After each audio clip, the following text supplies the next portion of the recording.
Welcome back. We'd like to thank everybody who has come back and found us on the live stream again. We had to go off, and we're still waiting for this last race to go official. So the Matt the Wizard Clark over there able to get us off, get us back on quickly. We are set. We do have a new placing, though, and let's go back up for the rundown now. Is now official.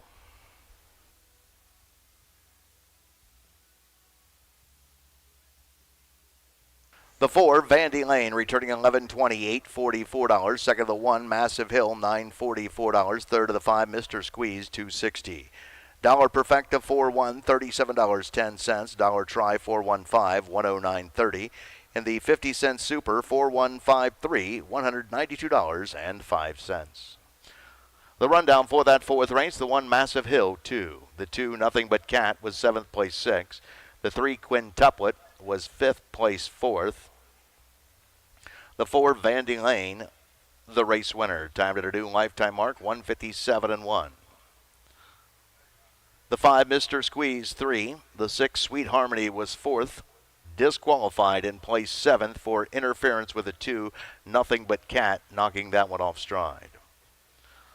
The 7, The Good King, was 6th place, 5. Recheck the rundown, top to bottom, after the placings, it should read 264, 137, 5 on the bottom. Time of the mile, 157, 1/5. The upcoming 5th race. So there you have it for the 4th. Race is in the books. We are glad to be back quickly. We will have the 5th race when we return. The Ohio Fair Racing Conference 3-year-old Colt and Gelding Pacers. 9 to go to the gate when we return to the Delaware County Fairgrounds. For over 100 years, the values at Coverlink Insurance have been clear. Do the right thing. These values have been at the forefront of what we do, and that will never change. At Coverlink Insurance, you're a person, not a policy. We're here to get you the right coverage: home, auto, business, and farm. Coverlink covers you, your family, and your business. Trusted advice and solutions to protect what matters most. Great service from great people. Coverlink Insurance. Cool Winds Farm in Lima, Ohio is a full-service standardbred breeding farm.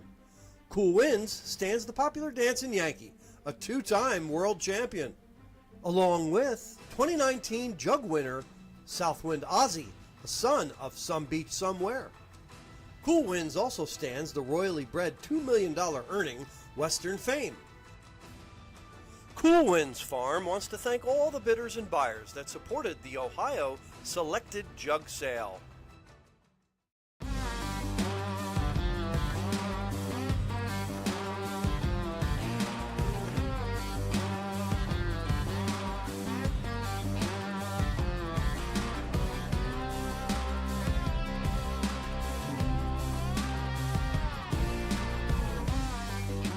Do you want your horse to shine in the winner's circle?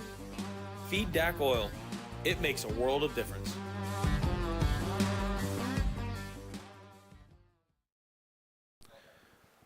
Welcome back to the Delaware County Fairgrounds as we get set for our 5th race on the day. Crowd starting to fill up the grandstands over across the way as we are getting more and more people arriving at the fairgrounds. A lot of people enjoying lunch over in the Pavilion Hill, which is on that first turn. So a lot of people down there able to enjoy that.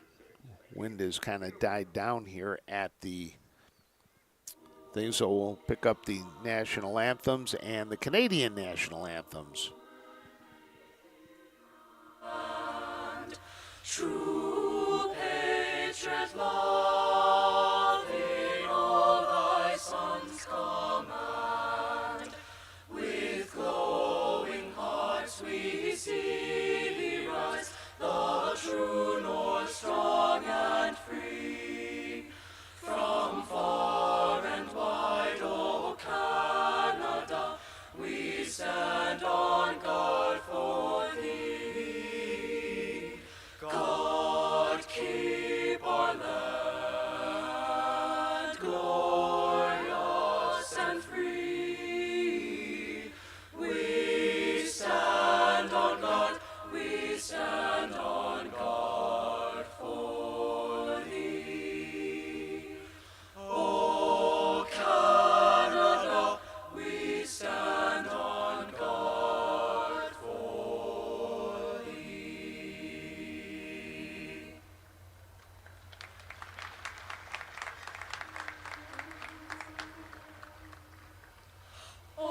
Say, can you see by the dawn's early light what so proudly we hailed at the twilight's last gleaming, whose broad stripes and bright stars through the perilous fight o'er the ramparts we watched were so gallantly streaming, and the rocket's red glare, the bombs bursting in air, gave proof through the night that our flag was still there.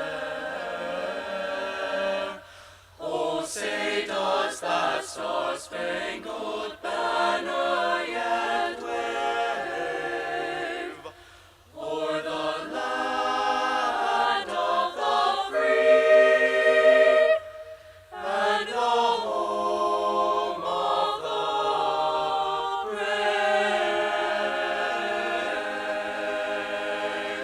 brave? Ladies and gentlemen, the Delaware Hayes Singers.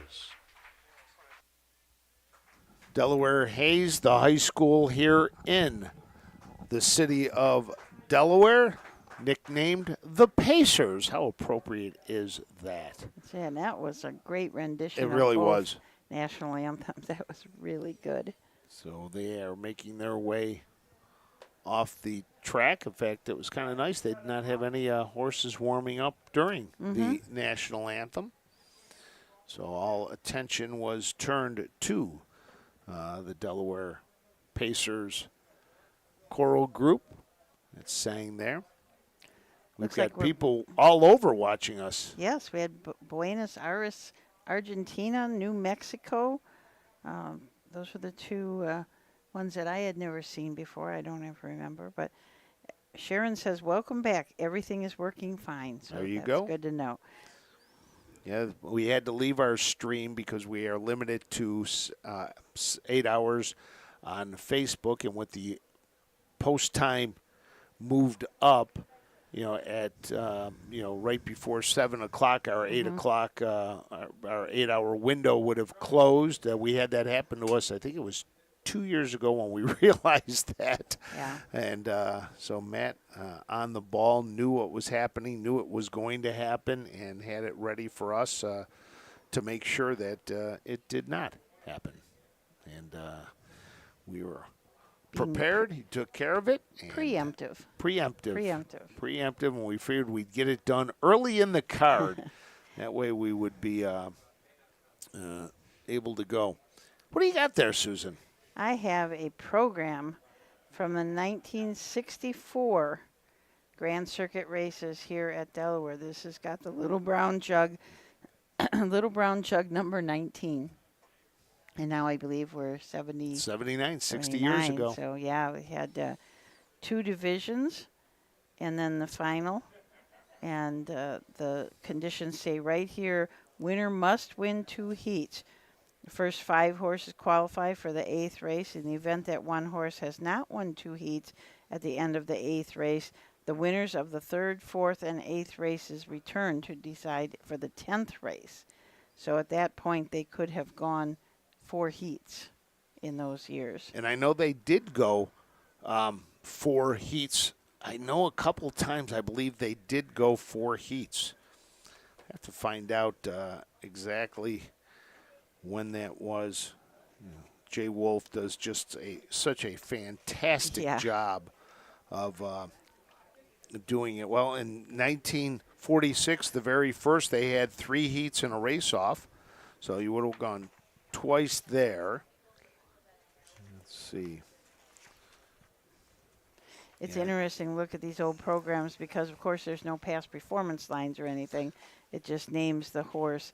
Now they do put their last 3 starts in, so I guess they do kind of have past performance, but that was all entered by hand. Well, it wasn't a computerized. In the 1961, they had the first elimination, the second elimination, the second heat. Nobody won that, so they came back with the race off there. Usually it's when that second heat was won that they didn't need it, or the third heat. So we are set to go. Let's send it up for the post parade for the 5th. Paddock for the 5th race. Ohio Fair Racing Conference, 3rd Division, sophomore pacing colts and geldings, sponsored by Acadia Farms Incorporated. Pace at 1 mile, a purse of $4,367, offering win, place, show, perfecta, trifecta, 50-cent supers. Scratch the 4, dancing across the USA. Judges due to transportation, 8 on gate, so the 9, Gator pled the 5th, will score from the 2nd tier.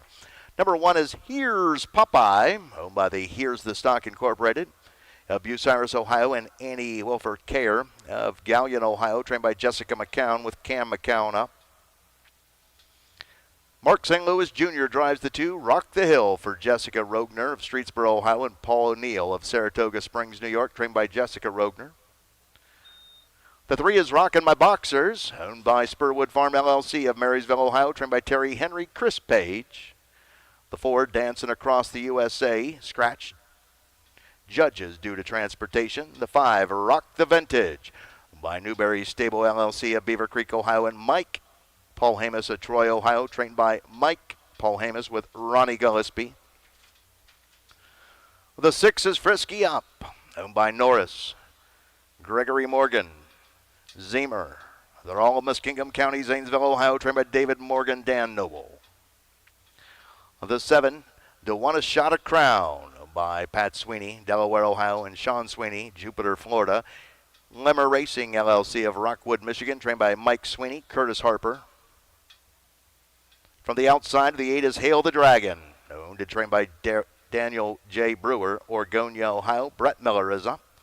And for the 2nd tier, the 9, Gator pled the 5th, by George Burkhold, Sarasota, Florida, trained by Jeff Neisonger. Austin Hanners is in the sulky. That's the field for the 5th race. Let's take a look at the field for the 5th. The number 1 is Here's Popeye.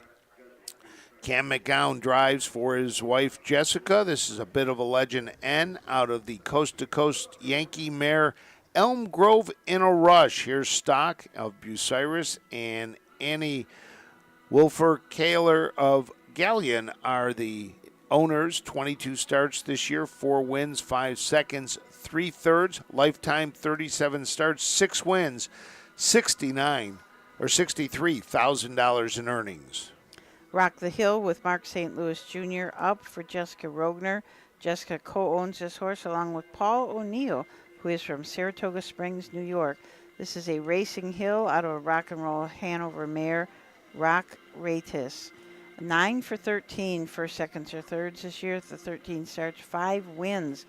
The most recent win, he did win a qualifier just a few weeks back in 54-4, won at Northfield in the Summit County Fair Stakes in 52-2, and also won at Miami Valley Raceway earlier this year in 151-3. The number 3 is Rockin' My Boxer. Chris Page will look for his first win today for trainer Terry Henry. Owner is Spurwood Farms of Marysville. This is a pet rock gelding out of the DreamWorks mare, Designer Dreams. 15 starts, has not won this year, but has 6 on the board finishes with 4 seconds, 2 thirds. Last year, a winner at Marion. Rock the Vintage and Ronnie Gillespie from the 5-hole. Mike Polhamus trains. Newberry Stable and Mike Polhamus are the owners. This is a Western Vintage out of a pet rock mare, Miracle Rock. 14 starts on the year, has not had a first or second, does have 3 thirds, but last started out at Kenton. This colt paces mile in 59-4. The number 6 is Frisky Up. Dan Noble drives for David Morgan. This is a lather-up gelding out of Mighty Frisky by Feeling Frisky. D. Norris, Gregory Morgan, and R. Zemer, all of Zanesville, are the owners. 8 starts this year, 1 win. Did not start as a 2-year-old. That win came 3 back at Scioto Downs in 154-3. And the 7 horse, I have been mispronouncing his name all summer long. It is Do and a Shot of Crown, not doing a shot of crown. Do and the shot of crown. Mike Sweeney trains. Curtis Harper will drive. Patrick Sweeney is the owner, along with Sean Sweeney and Lemmer Racing. This is a well-said colt out of a Keystone Raider mare.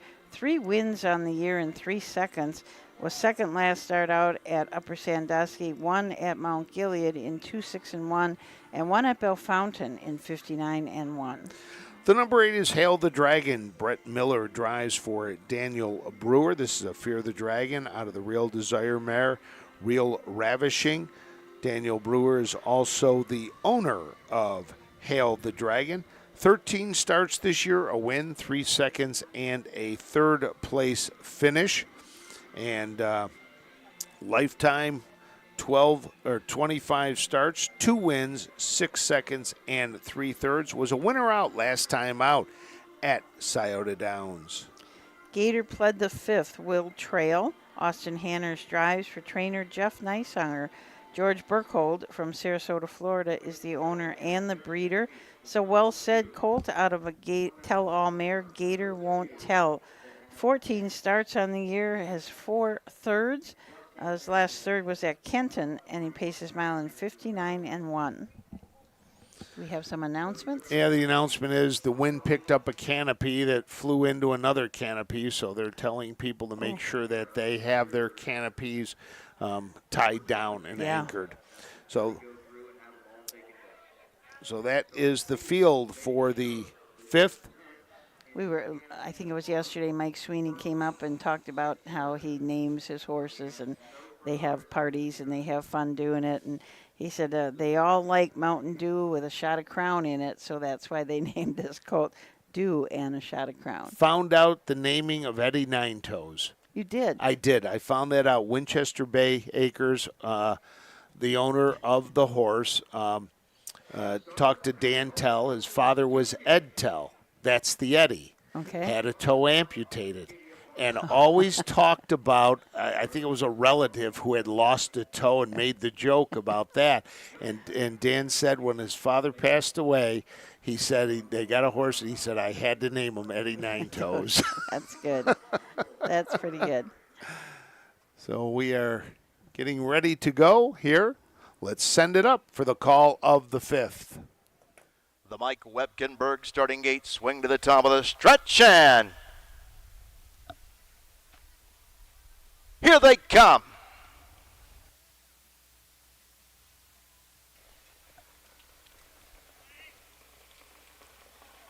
Break the one. Here's Popeye before the start. They're all fan pacing and firing out of there from the inside. Rock the hill, blasting off the wings of the starting gate to grab control of the racetrack from the inside. Rockin' My Boxers coming away, racing in 2 as they move off the turn into the back stretch and head over to the opening quarter. Being led up top here by Rock the Hill, leading it here by 2 1/4. Inside, Rockin' My Boxers, they're in second. Rock the Vintage, racing third as they move by that opening quarter in a quick 26 4/5 as they sweep around that turn for the first time, being led up top by Rock the Hill. Mark St. Louis Jr. up top here, leading it by a length and a half. Inside, racing in second, Rockin' My Boxers. Rock the Vintage, they're in third. Fourth, that's Gator Pled the 5th as they pass the stands for the first time and head on over to the half. And Gator Pled the 5th, and they're racing in fourth. Fifth there, that's Frisky up, followed in 6 by Do You Want a Shot of Crown, followed in 7th and move to the outside there for Deschamps, won a shot of Crown. 8th is Hail the Dragon, and 9th and trailing the field after the early miscue. Here's Popeye halfway home in 56 seconds flat. Off the turn and driving down the backside, nearing the 3/4 mile mark of the race, and up top, Rock the Hill opens up by 5. Rockin' My Boxers trying to go with him in second. 3/4 and 1:23 flat. Third quarter, 27 seconds. Rock the Hill, rocking away, leads it by 7, now 8 in the Buckeye State. With less than a 16th to go, they're on their way home here in Delaware, Ohio, and Rockin' My Boxers is in there racing in 2 by many lengths, but as they come to the wire here, Rock the Hill is gone. Made easy work of these. Rock the Hill. 151-1. Rock the Hill at a new lifetime mark. That is speedy. That was a big mile. That Rock the Hill, a racing hill colt out of a Rock and Roll Hanover mare. Wow. So Mark St. Louis Jr. gets the job done for Jessica Rogner, 151-1. Takes a couple of ticks off the lifetime mark. Had set that earlier this year at Miami Valley Racing. Yeah, he's been that fast before, almost that fast, so that probably shouldn't have been a surprise, but still, an Ohio Fair Racing Conference race, you figure that they're not going to go that fast. The fastest mile yesterday was also a Ohio Fair Racing OFRC Conference race. race. Yes, it was. The inquiry sign here, general inquiry, till we hear from him. Inquiry in the 5th. So we have an inquiry. Not sure. I didn't see anybody break at all. So. Here's Popeye. The rail horse broke right at the start.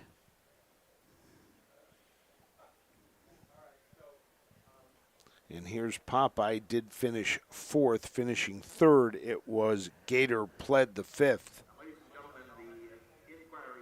Against. We'll see who it is against officially here.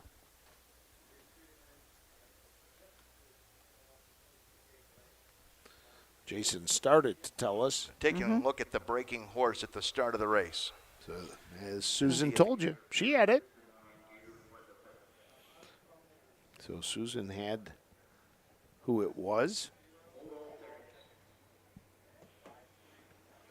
But big mile by Rock the Hill. And for Mark St. Louis Jr. now.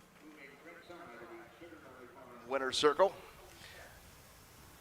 Race sponsored by Acadia Farms Incorporated, Ohio Fair Racing Conference, 3-year-old colt in gelding pace. With the 2, Rock the Hill. And a huge effort here, 151-1, gate to wire.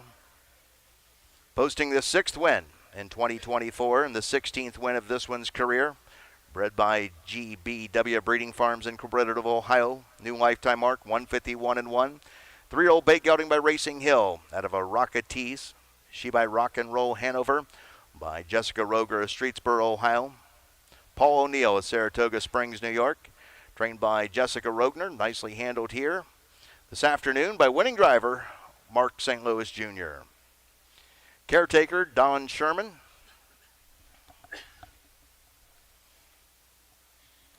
Mark St. Louis Jr. now with 108 wins on the fairs. And we believe that tops the number that Ronnie Gillespie had when he was the top fair driver a couple of years ago. Mile 51-1 would have won a lot of jugs. I'm looking here at Probably the time. early on. Yeah. Not sure how many lately. Oh, right. Well, in 1997, Western Dreamer won it in 51-1. That was the fastest up to that. So from anything from 1996 on back. That's really fast. Inquiry sign still up, waiting for this race to go official.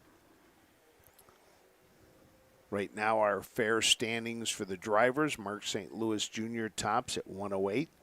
Jeff Nysonger with 91. Drew Neal with 80. Alex Hawk at 59. Hank Levan, 57. Those are your top 5. Rounding out the top 10, Nick Clegg with 50. Pierce Henry with 49. Jason Beatty with 41. Brady Clemens with 34. And Ronnie Gillespie with 33. On the training side, a battle at the top. Betty Clegg and Rosie Weaver. 2 wins separate the two. Clegg has the lead with 64, followed by Weaver. Hank Levan, 47 wins. Mark Winters, 40 wins. Jeff Nysonger sits on the top 5 of both as he has 38 training wins. Herman Hagerman with 36. Steve Carter, 35. Eric Nesselrode down on the Southern Valley Colt Circuit with 28. Steve Novak, 26. And in the top 10, Virgil Morgan Jr. with 23 wins this year on the fair circuit. We will have racing this Friday and Saturday from Dover, the Tuscaroras County Fairgrounds. Racing there. We raced at Ashland earlier this week. We'll wrap up things here tomorrow. Can't believe it's Wednesday already. I thought it was interesting what Dr. Moore said this morning about how, you talk about the number of starts people have now and how a couple years ago when Ronnie went over that 100 mark, that was such a milestone. And he was saying how somebody like the Burks, they have more starts in a night than he has in a month. Just all relative to number of starts. But people like the Burks have changed things because they have so many horses, so many starts, that it really does make a difference in those standings all over the place. And they've got horses all over. They've got them in New York. They've got them in Pennsylvania. Yeah. They've got them in New Jersey. They've got them here in Ohio. They've got them in Kentucky. So it's not just a stable based by the meadows. They're everywhere. They're everywhere, yes. And the interesting thing, and we learned this at Freshman Focus, you can ask Ron Burke about any one of his horses, and he knows. Yeah. He knows each and every one of his horses. It is amazing. He got a lot of praise last night from Tom Wright of the Little Brown Jug. Ronnie was instrumental in getting Yannick Gingras here for the ceremony. Yannick had some drives down in Lexington, and it was, no, you need to be here for this. And, they talked about that relationship and how they work very well together. They've won 3 jugs together. Very nice. There were about 5 or 6 past honorees for the Hall of Fame that were there. That helped present the jacket. They've got a nice kind of brass plaque that goes on the wall of the grandstand behind it with all the honorees. And then they get a jacket, kind of like the Hall of Fame ceremony for the NFL, the gold jacket for the NFL Hall of Fame. They give, it's kind of a tan look, kind of like the Masters. And they give them the jacket, and one of them places it on Yannick yesterday, neat. so it was very nice ceremony. I guess we're still waiting for the The rundown of that 5th race. Well, yesterday we had the tote board froze, so we had a long delay for that. This rate, we're going to have to go off the air again. Well, it just means they will be speeding up the races. Yes. A little bit. Going back to that 1964 Little Brown Jug, it looks like there was 7 in one division and 6 in the other division. Something I thought was really interesting is these horses, they did list their last 3 starts, and most of them, like Hazel Park, Sportsman's Park, Roosevelt, bunch came in from Roosevelt, Greenwood, as I said, Sportsman's Park, DuQuoin. But then you've got this one horse named About Time, and his last 3 starts were Wooster, and Medina. There you go. So we got a fair horse coming in. Fair horse on the circuit. Yep. So still waiting for this inquiry. Well, why don't we take our break and we can just give them the rundown when we come back. So we're going to do that. We're going to take a break here, and then when we come back, we'll give you the rundown of the 5th when we return to the Delaware County Fairgrounds right after this.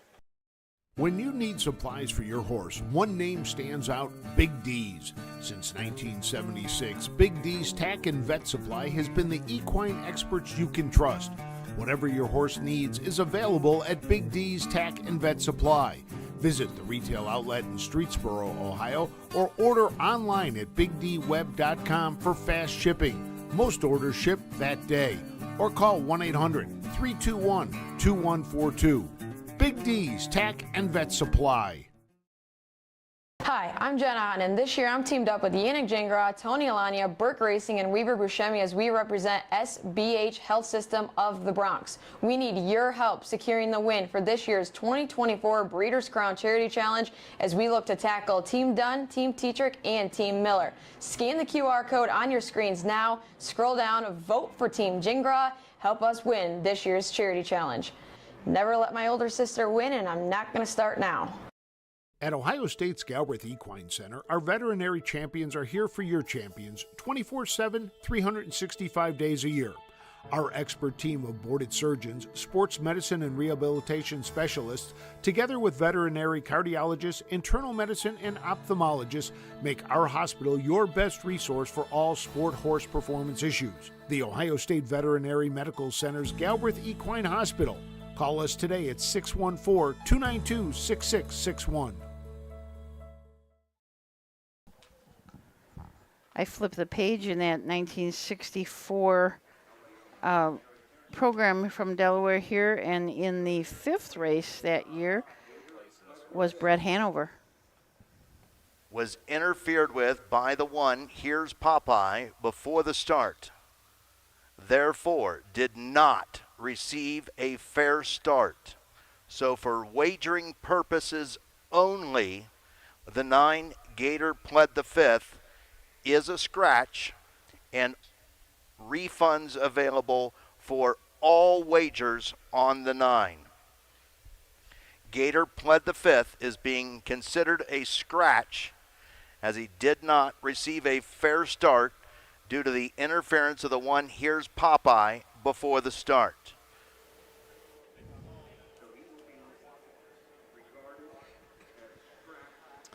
That's very interesting. I don't know if I've ever heard of that before. So Gator Pled the 5th was the number 9 horse is being considered a scratch due to interference by the 1, Here's Popeye. And it happened before the start. That's the key right That's there, the I'm key. sure.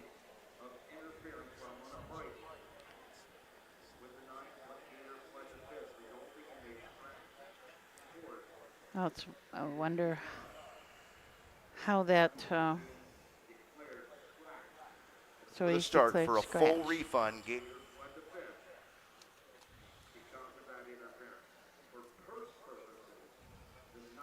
Gator Pled the 5th will be paid third.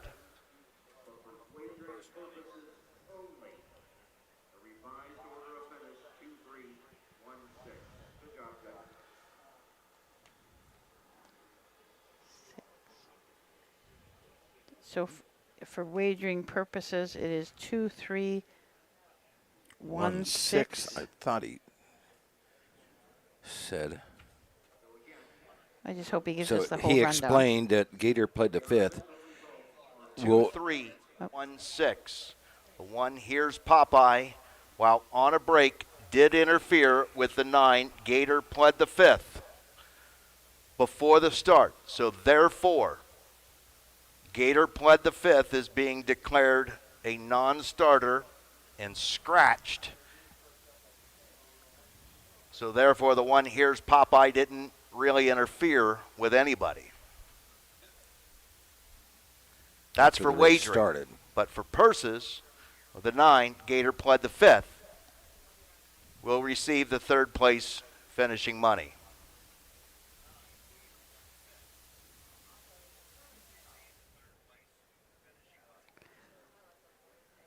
So we still need the complete rundown. We still haven't gotten that. Yes, I thought earlier he said the 1, Here's Popeye was third. Mm-hmm.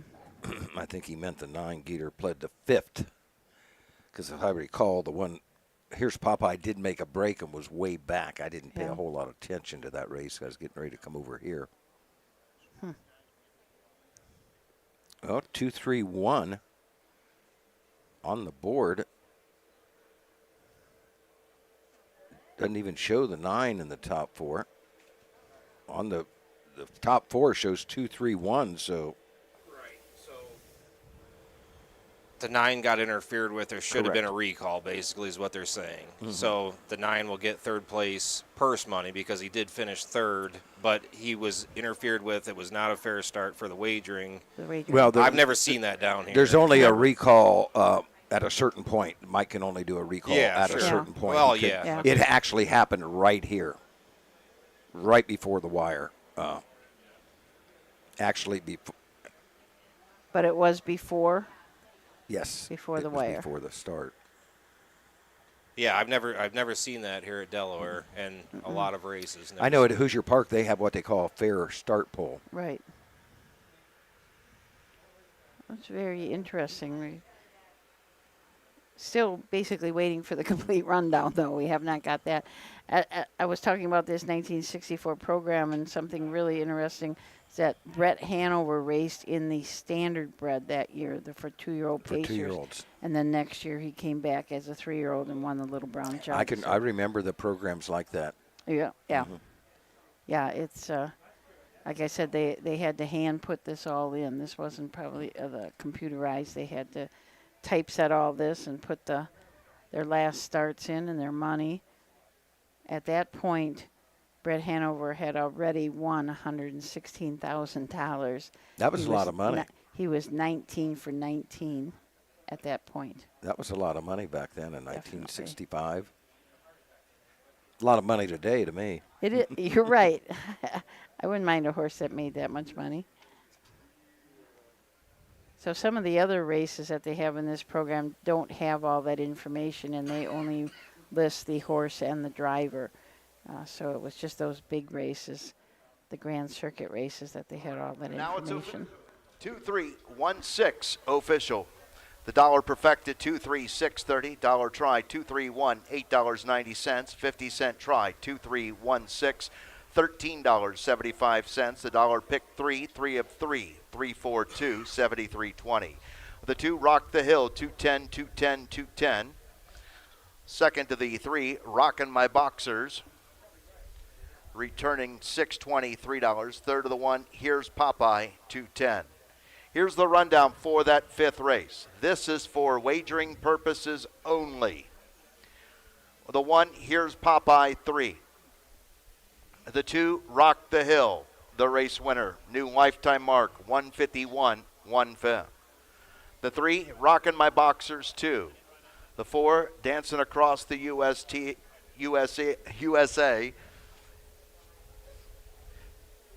Scratched. was scratched judges due to transportation. The 5 Rock the Vintage 5. The 6 Frisky up 4. The 7 To Want a Shot of Crown 7. The 8 Hail the Dragon 6. And the 9 Gator Pled the 5th was scratched by the judges for being interfered with before the start of the race. Recheck the rundown top to bottom for parimutuel purposes only. It should read 3-1-2, scratch judges transportation 5-4-7-6, scratch judges interference. Time of the mile 151 1. Well, there you have it. And somebody said, what in the wide world of sports is going on here? Jason had to probably shut the mic off and laugh at himself a little bit. He was given the results Dancing Across the USA. He was ready to say Dancing Across the USTA. That's I'm what I pretty thought sure. too, yeah. He's so used to, the horse lingo USTA. So, Susan, it's on to the 6th race. 2-year-old Colt and Gilding Trot, 3rd Division Buckeye Stallion Series for $20,000. We have a field of 8. They should be coming out soon, I would think.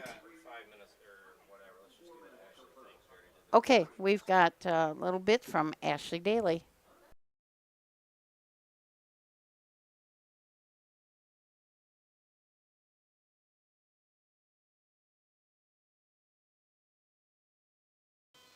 Welcome back to another edition of All Access with Ashley, sponsored by Hagemeyer Farms. Making it into the winner's circle behind me is a lifelong dream for so many people. Let's catch up with someone, a driver, who is so familiar with what it feels like to get their picture taken here. Beside me now, I have current leading driver Chris Page. Chris, going in today, you actually had 11 wins already on going into our Wednesday card. Your next driver below you only has 4 wins. So, I mean, just watching you all week long, you have such a handle on this track, and you made it obvious when you won with 38-1 Moonlight Romance in a BSS a couple days ago. Would you credit that handle on growing up here? Yeah, you know, I grew up actually 30 minutes from here. You know, I actually live in Delaware. I don't know. I'm going to contribute to the trainers doing a good job, having their horses ready to go.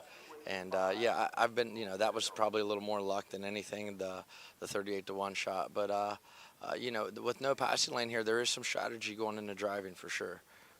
Talking about luck, right? You mentioned it. What kind of luck do you need out there today?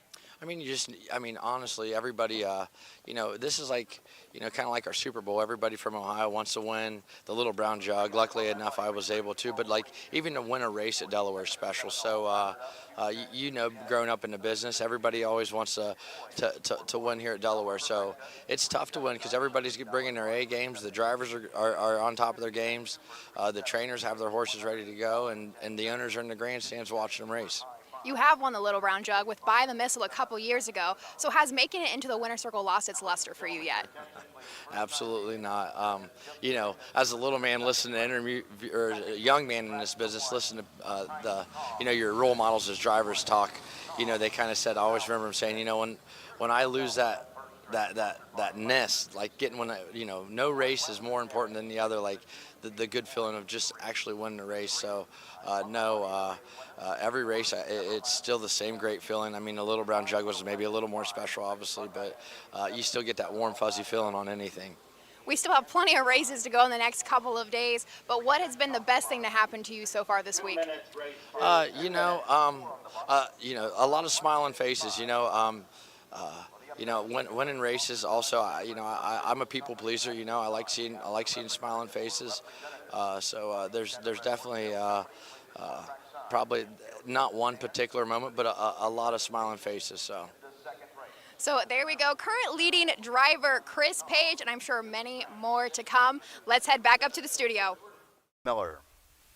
Kane Kaufman drives the 2. Vecna for Natalie Kaufman, Lebanon, Ohio, and Kane trains.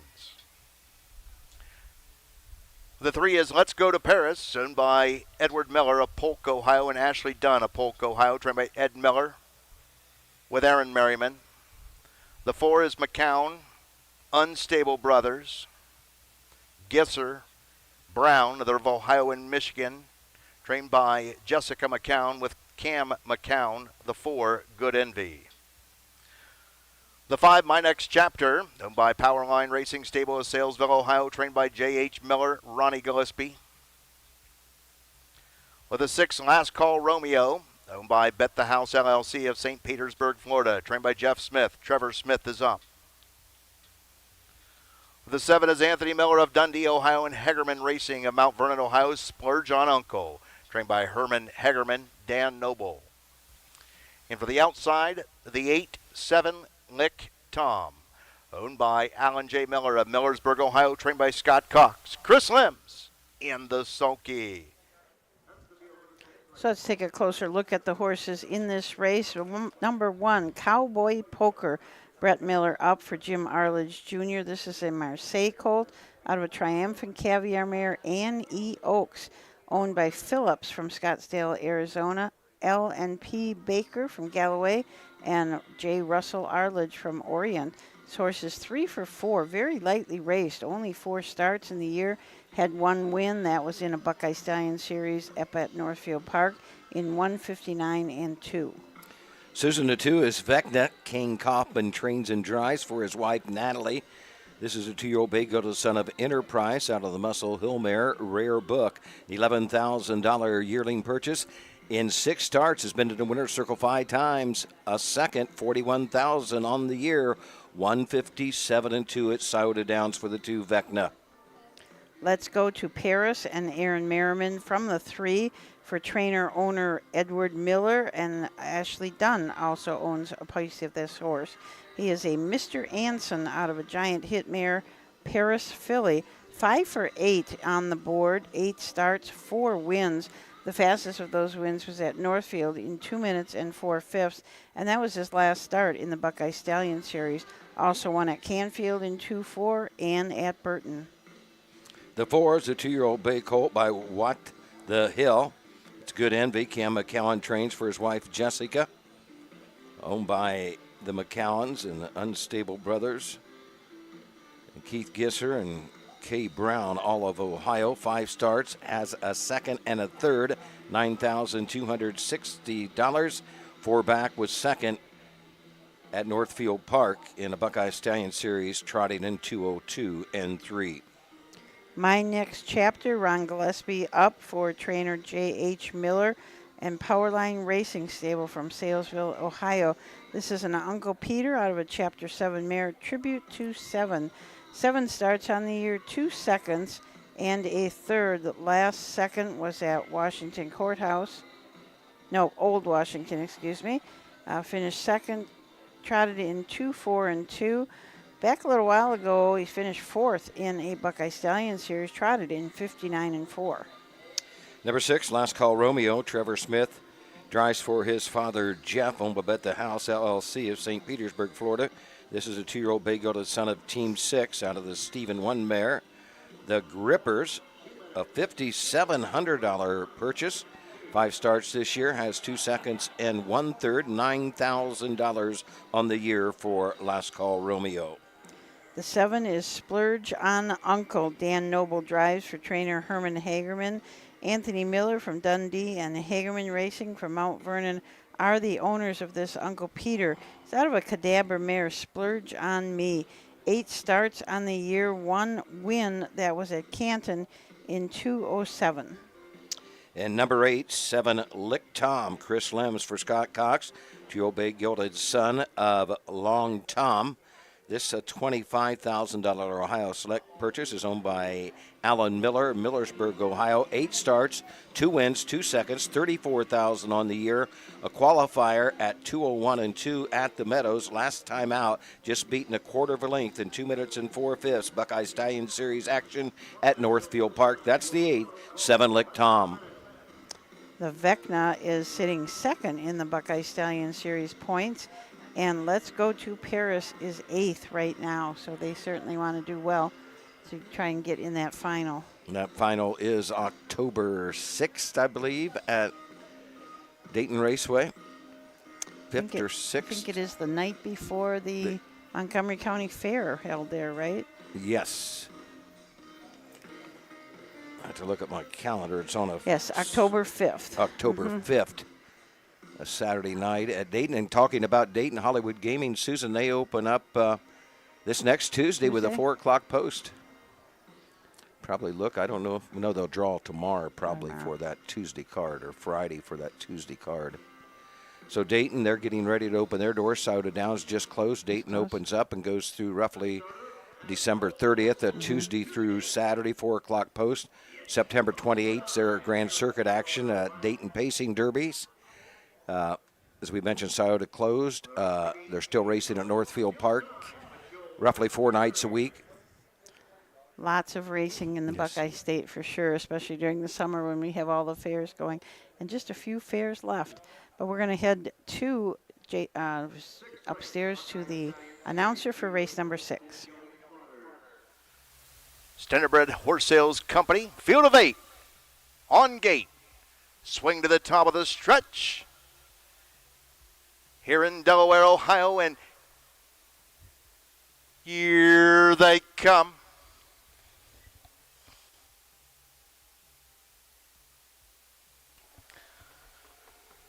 They're all fan trotting. First call goes to the 5. My Next Chapter, driving through in between them. Let's Go to Paris from the rail. Cowboy Poker, they're in 3rd. These 3 tussle into the first turn and over to the opening quarter. Gap of 2, racing in 4th. That's Vecna, followed in 5th by Good Envy. 6th there, that's Last Call Romeo. And the 2 trailers here are Splurge on Uncle and 7 Lick Tom. Can see them all. Off stride went Let's Go to Paris as they wheel by that opening quarter. Opening quarter came and went in 28 seconds flat into that far sweeping turn for the first time, being led up top by My Next Chapter, leading it here by a length and a half. And to the inside, Cowboy Poker stalking there, racing into Vecna and Kane Kaufman. Unhurried, the punter's choice at 1-5 there in third. Fourth there, that's Good Envy as they pass the stands for the first time and head on over to the half. Now move to the outside. Vecna's underway, snagging that cover. Second on the outside in fourth. Good Envy as they roll into the payoff half. Halfway home, 58 seconds flat. Third over on the outside, racing in fifth. Last call, Romeo at the pylons in sixth. Splurge on Uncle. Seventh on a move to the outside in fourth. Over there, 7 Lick Tom, and eighth and trailing the field. Let's go to Perez. Down the backside they go, nearing the 3/4 mile mark of the race. And Vecna, Kane Kaufman, clear to the frontier, opens up quickly by 2. To the inside, My Next Chapter is there, racing in second, 3/4 and 127 flat. Backside, 29 seconds. They'll trot the final turn and head for home. And Vecna opens up by 7, now 8, with less than an eighth of a mile to go in Ohio. Up top, Vecna with a lead here, and the only question's going to be is what's the teletimer going to say? Vecna's gone. Vecna and Kane Kaufman in front. Battles on for second and third. Good Envy over the 1 Cowboy Poker. Round the super with Splurge on Uncle. Time of the mile, 1:56 flat. Vecna, Kane Kaufman, new lifetime mark. Vecna 156, as Jason Settlemore says. She was gone. 28, 58, 127. Lifetime mark 156. King gets away third. He knew he was much the best and knew they'd be coming at him, and so he tipped her out right before the half and trotted home and opened up with each and every stride. Was a winner by 8 to 10 lengths. Absolutely, and she's coming off winning 5 in a row and also won a qualifier in there. She had a little bit of a time off after the Buckeye Stallion Series on 8:15, so they give her a qualifier, which she also won. Good purchase here, $11,000 yes. Sale purchase last fall. Now with $51,000 on her card with this 50% of the purse, the $20,000 purse. $10,000 will go to Vecna and Natalie Kaufman. I suppose she has to pay her husband 5% for the training and 5% for the driving. I'll bet she does.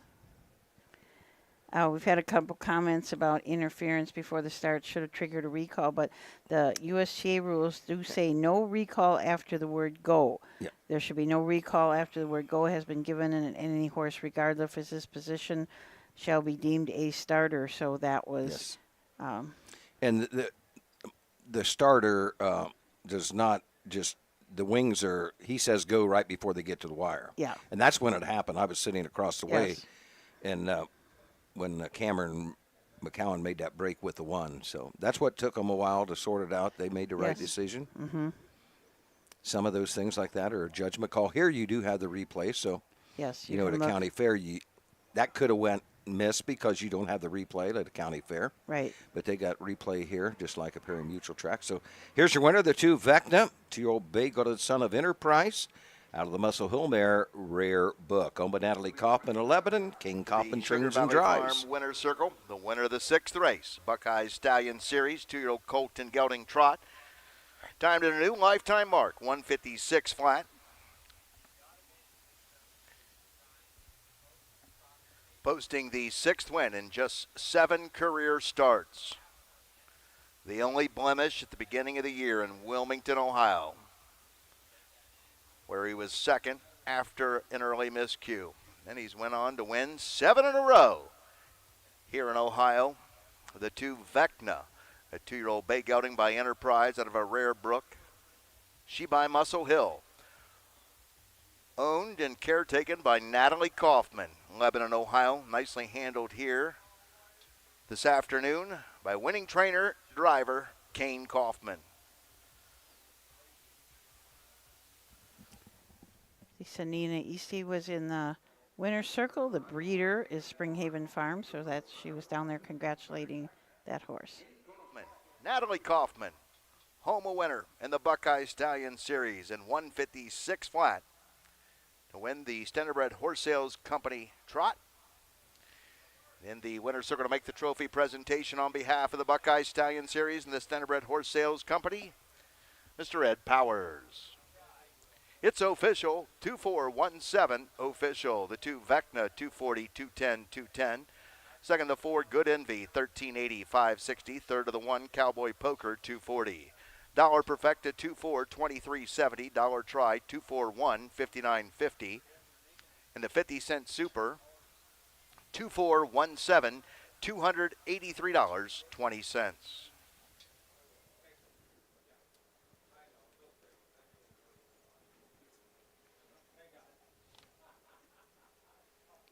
We should have the rundown just momentarily. Just gave all the payoffs, but we need to know who was 5th, 6th, 7th, and 8th, right? And Mile and 56, that was kind of a runaway. Boy, Yes. It was way on top. I'm not sure what that chart's going to say, but it's going to say a lot. Probably 8 to 10 lengths, I would think. Yeah. At least. The 1 Cowboy Poker, 3. With the 2 Vecna, the race winner, a new lifetime mark, 156 flat. The 3 Let's Go to Paris, 8. The 4 Good Envy, 2. The 5 My Next Chapter, 6. With the 6 Last Call Romeo, 7. With the 7 Splurge on Uncle, 4. And the 8 7 Lick Tom, 5. Recheck top to bottom. It should read 3 1 8 2 6 7 4 5 on the bottom. Time of the mile 156 flat. A new lifetime mark for the 2 Vecna and Kane Kaufman.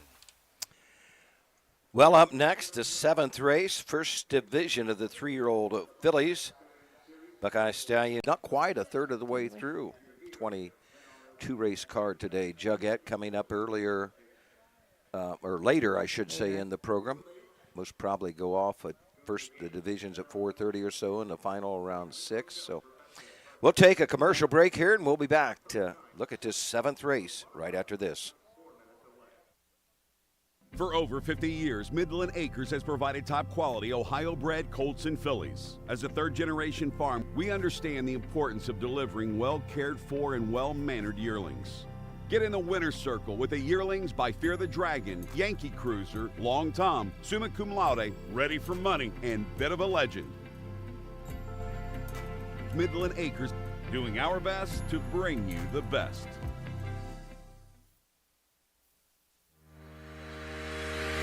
Own a little and love it a lot. TheStable.ca is an award-winning fractional ownership operation. Buy as little as 1% of a racehorse and experience 100% of the thrill. TheStable.ca makes ownership easy, accessible, and affordable. Communication and customer service are at the heart of everything we do. Get started at TheStable.ca.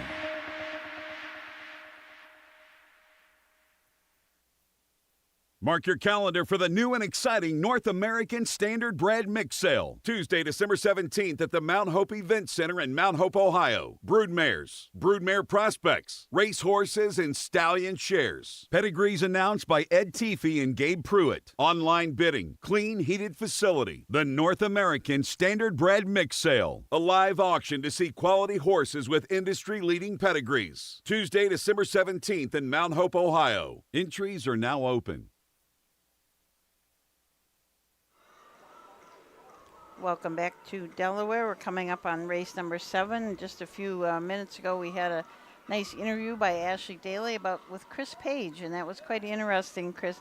I thought the nicest part, she asked what was his favorite part of the meet so far, and he said just seeing all the smiling faces. And that is true. He drove Bug Juice yesterday to that mile 52 and a piece, but last Wednesday night, Bug Juice raced at Upper Sandusky, where I was announcing, and Chris is part owner of Bug Juice, but he showed up just to watch as a fan, had his little boy Carter and his wife with him, and actually at Upper Sandusky, a lot of the horses are stabled in the infield and race out of the trailer, and that's where Tim Grubb was racing Bug Juice that night.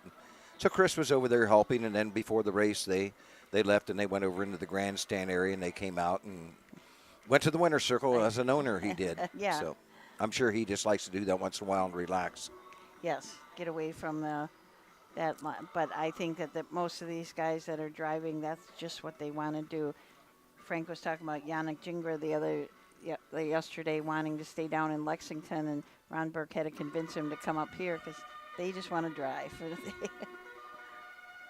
Here is the post parade for race number 7. Coming to the track for the 7th race. Sponsored by Joe Sabraco. Cookie Joe, First Division, sophomore pacing fillies, Buckeye Stallion Series at 1 mile, a purse of $20,000. Win, place, show, perfecta, trifecta, 50-cent superfecta wagering. Field of 8, there are no changes. Being led to the post by the 1, Gone Coastal, by Timothy Betts, Cannonsburg, Pennsylvania. Trained by Scott Betts. Dan Noble is up. Well, the 2 is Rockin' Rayel, owned by Levan Stables of Woodstock, Ohio. Melissa Van of Woodstock. Levan of Lewistown, Ohio, and Heffinger of Ashland, Ohio, trained and driven by Hank Levan. The 3 is Timothy Lane of Marysville, Ohio, who also trains Fearless Ginger, Austin Hanners. Chris Page drives the 4, Hot Shave for Kurt Nichols of London, Ohio, and Rick Smith of Westerville, Ohio, and Mr. Randy Lee Smith of Englewood, Florida. Brian Brown trains. The 5, She's a Gold Digger, owned by Fly Fancy Stables, Nova, Ohio, trained by Michael Durantz. Trevor Smith. The 6, Victorious Farah, owned by Charles Hartzell, Greenville, Ohio. Mike Paulhamus trains. Ty Smith is up. The 7, Strictly Perfect, owned by Always Finish Second Stable, Colorado Springs, Colorado, trained by K. Dean Gillespie. Brett Miller, the driver. And from the outside of the 8, Lady Bridgerton, owned by Walker of Ohio, Kelly of Ohio, Jameson of Ohio, and Carey of Ohio, trained by Brian Georges, Kane Kaufman, Inner Sulky. That's the field for the 7th race. The Buckeye Stallion Series, First Division for the sophomore pacing fillies at 1 mile, a purse of $20,000. A field of 8, no changes. Win, place, show, perfecta, trifecta, superfecta wagering, sponsored by Joe Sabraco. Well, Susan, the 7th race, First Division for 3-year-old filly pacers for $20,000. Buckeye Stallion Series, field of 8, number 1, Gone Coastal. Dan Noble drives this 3-year-old bay filly by Down by the Seaside out of the Shark Gesture mare. Take Heed, Scott Betts trains. Timothy Betts owns. 13 starts on the year. 6 wins, 2 seconds, 3/3, 72,000 on the year. This was a $57,000 yearling purchase 2 years ago. 52-1 at Sauda Downs for the 1, Gone Coastal. Rockin' Ray L. and Hank Levan from the 2. Hank trains, and lots of Levans own this horse along with a Hefferfinger from Ashland, Ohio. This filly has been racing at the fairs almost exclusively. 27 starts this year, 11 wins, 5 seconds, 2/3. Racing just incredibly well, including 3 in a row. Her last 3 starts, Montpelier, Kenton, and Richwood, did start at the pari-mutuel track earlier this year at Miami Valley. Took a record of 54-4. Number 3, Fearless Ginger. Austin Hanners drives for Tim Lane, who owns and trains this 3-year-old bay filly by Fear the Dragon out of the Shady Shark Hanover mare. Ginger Shark in 17 starts has 7 wins, 4 seconds, 83,000 in the bank, 151-2, 137,480 lifetime. Hot Shave with Chris Page up for trainer Brian Brown. This is a lather up filly out of a Captain Treacherous mare, Hot Tail. They spent $51,000 for this filly at the Lexington Selected Sale. She is owned by Kurt Nichols, Rick Smith, and Randy Smith. Been racing pretty much at Scioto Downs in her last 7 starts. 11 starts on the year. Did not have a win yet, but did win a qualifier back at Miami Valley in 57-2. Trevor Smith will drive the 5. She's a Gold Digger. She's a 3-year-old bay filly by Lather Up out of the Well Said mare. Dorby Prevedane, Fly Fancy Stables of Novo, Ohio, owned. Michael DeBruntz trains. 2 wins and 14 starts, 2 seconds, 1/3, $13,500, 156-4 at Sauda Downs, 2 back on August 28th. Victorious Farah and Tyler Smith from the 6. Mike Paulhamus trains. Charles Hartzell owns and bred this Pet Rock filly out of an Always a Virgin mare, Always About Farah. 18 starts on the year, 3 wins. Those came 3 in a row, Wapakoneta, Urbana, and Troy. And at Urbana, she won in 158 flat. Number 7, Strictly Perfect, Brett Miller for Kadeen Gillespie. Owned by Always Finish Second Stable of Colorado Springs, Colorado. This is the 3-year-old Bay filly by Racine Hill out of the Western Ideal mare, Perfectionist, a $24,000 Ohio Select purchase 2 seasons ago. 2 wins, 2 seconds, a third, $21,000 this year, $50,000 lifetime, 154 and 2 at Scioto Downs. And the 8, Lady Bridgerton, Kane Kaufman drives for trainer Brian Georges, owned by Walker, Kelly, Jameson, and Carey. This filly is 14 for 17 this year. 17 starts, 8 wins. Our most recent win was at Findlay in 59 and 4. Also won the Buckeye Stallion Series at Northfield in 55 and 4, but her record is 52 and 4 at Miami Valley. We've had a request that you say the 5 horse's name again. She's a gold digger? Someone just wanted to hear it again. Oh, I thought maybe I said it wrong. No, I don't think so. Kelly said, can Doug please say gold digger again? People just having fun. She's a gold digger. There you go. So it looks like they are headed to the Webkenburg starting gate. Wake Webkenburg has 2 gates here, and we were kind of talking about that the other night, about why does he have 2, and just in case something would happen to one. Just in case, we've had some of those situations where some hydraulics go out and you need a second one. So at all Perry Mutual Tracks, Mike always has 2 gates at Dayton and Miami Valley. Not so much, this is the only fair per se that he would most likely have 2 gates, maybe at Greenville. You talked about the name, she's a gold digger. Got a text from Barry Vickroy, and it is Hard F1 Guy. It is, yes, so okay. that's Hard F1 Guy. Hard okay. F1 Guy. It's has to do with Formula One racing, I believe. So okay. So we're set to go. That Let's send it upstairs. The gate swings to the top of the stretch, and here they come.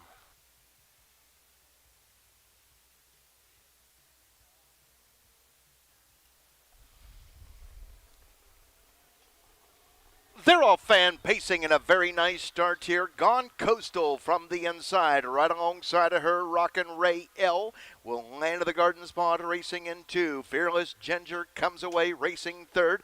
Forwardly placed there, racing in 4th. Victorious Fair off the wings of the gate there. Along the inside, racing in 5th. As they move down the backside, that's Hot Shave, followed racing in 6th by She's a Gold Digger. And the 2 trailers here, Strictly Perfect and Lady Bridgerton, can see them all by the opening quarter in 28 and 3/5. Into that far sweeping turn for the first time and being led up top by Gone Coastal. Gone Coastal and Danny Noble dictating the fractions here, leading it by a length and a half. Rockin' Rael to the inside, racing in 2. Fearless Ginger pops out, racing in 3rd as they pass the stands for the first time and head on over to the half. Snagging that cover, second on the outside, racing in 4th. Hot Shave penned in under a big hold there from Tyler Smith.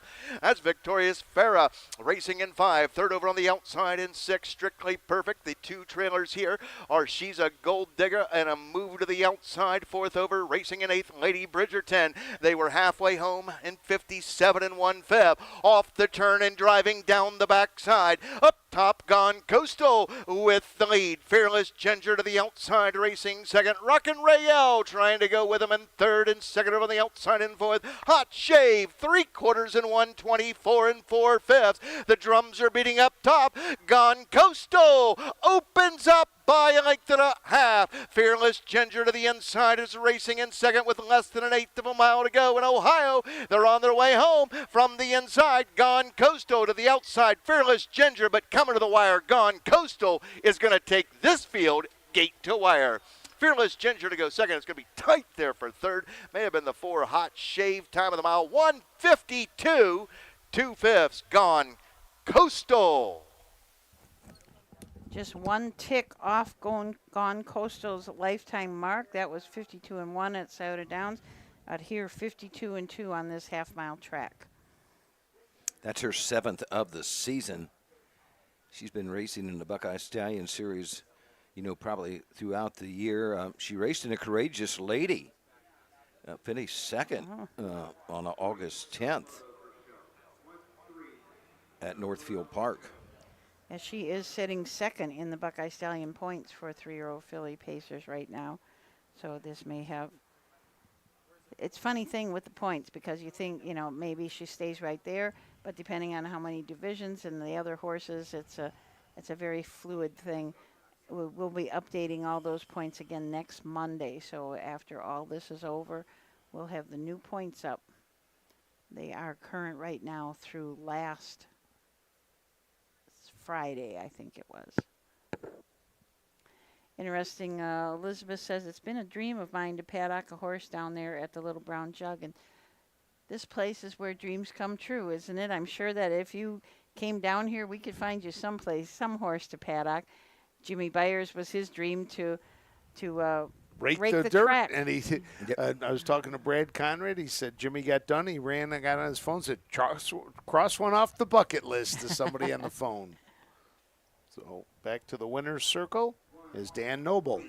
4, 7, 1, 3, 4, 7 unofficial. Moving trackside to the Sugar Valley Farm winner's circle. A gate to wire victory here, timed in 1:52 2/5. Number 1, Gone Coastal. 3-year-old bay filly down by the seaside out of a Take Heed. She by Shark Gesture. By Timothy G. Betts at Cannonsburg, Pennsylvania, trained by Scott Betts. Nicely handled here this afternoon by winning driver Danny Noble. Posting the 7th win of this one's career. Just to tick off its lifetime mark. Gone Coastal, Scott Betts, Dan Noble, home a winner. This race trophy by Joe Sabrocco. Buckeye Stallion Series, and in the winner's circle to make the trophy presentation on behalf of Buckeye Stallion Series and Joe Sabrocco, Mr. Ed Powers.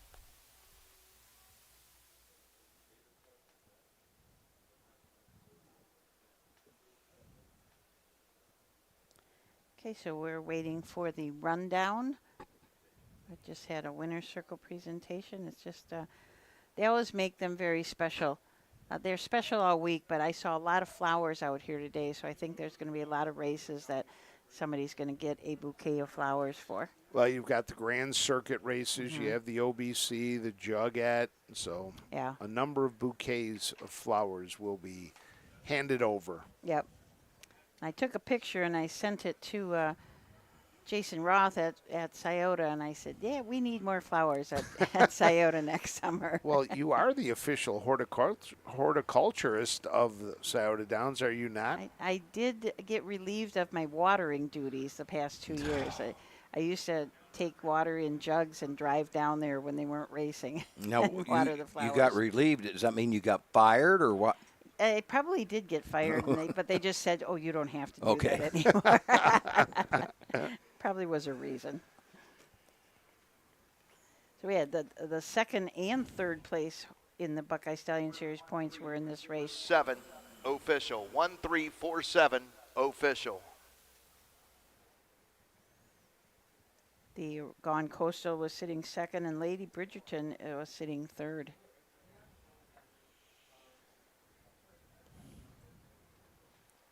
Looks like quite a good crowd in the Pavilion Hill. 1 Gone Coastal, 280, 210, 210. Second to 3, Fearless Dragon, or Fearless Ginger, 240, 210. Third of the 4, Hot Shave, 240. Dollar Perfecta, 1-3, 280. Dollar Try, 134, 770. 50-cent Super, 1347, 1330.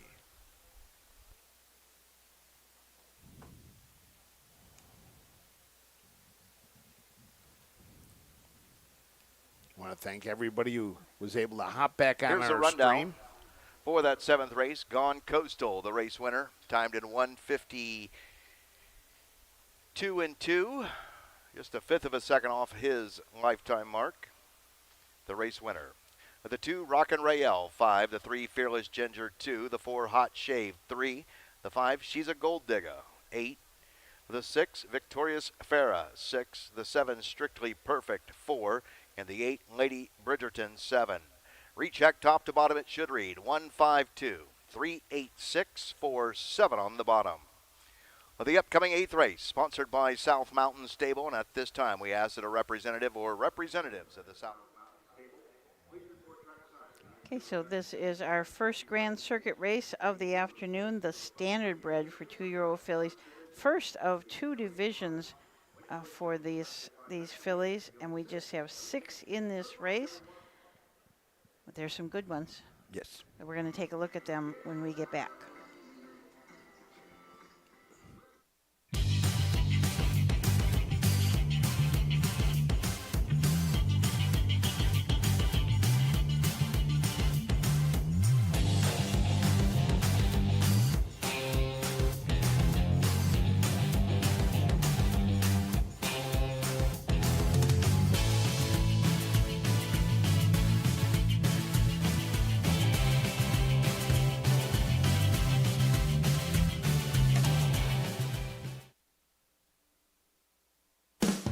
With more than 300,000 horses in Ohio, the economic impact of the equine industry in the state is over $2.8 billion.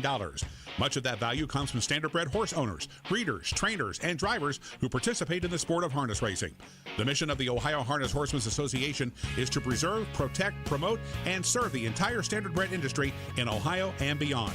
To learn more about the Ohio Harness Horsemen's Association, go to ohha.com. That's ohha.com. When you need supplies for your horse, one name stands out: Big D's. Since 1976, Big D's Tack and Vet Supply has been the equine experts you can trust. Whatever your horse needs is available at Big D's Tack and Vet Supply. Visit the retail outlet in Streetsboro, Ohio, or order online at bigdweb.com for fast shipping. Most orders ship that day. Or call 1-800-321-2142. Big D's Tack and Vet Supply. So we are back at Delaware, the Delaware County Fair for the standard bred is coming up next. They're 2-year-old fillies. This is the first division. The second division will be in the 10th race. A total purse of $53,000, so each division is going to go for $26,500. You Know Dina and Ronnie Wren from the rail for Byron Hooley. Summit Pacing Acres LLC from Fort Wayne, Indiana are the owners. This is by You Know You Do, who's on the, excuse me, I messed that all up. This is a hard one. Yeah. You Know You Do is the sire. Cash Cow Volo the mare, and she is by Yankee Glide. This filly has had 9 starts this year, 1 win and 2 seconds. Been racing primarily at Hoosier Park, and that was where she had that win in a Indiana Sire Stakes in 157-1. Number 2, Payback Money. Brady Brown drives for trainer Steve Schovel. This is a 2-year-old bay filly, a $25,000 yearling purchase by International Money out of the Chapter 7 mare. Money Blurred, owned by Kathy Schovel, Daniel Goley, and James Ruther of New York. 6 starts, has a win, a second, 2/3, $45,436, 157-2 at the Meadows. But the last time out on September 5th at the Meadows, finished second, beaten a neck, 56-2. The 3, Bar B, Chris Page will drive for trainer Jeff Edwards. Denise Dennis from Indianapolis, Indiana, is the owner of this bar hopping filly out of a crazed mare, Crazy Grigio. 6 starts on the year, 1 win. That was at Lexington in 156-4. Ladies and gentlemen, in his 57th year as the voice of the Delaware County Fair and the Little Brown Jug, here's Hall of Famer Roger Houston.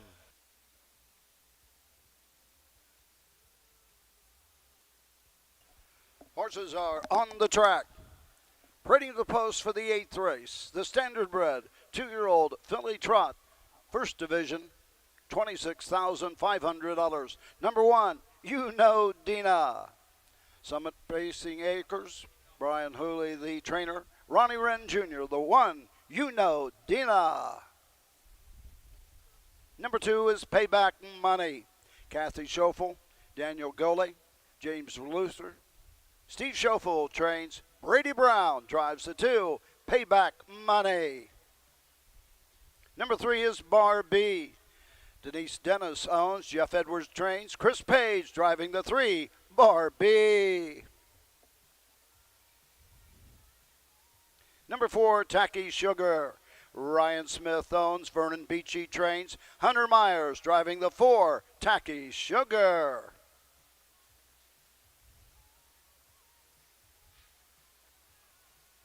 Number 5 is MM's Charm. Jay Schmucker, Jay Graber running Wild Stables, Hickory Hollow Stables, Melanie Wren, the trainer, Peter Wren driving the 5, MM's Charm. And number 6 is Can It Be Magic? Ruth Altmeyer, June and Thomas Duran, Heather K. Wilder, Dan Altmeyer trains Mike Wilder in the sulky of the 6. Can It Be Magic? And that's the field for the standardbred 2-year-old filly trot, $26,500, first division, race sponsored by South Mountain Stable. Well, we've left off with the 3 Bar B. Here's the 4, Tacky Sugar. Hunter Myers drives for Vernon Beachy, 2-year-old bay filly by Tactical Landing out of the Uncle Peter mare. Wicked Sugar, owned by Ryan Smith. A $23,000 Lexington purchase, has 7 starts on the season, 2 wins, 2 seconds, a third, $21,700, 155 and 1 at the Meadows. That came 3 starts back on August 15th. The 5, MM's Charm. Peter Wren drives for Melanie Wren. Jay Schmucker, Jay Graber running Wild Stables and Hickory Hollow Stables all own this Help Is on the Way filly out of a Father Patrick mare, Nonsense. 5 starts this year, has not had a win. Did win a qualifier at Hoosier Park in 2-1, won another qualifier at Hoosier Park in 2 minutes and 2/5. So has been making breaks, and then she'd have to requalify, making a break and have to requalify, but racing primarily at Hoosier Park. Number 6, Can It Be Magic? Mike Wilder for his father-in-law, Dan Altmeyer, the 2-year-old bay filly by Cantab Hall out of the Muscle Massey mare, Blonde Magic. This is a homebred owned in partnership by Ruth Altmeyer and June and Thomas Duran, who bred this filly. Also, Heather K. Wilder, wife of driver Mike Wilder, owns this Can It Be Magic filly. 6 starts, has a win, a second, 3/3, $20,000 on the year, 157 and 1 at Pocono. That came 2 starts back. You look at the number of starts these fillies have made, and you know Dina has had 9 starts, Tacky Sugar 7, and everybody else 6, or MM Charms only 5 starts. It just seems like you look at the program at Delaware here when it comes to these Wednesday and Thursday racing, these Grand Circuit events, most of these 2-year-olds have 4, 5, 6, 7 starts. They're lightly raced.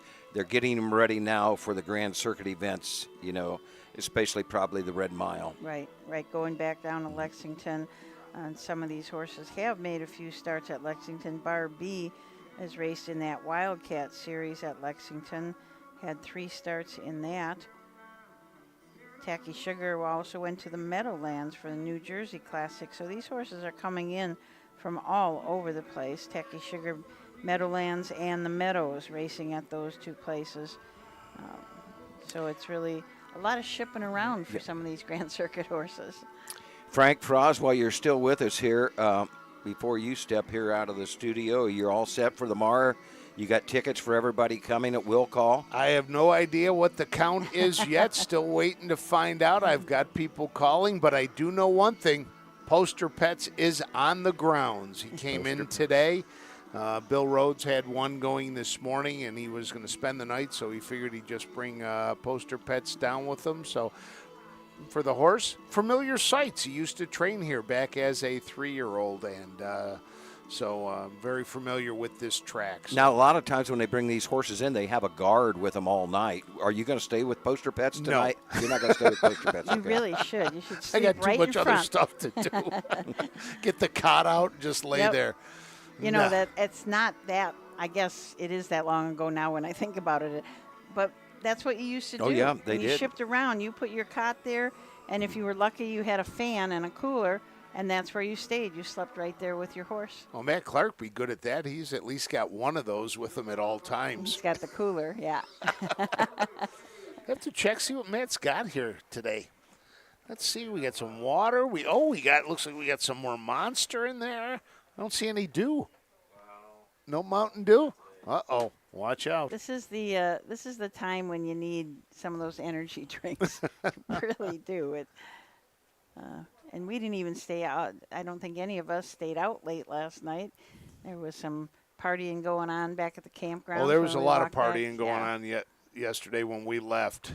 There'll be a lot more tonight. I think that's why Dan Noble wanted to bail out this morning. But Danny did show up, and it was good to have Dan. It was good also to have Austin Hanners over there for our speaker series, our Trackside Live speaker series. Tomorrow, Casey Coleman will be joining us at 8:30.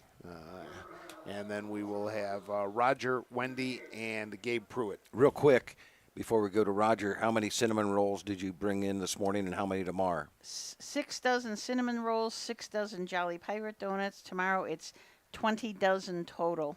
20 dozen total. 20 dozen total, yeah. The cinnamon rolls are great. You got to cut them in half. It's just too much. They're too big, aren't they? Too big. The worst thing, I went there this morning to pick them up at 7:30, and they said, they're not done yet.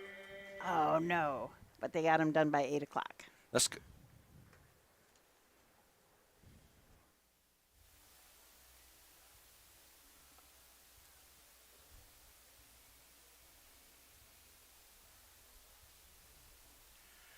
Two-year-old filly trotters in behind the Mike Wupkenberg gate on the upper turn. The gate swings into the stretch, and here they come.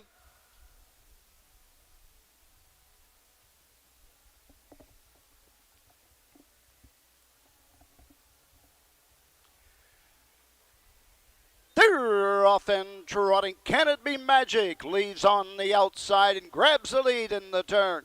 Getting away second, as you know, Dina, racing to the backside. Payback Money, Brady Brown's on the move early on. Racing fourth, the end of the turn, Tacky Sugar. Racing fifth is Bar B, trailing the field, MM's Charm. Down the backside, we got a new leader, Payback Money, and Brady Brown up to take command. Can It Be Magic is there second. You know Dina is third. They race by the opening quarter. Racing fourth, Tacky Sugar. Opening panel 28 and 3. Into the turn, going to the 3/8 mark. Racing fifth is Bar B. Trailing the field, MM's Charm. Into the lane first time. On top, it's Payback Money, showing the way by a length and a half. Can It Be Magic right there second. Here comes Tacky Sugar on the move on the outside. Now fourth, now third, as they race by the half and head to the 5/8. Halfway home, 58 and 4. To the backside, following the cover on the outside. Chris Page and Bar B now fourth. You know Dina Sheffield fifth. Trailing the field, but catching the pack is MM's Charm. Down the backside they go. Payback Money continues to show the way. Tacky Sugar on the outside second. Inside, Can It Be Magic on the outside. Bar B is now fourth at the 3/4. 128, 29 and 1. Third panel, a little more than an 8 to go in Ohio. Payback Money and Brady Brown, the one to catch. Hitting the pocket and coming to the outside. Mike Wilder and Can It Be Magic. Less than an 8 to go. Payback Money with the lead. Can It Be Magic closing on the outside with every stride. Payback Money, Mike Wilder. Can It Be Magic? It is. 157, 4/5.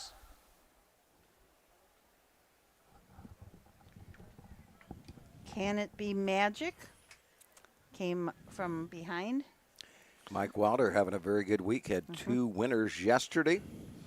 Here today with Can It Be Magic, 57 and 4, just 3/5 of second off the lifetime best for this 2-year-old bay filly by Cantab Hall. As we mentioned, was a homebred. That always makes it so much better. Breeders June and Thomas Durand. Ruth Altmeyer owns also with Heather Wilder. Dan Altmeyer trains, and son-in-law and husband Mike Wilder does the driving. It was magical because he was in trouble around the turn. He was just boxed in with no racing room at all, and then Payback Money sped up a little bit, and that opened it up for Mike Wilder to get out, and then just charges down the lane to pick up the victory. Horse primarily racing at the Meadows, one start at Pocono. That was where the win came, was at Pocono Downs. But 5 for 6 for seconds or thirds, now 6 for 7. Just go to show you how things change. Posted. On September 5th, Payback Money and Can't Be Magic went head-to-head at the Meadows Violation of the breaking rule. in Pennsylvania Consolation Sire Stake. Payback Money was second, just beating the neck. Can't Be Magic, who was kind of roughed up, was parked to the quarter that day, finished 5th. So today the tables are turned. It's Can't It Be Magic over Payback Money. Have another inquiry right now on the number 5, MM's Charm. Possible violation of the breaking rule. When you mentioned that this was Mike Wilder's third win, I went, oh, shucks. Since Frank took over on the studio side, we haven't been keeping track. That's all right. I just know Mike had 2 yesterday. Yeah. Meyer, June and Thomas Duran, Heather K. Wilder, Dan Altmeyer, the winning trainer. Mike Wilder getting his third win this week at Delaware, number 53 in his racing career. Mike Wilder has passed Ryan Stahl, and Ralph Baldwin has now moved into the 13th spot for winning drivers all time at Delaware, Ohio. 2-year-old filly Becantab Hall to Blonde Magic. The winner, 157 4/5. And the caretaker for this standardbred winner, Can It Be Magic, Kim Farmer. This race trophy by South Mountain Stable, and in the winner's circle to make the trophy presentation to the standardbred winner, on behalf of South Mountain Stable, Mr. Bill Peters. Wendy?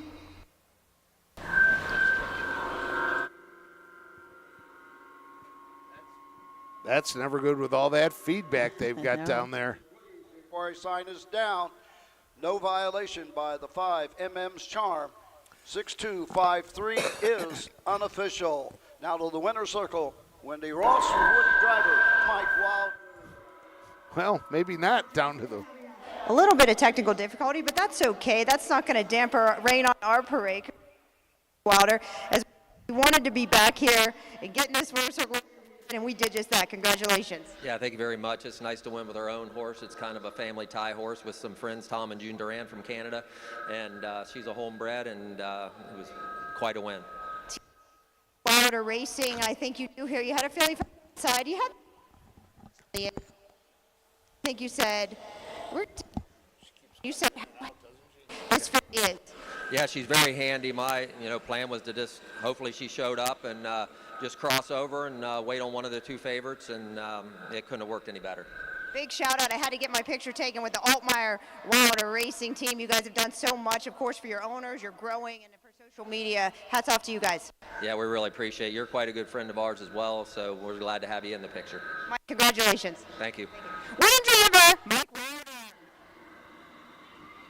I'd like to give a shout out to Mike's mom, Rhonda Ritter, in the Bradenton, Florida area. I'm sure she's watching. Can It Be Magic? I know her from the days way back in Sydney. I'm sure she's watching in Florida today. 2, Payback Money, $4, $3. The 5, MM's Charm, $10.40. The $1 Perfecta 6-2 returns $28.10. $1 try, 625, $350.80. 50-cent super, 6253, $1,060.80. Complete order finish, the 1, Dina, 5. The 2, Payback Money, 2. The 3, Barbie, 4. The 4, Tacky Sugar, 6. The 5, MM's Charm, 3. The 6, Can It Be Magic, the winner. Top down, 5-2, 4, 6-3, 1 on the bottom. The mile, 157, 4/5. Interesting, the stakes record for the standardbred 2-year-old filly trot is 155-2, set back in 2014. Track records don't last that long anymore, but this is a 10-year-old track record. Stakes record, I should say. Well, up next is the 9th race, another division of the Buckeye Stallion Series, second division for 3-year-old fillies for $20,000. A field of 8, and we'll be back to take a look at all 8 of these filly pacers right after this.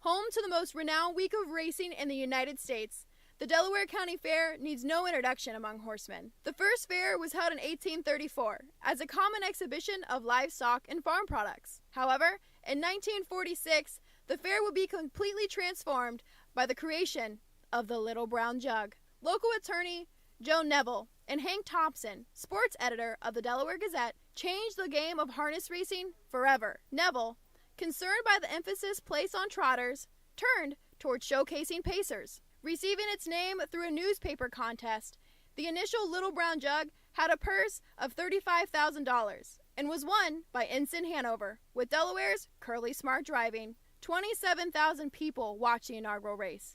Today, record attendance stands at 56,000 spectators. The Little Brown Jug is the final leg for the Pacing Triple Crown. Both the Jug and Jugette are the last Grand Circuit races to go multiple heats in one day. Delaware County Fair is a member of the Ohio Fair Racing Conference. They host 5 full days of the best and biggest county fair races. The roots of harness racing are born at the county fairs. For over 150 years, people have gathered to watch horses battle it out for fame and glory. Catch the thrills this summer at an Ohio Fair Racing Conference County Fair.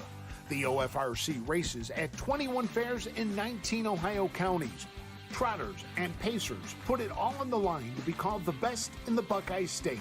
The Ohio Racing Conference, where the path to greatness begins.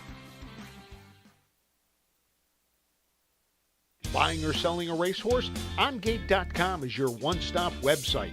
OnGate has changed the way racehorses are bought and sold.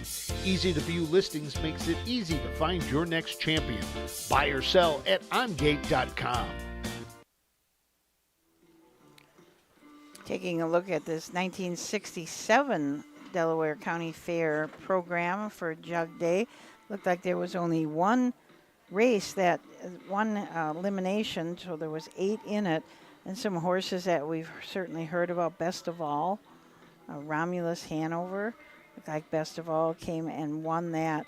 And we were looking at the 1964 program before, and we said only the only races that they filled out everything for by putting some past performance and so forth were those Grand Circuit races. But by 1967, they were doing them all. So they had a little bit of past performance. Best of All, I believe, was in Ohio. Was it Hunting Bars or? Yes. Huntenbauer from Cincinnati, Ohio. And who drove Best of All? Jay Hackett. Yeah, Jim Hackett. Jim Hackett. Yep. Top driver from Ohio. Most probably a Hall of Famer, I would say, in Ohio. Yeah, these are. Samuel Huntenbauer was a big name in racing back in the day in Ohio. And they had to win 2 heats, so that year all 8 horses went 3 heats.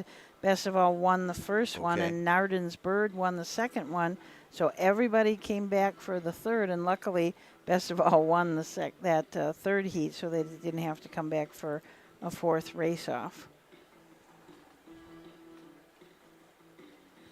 Rum Customer was in as a 2-year-old that year. Okay, Rum Customer the following year, I believe, won the Jug for Bill Houghton. Yes. He should have. So that I would have guess been my first year as Really? tending the Jug, Rum Customer. it's kind of interesting. He finished third as a 2-year-old in the standard bred. Miracle Maker was the winner of that race. Tarport Neal. There's just some names that you hear, that you can remember from way back. It looks like the post parade is coming out for race number 9, the Buckeye Stallion Series 3-year-old filly Pacers. Leaving the paddock and coming to the track for the 9th race.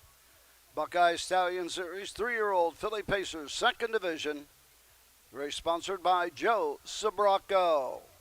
And these are the horses. Number 1, Genetic Edge. Diamond Creek Racing, Darby Creek Standard Breds, Tyler Rush trains. Chris Page, the 1, Genetic Edge. Number 2 is Real Star. Richard Knoll, the owner. Scott Mogan trains. Trevor Smith, the 2, Real Star. Number 3, Meadowland Bella. Tina Sudermeister and Tamara Hovler. Mike Metters trains. Mark St. Louis Jr. drives the 3, Meadowland Bella. Number 4 is Muddin' Up. CT Stables, Thomas Cave, John Ackley trains. Dexter Dunn driving the 4, Muddin' Up. Number 5, Illegal. Mike Pohamus, Kevin McQuinn. Mike Pohamus trains. Tyler Smith, the 5, Illegal. Number 6, Forever High. Holly Rush, the owner. Robert Rush, the trainer. David Miller drives the 6, Forever High. Number 7 is Laurel Court. S. Hagemeyer, M. Hagemeyer, Rich Mandello, Mike Robinson. Brian Georges trains. Kane Kaufman drives the 7, Laurel Court.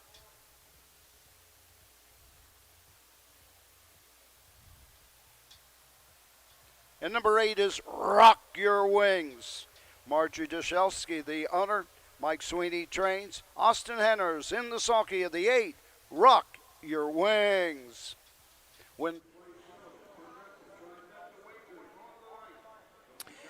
Well, the 9th race, Susan, the 2nd division of the 3-year-old filly Buckeye Stallion Series pace for $20,000, a field of 8. The 1, Generic Edge, Chris Pedge for Tyler Rush. 3-year-old Bay filly by Down by the Seaside out of the Rock and Roll Hanover mare, Live Wire, Diamond Creek Racing. Pennsylvania, Diamond Creek Standardbreds of Marysville, Ohio owned 9 starts this year, 3 wins, a second, a third, $41,000 on the year, $75,000 lifetime, 152-2 at Scioto Downs. Real Star with Trevor Smith out will come from the 2-hole. Scott Mogan trains. Richard Knoll from Livonia, Michigan is the owner. This is a Nob Hill High out of a Real Artist mare, Real Joy. 15 starts on the year, 1 win. That was at Scioto Downs in 53-1, $36,460 in earnings. Number 3, Meadowland Bella. Mark St. Louis Jr. will drive this 3-year-old bay filly by Well Said out of the Stonebridge Regal Bell. Meadowland Lindsay. Mike Metters trains for Tina Suttlemeister and Tamara Hoovler. 12 starts on the year for Meadowland Bella with 5 wins and a second, $19,062. A qualifying win at Scioto Downs of 156. Last time out, finished second at Upper Sandusky, pacing her mile in 158-3. And Muddin' Up and Dexter Dunn from the 4-hole. John Ackley trains. CT Stables from Washington Courthouse and Thomas B. Cave, Campbellsville, Kentucky are the owners. Thomas Cave is also the breeder. This is a bit of a legend out of an All-American native mare, Native and Up. 16 starts this year, 2 wins, 1 second, 1 third. The fastest of those wins was 153-2. But this filly had a really good 2-year-old season also. Made $60,000 as a 2-year-old. Had a mark of 54 at Oak Grove.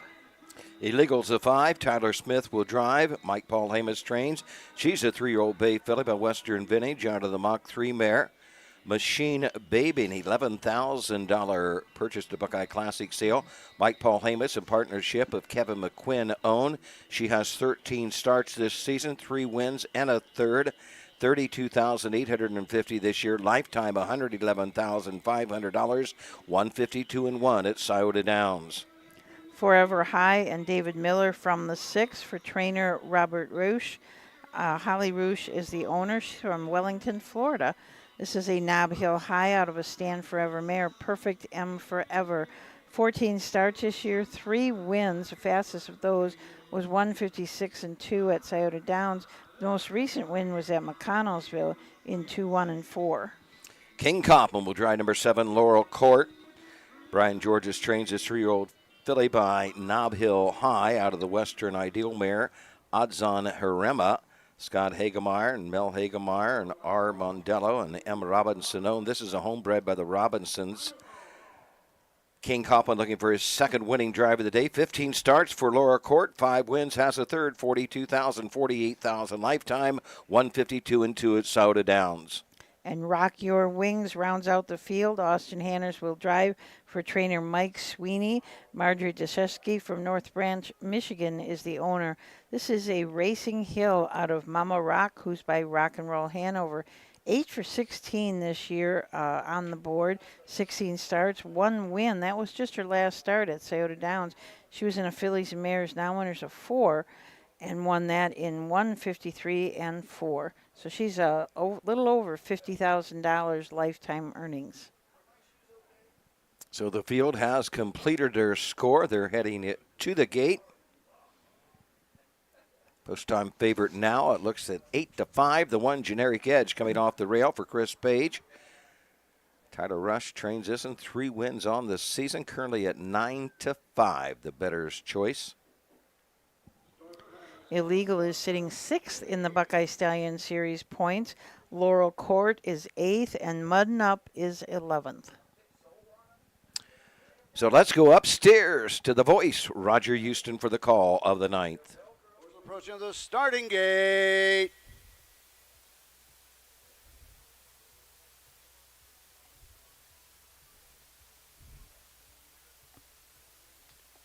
Pacers are all in behind the gate.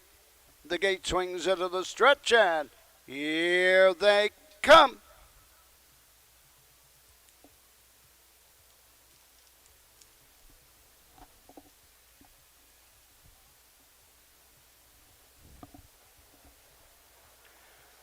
They're off and pacing, going right out for the lead on the outside. Meadowland Bella inside. Genetic Edge is there second. Real Star third. Up on the outside, Illegal pacing fourth, looking for a spot. Racing fifth is Muddin' Up. Sixth is Forever High. Seventh on the outside, Laurel Court. And treading the field, Rock Your Wings. On the outside, Genetic Edge and Chris Page take the lead by a length and 3/4. Racing second, Meadowland Bella by the quarter and 27-4. Into the turn, racing third, going to the 3/8 mark. As they race around the turn, Illegal tips to the outside. Racing fifth, that's Muddin' Up. As they race into the lane first time, coming to the halfway point. They're going after the leader, Genetic Edge, by a length and a half. On the outside, Real Star second, Meadowland Bella inside third. As they race into the turn, going by the half in 56-4, second panel in 29. To the backside they go. Illegal's fourth on the outside. Muddin' Up is there fifth. Racing sixth. Laurel Court seventh. Forever High and trailing the field. Rock Your Wings. Down the backside they go. It's Genetic Edge by a length and a half. On the inside, Meadowland Bella looking for some daylight at the 3/4 in 124, 27-1. Third panel around the final turn. It's Genetic Edge with the lead. Battles on for second and third. Here comes Dexter Dunn. 3 wide on the outside. Muddin' Up. Followed by David Miller with Forever High. Through the stretch. Drawn away. Genetic Edge by 7. Muddin' Up. Forever High. The mile. 151. 2/5. That mile in 151-2. Genetic Edge, the down by the Seaside filly, lowered her lifetime mark, but it was 52-2. So she had a nice mark before this, but now 51-2. Chris Page gets his first winning drive of the day, his 12th of the week. Behind this 3-year-old bay filly by Down by the Seaside out of the Rock and Roll Hanover Mare Live Wire. She's owned by Diamond Creek Racing and Darby Creek Standard Breds. Her 4th of the season, Susan, in 10 tries. Lifetime now, $85,000 for Generic Edge. She was lightly raced as a 2-year-old, just had 5 starts, but earned $34,000, had a mark of 56-1 at Northfield Park as a 2-year-old. So she's been a nice filly. 27-4, 56-4, 3/4 124, 151-2. It's a lifetime mark now for Generic Edge. Chris certainly opened up coming around the last turn and down that stretch. Judges have posted the 1 Generic Edge as a winner, the 4 Mudden Up second, the 6 Forever High third, and the 3 Meadowland Bella as 4th. That is unofficial 1-4-6-3.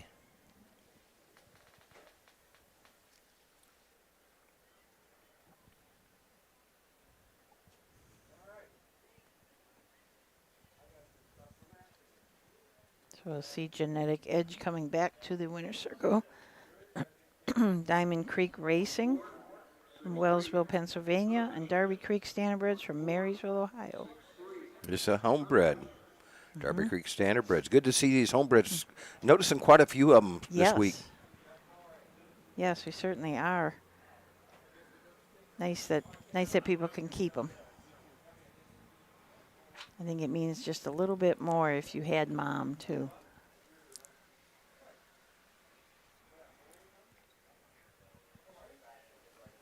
It's funny, I know that the Pavilion Hill has a lot of TVs, but when the race is going on, everybody wants to come out and see it live. Up to the rail, yeah.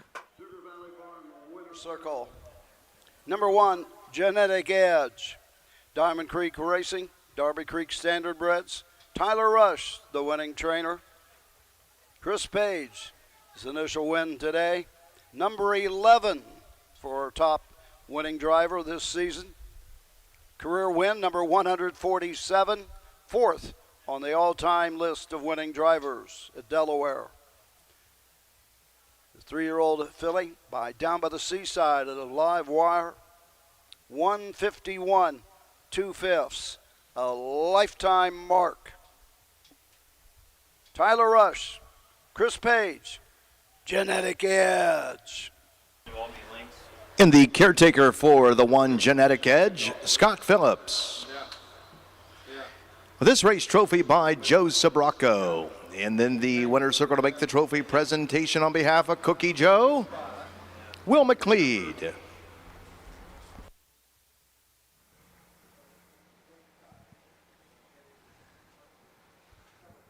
We should get the rundown pretty quickly for this one. I didn't hear any inquiries or anything, so we were talking about, I see on your program page there, the Lady Pace, and what wasn't in there was a surprise for Brad Conrad. What he a great got the surprise Tom for him. White Media Award. Yeah. Brad had no idea. Jay Wolf was so tricky with this. Brad was telling me just a while ago that his wife knew about it, but even he wanted it covered. I'll make this quick, so quick. Let's get the results, and I'll tell the story. $3. Number 4, Muddin' Up, $7.60, $6.60. Number 6, Forever High, $6.80. $1 Perfecta, 1.4, $19.40. $1 Try, 146. $211.10. 50-cent Super, 1463, $390.75. 50-cent Pick 4, 4 of 4, $94.05. Complete order finish, the 1, Genetic Edge, the winner. Number 2, Real Star, 5. The 3, Meadowland Bella, 4. The 4, Muddin' Up, 2. The 5, Illegal, 7. The 6, Forever High, 3. The 7, Laurel Court, 8. The 8, Rock Your Wings, 6. Top down, 154, 273, 86 on the bottom. The mile, 151, 2/5. Brings us to the Back to the Brad Conrad Award and the story. Brad had no idea. I guess there was only about 4 or 5 people. Tom Wright knew it, Yeah. Jay Wolf knew it, and Brad's family. That was it. Nobody else in the log cabin knew it because Jay wanted it to be a secret. So I guess even when Jay had tickets for yesterday evening or whenever Brad's family got here in will call, he had them under another name Oh, my just gosh. for some odd reason that Brad would stumble across that Yeah. envelope. I don't know how Wow. that would ever happen, but it was a surprise. Oh, that's So great. I attended the ceremony over there last night because, Lisa Swartz, and then I'm glad I was there because of Brad, good Yeah. friend also. Yeah. But Hervier Fillion's sons, both of them, the one did most of the speaking, give a great speech, and he was really, he said, this is probably the last time that my dad's going to be honored. It's been yes. a few years now since he's been gone. This will probably be the last time. He gave a great speech, and Hervé Fillion beat Albatross up that year. And what year would it have been? I suppose that would have been the 80s. Albatross is only one of the only horses ever barred from betting in the jug. Oh, really? And I didn't know that. I Wow. can't remember that. I was here, but Yeah. I can remember Hervé Fillion, big upset. Yeah. And that was that hot hitter? No, Was that that one- was with Nansemon, hot Nansemon, hitter. okay. He came back with hot hitter standing, in the Yeah. sulky. I can remember that. That's whenever I think of Hervey, I think of that picture with him standing up. That was just incredibly Yeah. cool. So it was a great evening, and then Yannick Gingral got inducted into the Little Brown Jug Wall of Fame, and he kind of teared up, thanking Ron Burke, for all being pretty much his primary driver on the Grand Circuit. Yeah. Well, that's a nice night in Yes. in that historic log cabin. Yeah, and they do a Really very great. nice job. Yes. So we will take a short break, and then we'll be back with race number 10. It's the second division of the standard bred for 2-year-old filly trotters. At Ohio State's Galbraith Equine Center, our veterinary champions are here for your champions 24/7, 365 days a year. Our expert team of boarded surgeons, sports medicine and rehabilitation specialists, together with veterinary cardiologists, internal medicine, and ophthalmologists, make our hospital your best resource for all sport horse performance issues. The Ohio State Veterinary Medical Center's Galbraith Equine Hospital. Call us today at 614-292-6661. For over 100 years, the values at Coverlink Insurance have been clear. Do the right thing. These values have been at the forefront of what we do, and that will never change. At Coverlink Insurance, you're a person, not a policy. Whether you raise crops, livestock, or own the family farm, Coverlink's farm insurance can be tailored to meet your needs. Trusted advice and solutions to protect what matters most. Great service from great people, Coverlink Insurance. For over 50 years, Midland Acres has provided top-quality Ohio-bred colts and fillies. As a third-generation farm, we understand the importance of delivering well-cared-for and well-mannered yearlings. Get in the winner's circle with the yearlings by Fear the Dragon, Yankee Cruiser, Long Tom, Summa Cum Laude, Ready for Money, and Bit of a Legend. Midland Acres, doing our best to bring you the best. I want to make sure if you're coming to Delaware tomorrow that you stop back at the OHHA tent. We started giving out T-shirts today. You have to answer a question to get one, but Jordan from the United States Trotting Association helping us out, so we really appreciate that. So stop back at the tent. Yep, if you're great here tomorrow. rolls, as we mentioned, the great rolls. Cinnamon rolls, yep. Yep.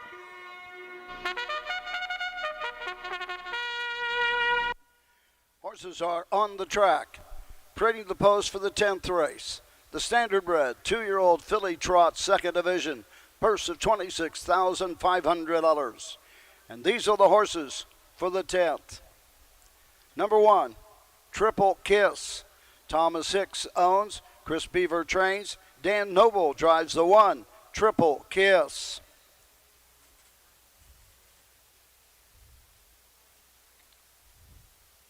Number 2 is Me Montana. Heartland Acres, Melanie Wren trains. Peter Wren drives the 2. Me, Montana. Number 3 per capita, Kathy Schoeffel, King Family Stable, Mary Owlett. Steve Schoeffel trains. Brady Brown driving the 3 per capita. Number 4, Country Victory. Yacht Club 140, the owner. Melvin Schmucker trains. Scott Saron drives the 4, Country Victory. Number 5 is Nikki Strikes. Berlin Brower owns and trains. David Miller, the 5, Nikki Strikes. Number 6 is Naughty Naughty. Denise Dennis owns, Jeff Edwards trains. Chris Page drives the 6, Naughty Naughty. And number 7 is Blueberry. Jan Snyder, the lessee. Doug Snyder trains. Todd McCarthy in the sulky, the 7, Blueberry. And that's the field. Susan, we were talking about the OHH tents and the donuts and coffee in the morning. I noticed this morning, and I want to put that out there, anybody stopping by, I noticed several people signing up for memberships, probably Yes. the associate membership for $25. Explain that a little bit. Right. Yeah, you can be an associate member for just $25. That gets you the 4 Buckeye Stallions here, or the 4 Buckeye Harness Horsemen's newsletters, or it's actually a magazine. Really nicely done Yes, it magazine. is. Frank Fraz does most of that.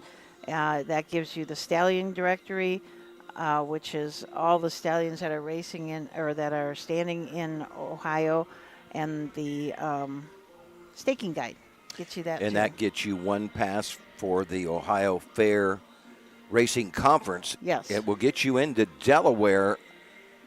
I don't know if, like Jugette Day or Jug Day, I don't know if they honor it those days, but I know it gets you in, they say, Sunday, Monday, and Tuesday. Yes, it does get you in those other 2 days also. That's it. Because but probably there are, not into the grandstand on those 2 days. Right. It would get you on the ground. But it would get you to 20-some county fairs if you're a fair goer. And, it's a great deal. It is. And then let's touch on the Huff Guide real quick. Yes, please order your Huff Guides Order your now. Huff Guide. Even though they're not going to come out till next spring. But we ran out last year. We ordered 100 extra. They're $10, am I correct? $10, yes, and everybody needs a Huff's Guide. Yeah, that's for sure. Well, we better get to work here on this 10th race. 2-year-old filly, second division of the standard bred, the 1 Triple Kiss, Dan Noble for Chris Beaver. This 2-year-old brown filly by Tactical Landing has 3 wins on the, just 3 starts, a win, a second, 8,057-1 at Scioto. Me Montana, been racing primarily at Hoosier Park. Driver Peter Wren for Melanie Wren, and Heartland Acres from Wahonding, Ohio. This is a Pastor Stevens out of an Infinite Mare. 5 starts on the year, 1 win, 1 second, 1 third. That win was at Hoosier Park in 58-1. Number 3 per capita, Steve Schoeffel trains and drives. 2-year-old bay filly by Father Patrick out of the Chapter 7 mare. Pay for Soup, 9 starts, has 2 thirds, 9,000 on the year for the 3 per capita. Country Victory, Scott Ziran up for Melvin Schmucker and Yacht Club 140. And the International Money filly, who's had 2 wins already this year. The fastest of those, 155 at the Meadows. 5, Nikki Strikes. 2-year-old bay filly by Father Patrick out of the Muscle Mass mare. Tala Sealster. Owned and trained by Berlin Brower. David Miller would drive the 5, Nikki Strikes. She has 8 starts, 2 wins, 2 seconds, 2 thirds, 15,388, 159 on the year. That mark coming back on June 26th. Naughty Naughty, driven by Chris Page. Trainer is Jeff Edwards. Denise Dennis is the owner and also the breeder. This is a Swan for All out of a Muscle Hill mare. 11 starts on the year, 1 win. That was at Lexington in 54-4. This horse has been racing at Hoosier Park last start and Lexington. And number 7, Blueberry. Todd McCarthy drives for Doug Snyder. The 2-year-old bay fillies by Father Patrick out of the Muscle Hill mare. Perfect Image. Jan Snyder, the lessee of Meadowlands, Pennsylvania. 8 starts for Blueberry this season. 3 wins, 2 seconds, a third. $111,876. Wow. 157 at the Meadows. Let's see where that money came from. It had to become right here. Last start out. A lot of that money came second place finish in the Pennsylvania Star Stakes final for $252. 60,000 of that came right there, roughly 60,000 and change. So $111,000 for the 7 Blueberry. See what she can do out of post 7. Yes. We talk about these horses not having many starts, but the Triple Kiss has only had 3 starts. Had a qualifier at DuQuoin, then went to Indianapolis and raced in the Hoosier, finished 5th there. Finished 3rd in a non-winners of 1 race at Scioto Downs, and then won in 57-1. That must have been enough to say Chris Beaver would put her in this. Well, the horses are approaching the Mike Wepkenberg starting gate. We'll go upstairs for Roger Houston to give us the call of the 2nd division of the Standardbred.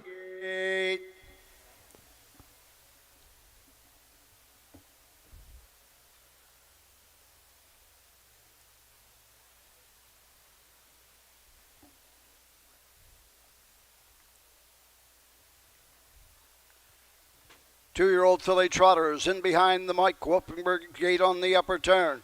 The gate swings into the stretch, and here they come.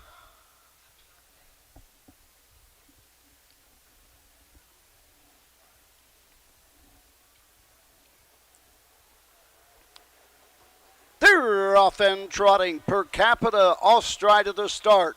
Going for the lead, that's Country Victory. Racing second is Nikki Strikes. Third on the outside, Blueberry. Racing fourth as they race into the turn, Me Montana. Fifth is Naughty Naughty. Racing sixth, Triple Kiss. Trailing the field, Per Capita. Down the backside, Scots are on. Opens up with Country Victory by 4 lengths. Go on to the first quarter mark. Field of trotters by the quarter in 27 flat. Racing second is Nikki Strikes. Around the turn to the 3/8. Third is Blueberry. Racing fourth, Me Montana. Fifth, Naughty Naughty. Racing sixth, Triple Kiss. And trailing the field, Per Capita. All in straight alignment as they pass the stand for the first time. Coming to the halfway point. Country Victory by 2 1/4. Racing second is Nikki Strikes as they race by the halfway point. 56-1, 29-1, second quarter. On to the backside, Blueberry, True Rot's third, racing fourth, Me Montana, tipping to the outside, Naughty Naughty, now fifth and coming on. Sixth is Triple Kiss, trailing the field, Per Capita. Down the backside they go. The leader is Country Victory, the one to catch. Nikki Strikes is there second. Blueberry's out and moving on the outside third. At the 3/4, 124-4, 28-3. Around that final turn, the leader is Country Victory. Nikki Strikes now comes to the outside and after the leader. 3 wide in the turn, Blueberry. Less than an 8 to go in Ohio. On the inside, Country Victory. Outside, Nikki Strikes. Blueberry third, coming to the wire. On top, Country Victory. It's Nikki Strikes on the outside. The mile, 1:55. Well, that mile in 1:55 would be a new stakes record because the stakes record was 55-2 with Wild Honey from 2014. We were just talking about how that was a long-standing track record, and I guess it is smashed now. And just looking at David Miller, 25-1 morning line. Gets off at 17-1. Oh. David Miller, friend of mine yesterday, Charlie Steinbrenner from our hometown area. He said, how in the world did they let David Miller pay $22 yesterday? So I can see Charlie across the way. He might be not too happy now if he didn't bet David Miller, but that'd be his own fault. Yeah. He was here at Delaware. 17 on the board, $34 for Nikki Strikes and David Miller. Rod Cooper had David Miller up on 2 of his horses yesterday, and the one had a legitimate chance to win anyways, and he won with that one. But the other one, Rod says, there's no way this horse is going to win. But we do have David Miller up, and darn, he didn't win. Can improve a horse, that's for sure.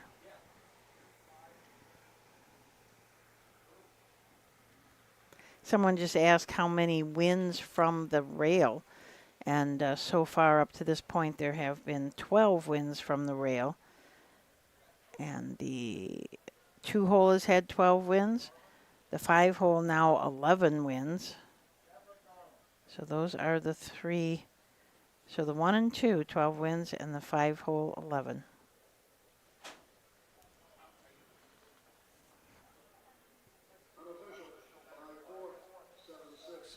5, 4, 7, 6. This time moving into the Sugar Valley Farm winner's circle. Number 5, Dickey Strikes. Owned by Berlin Brower of Kevel, Kentucky. Berlin Brower, the trainer. David Miller in the sulky. First win today, his 3rd this week at Delaware.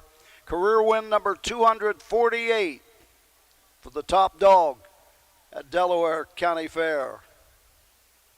2-year-old filly by Father Patrick out of Tallis Sealster, taking a lifetime mark, 155.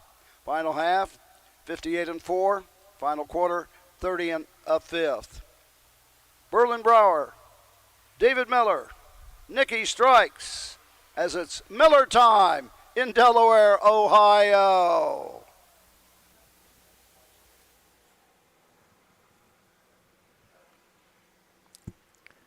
So they have the first 4 up. Freshman trotting filly winning the standardbred, Nicky Strikes, Deborah Garland. This race trophy by South Mountain Stable, and in the winner's circle to make the trophy presentation, all the way from Cleveland, Ohio, State Representative Juanita Brent. Welcome to the Delaware County Fairgrounds. I just saw the state representative back there, and she had a T-shirt. She had her name on the back of the T-shirt, and she said, that's just in case anybody forgets my name. I can turn around, and there it is. Maybe it's election year. It may be, yeah. But she looked like a fun kind of person. I think we're going to get an interview here with Wendy Ross is my guess. I saw David Miller taking his helmet off.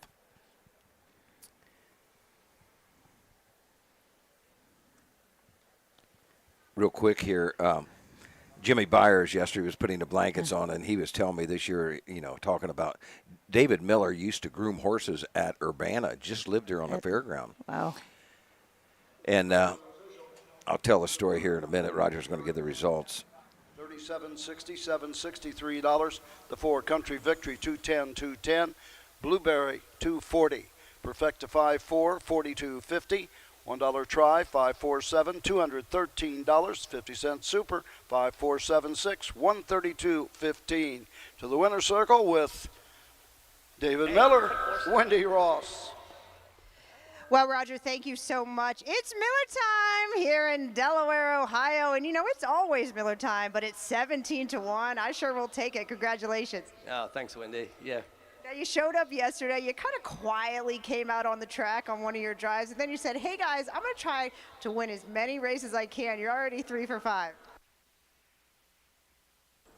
Always love coming here, and seem to have a good karma with the and Well, you picked up a lot of live drives throughout the rest of the day and into tomorrow, so best of luck. We just wanted to catch up with you and say it's always good to see you and glad to have you back. Yeah, it's my favorite track. Winning driver, David Miller.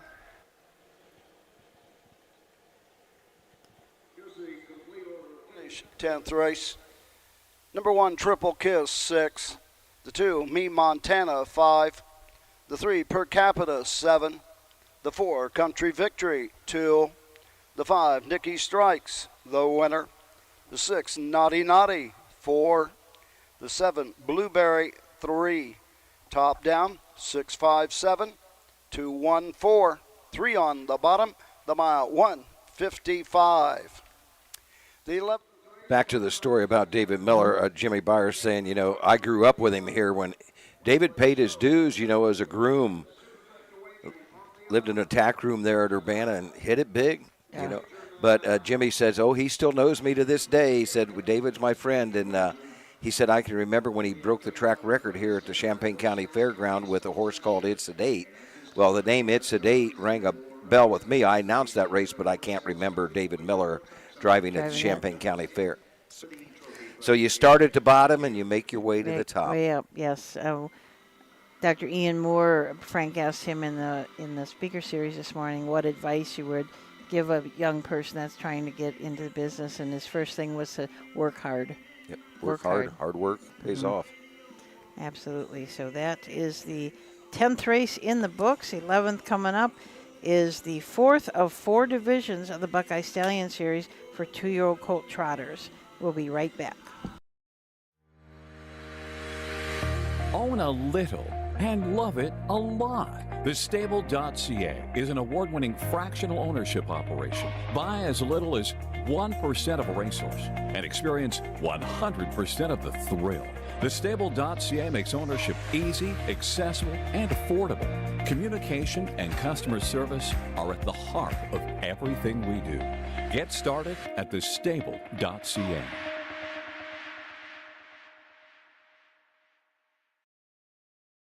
Volstead, Coach K. Hanover, Slay, Ohio's top trotters stand at Dublin Valley Farms. Volstead's offspring include Sugar Instead, the 2023 Ohio 2-year-old trotting filly of the year, and 2024 Ohio Sire Stakes winner Jurassic Hattie. Coach K. Hanover, the son of world record holder Walner, and Slay, the son of Chapter 7, standing his first season at Dublin Valley Farms.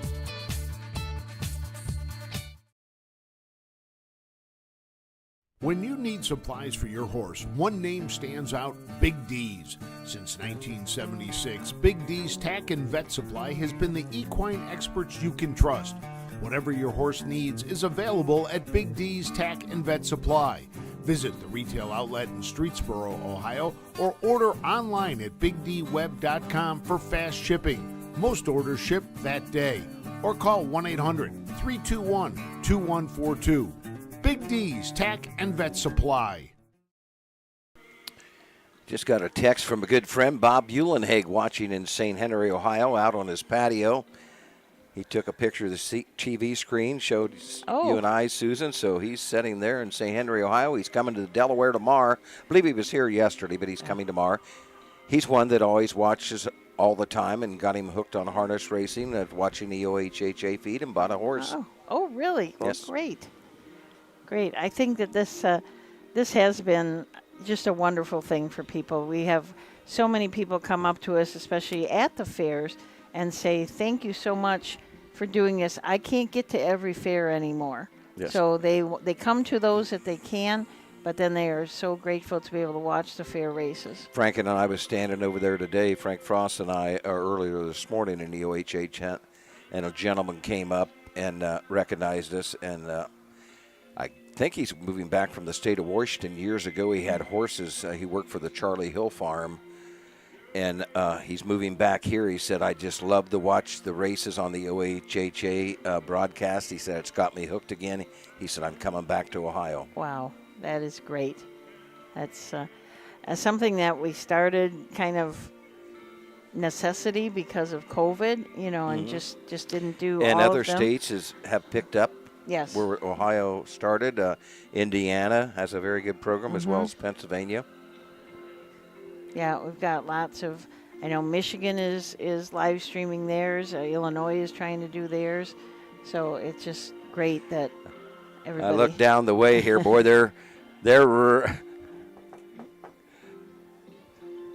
he's a celebrity. Brad Conrad. Can you get the camera on that guy down there? Or can't? Brad Conrad got the award. We touched on it earlier. He was getting interviewed by Ashley. By Ashley Daly. So we're going to probably see a clip on that here shortly. They're giving him the business down there. So we await the post parade. The Outriders are out. They will be coming out shortly. A field of 8 Buckeye Stallion Series. This is the 4th division for $20,000. Dollars, I know we touched on this yesterday. I think it was when Frank and I was on the air, and maybe Scott Mogan. So many divisions of this Buckeye Stallion Series. And, so many times this year we would see the Ohio Sire Stakes just go for one division. Yes, yeah. So it said that things are going to have to be tweaked maybe a little bit this fall. Here's the post parade for the 11th. Horses are leaving the paddock, coming to the track for the Buckeye Stallion Series. 2-year-old Colton Gelding, Trotters 4th Division. And these are the horses for the 11th. Oaxaca Harry, owned by Bet the House. Jeff Smith trains. Tyler Smith drives the 1, Oaxaca Harry. Number 2 is 80 plus 80. David H. Miller owns and trains. Derek Waterler drives the 2, 80 plus 80. Number 3, Rose Run ATM. William Hart, Matthew Burkholder. Matt Burkholder, the trainer. Chris Lems, the 3, Rose Run ATM.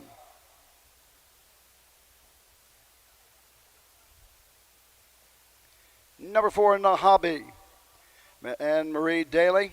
Jared Daly, Ryan Miller trains. Brett Miller, the 4, Nababi. Number 5 is Dean's Lucky Day. Eric Thomas owns. Ray Paver trains. Austin Henner's the 5, Dean's Lucky Day.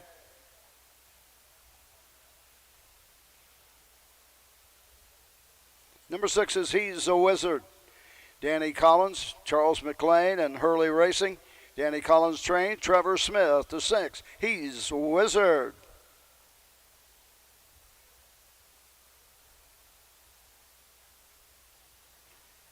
The 7 is Tom Cruiser. G. Peters, the owner. Scott Cox trained. David Miller drives the 7. Tom Cruiser.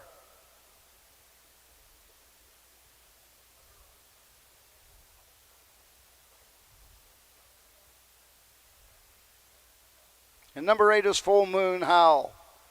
Madison and Jessica Smith of Xenia, Ohio. Jessica Smith trains. Ronnie Gillespie in the sulky of the 8. Full Moon Howl.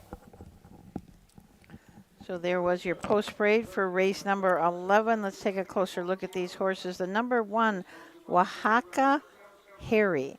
Tyler Smith drives for Jeff Smith. Bet the House LLC from St. Petersburg, Florida, owned this long Tom colt. It's out of a DeJarmbro mare. 5 starts on the year, 2 wins. Most recent win was at Scioto Downs in the Buckeye Stallion Series when he won in 159. His other win was another Buckeye Stallion Series at Scioto in 58 and 2. 2 is 80 plus 80. Derek Whitaker drives for David H. Miller. This 2-year-old Bay Gilded Son is by Clocked at 80 out of Lindy Lane by Dame Lindy. Miller also owns 8 starts, has a win, 5 seconds, 2/3, 15,938 on the year, 203 and 4 at Woodsfield, racing mainly at the county fairs throughout the state of Ohio. Rose Run ATM has Chris Lems up for Matthew Burkholder. William Hart and Matthew Burkholder are the owners. This is an Uncle Peter out of a Conway Hall mare, Anything But Love. 6 starts on the year, 1 win. That was just 2 starts back at Northfield Park in a 2-year-old non-winners of 1 race in 2-2 and 2. Brett Miller would drive the 4, Naba High for Ryan Miller, the 2-year-old Bray Gilded Son of Enterprise out of the RC Royalty mare. Xana Royalty, 4 starts, lightly raced, has 2 wins, 3rd on the year, 15,630, 158 and 3 at Scioto Downs. That's 3 starts back on the 25th of July. Dean's Lucky Day and Austin Hanners for trainer Ray Paver. Owner Eric Thomas from Ashley, Ohio. This is a Volstead of an Amigo Hall mare. 5 starts on the year, has not hit the board yet. Had a good outing last time at Scioto Downs, was in a 2-year-old non-winners of 1 race, and he trotted in 57 and 4. Trevor Smith, the 6, He's a Wizard for Danny Collins, the 2-year-old Bay Gilding by Watt the Hill, a $16,000 yearling purchase. 3 starts, has yet to hit the board, shows some breaks. Best finish was on July 1st at Sourdough Downs in a qualifier. Tried the Buckeye Stallion Series on July 25th. Made some breaks, finished 10th distance. Tom Cruiser has the 7-hole with David Miller up. Scott Cox is the trainer. G. Peters, the breeder and owner of this long Tom colt out of a DeJarmbro mare, Lightning Bell. 10 starts on the year, 2 wins. One of those was at Northfield in 2, 2, and 3. Last start at Northfield, he finished 4th in the Buckeye Stallion Series, trotting his mile in 59 and 4. And rounding out the field, the 8 is Full Moon Howl, Ronnie Gillespie for Jessica Smith. This is a 2-year-old bay-golded son of Full Count. Only a $3,800 purchase. Now, here's a bargain, Susan. $36,000 on the year, 5 wins in 14 starts, 3 seconds, 3 thirds. That certainly was. I mean, 10 times what they paid for it has been almost earned. You don't find those kind of bargains around any much more, but blooded horse sale, once in a while you can find some. So, and this horse, Full Moon Howl, is sitting 10th in the Buckeye Stallion Series, so didn't draw well today, but certainly has the capabilities of being right there.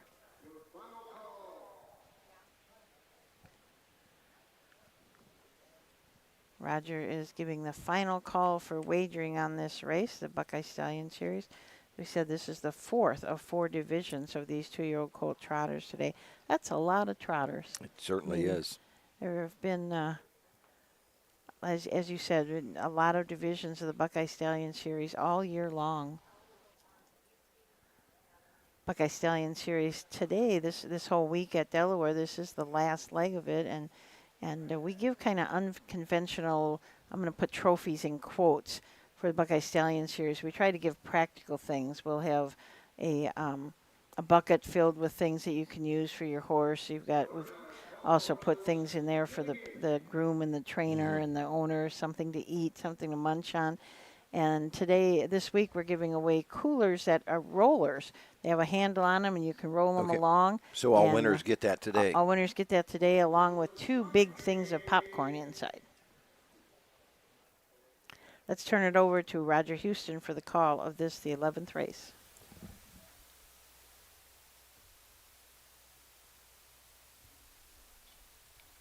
Trotters are all in behind the gate. Gate swings into the stretch, and here they come.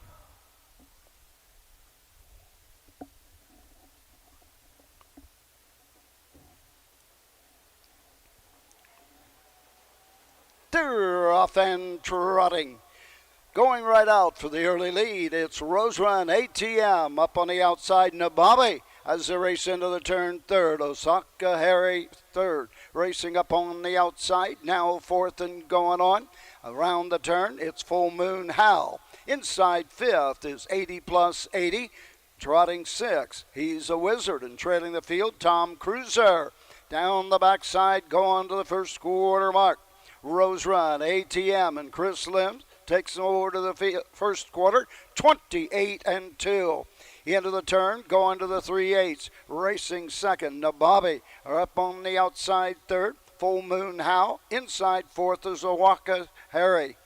Racing 5th, 80 plus 80. Racing 6th, he's a wizard. 7th as Tom Cruiser. And further back, as they come to the halfway point, Dean's Lucky Day. They're halfway home. 58 and 2, a bit of a breather there. 30 seconds, second panel. Rose Run ATM with the lead by a length and 3/4. Racing second, Nababi up on the outside third. Full Moon Howl going the long mile. Owaka's Harry racing 4th. Tips to the outside for Tyler Smith. Racing 5th, 80 plus 80. 6th as he's a wizard. Racing 7th, the end of the turn, Tom Cruiser at the 3/4, 128 and 1, 29 and 4, third panel around the final turn. Rose Run ATM opens up by 2.5, make it 3. Nababi is there second on the outside. Owaka Harry coming on into the stretch, coming home for the payoff. On top of the field, it's Rose Run ATM as Chris Limbs tucks the whip. Outside of Owaka Harry. The mile, 1:58. 158 for Rose Run ATM. Chris Lems gets his second winning drive of the day. He teams up once again with Matthew Burkholder. I believe they teamed up for a couple wins yesterday in some nice races here at Delaware. Yeah, Chris has 6 for the week. He very well could be the second driver, Yes. probably right behind Chris. Right behind Chris Page and then Chris Lums. Yeah, they're both doing really well. Fractions were hot early, 28-2. Got a breather, 58-2. 32nd second panel, 28-1. Home in 158. Final half and just 59-3. For Rose Run ATM, second of the season. In 7 tries, earnings now $20,400 on the year.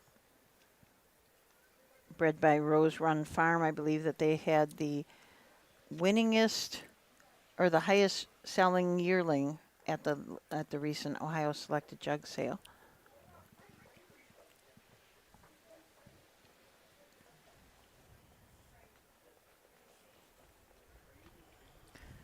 Susie Tell says she has a David Miller story. She first met David when he was driving It's a Date for my husband Ed Tell during the summer fairs down at the Hocking County Fair. So I Well, guess It's a Date is the horse I was talking about that I announced that won that set the track record. I didn't know that Tells owned that horse. Tells owned it. Yep. She set the track record at Urbana. So maybe Susie can tell us what year that would have been. Yeah. And here comes Chris Lems in Rose Run ATM.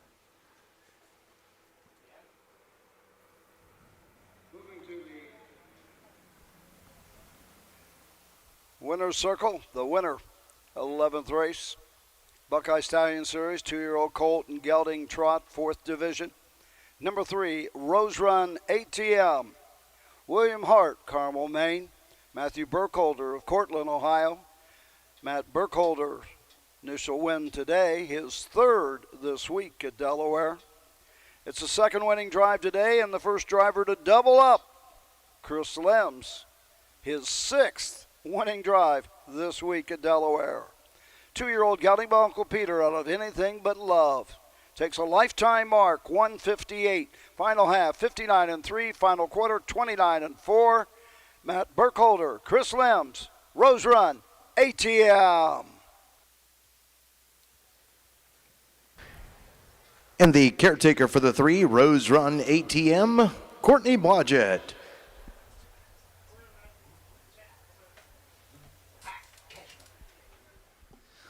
In the trophy presentation, here for the 11th race, the Standardbred Horse Sales Company. In the winner's circle to make the trophy presentation,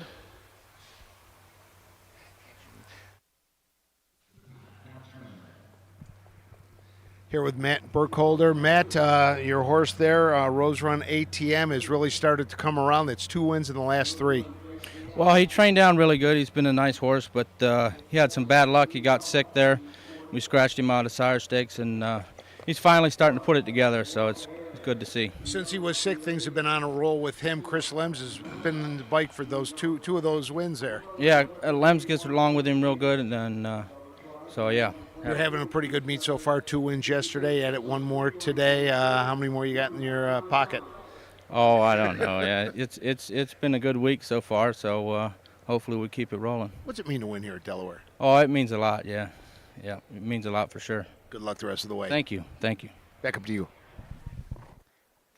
Matthew Burkholder, winning trainer of Rose Run ATM.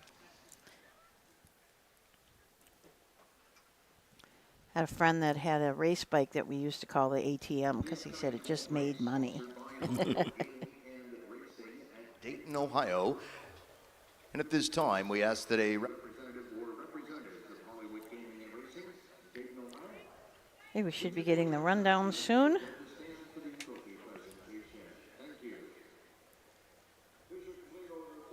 Eleventh race. Number 1, Hawaka Harry, Tool. The 2, 80 plus 80, 4. The 3, Rose Run ATM, the winner. The 4, Nobrabi, 3. The 5, Dean's Lucky Day, 8. The 6, He's a Wizard, 7. The 7, Tom Cruiser. 5. The 8, Full Moon Howl. 6. Top down, 241. 387. 5. 6 on the bottom. The mile, 1:58. Post time for the 12th race in 5 minutes. No. Okay, I'm going to step out for a few minutes. Frank Froz is coming back in, so we're going to be back with these next races right after these messages.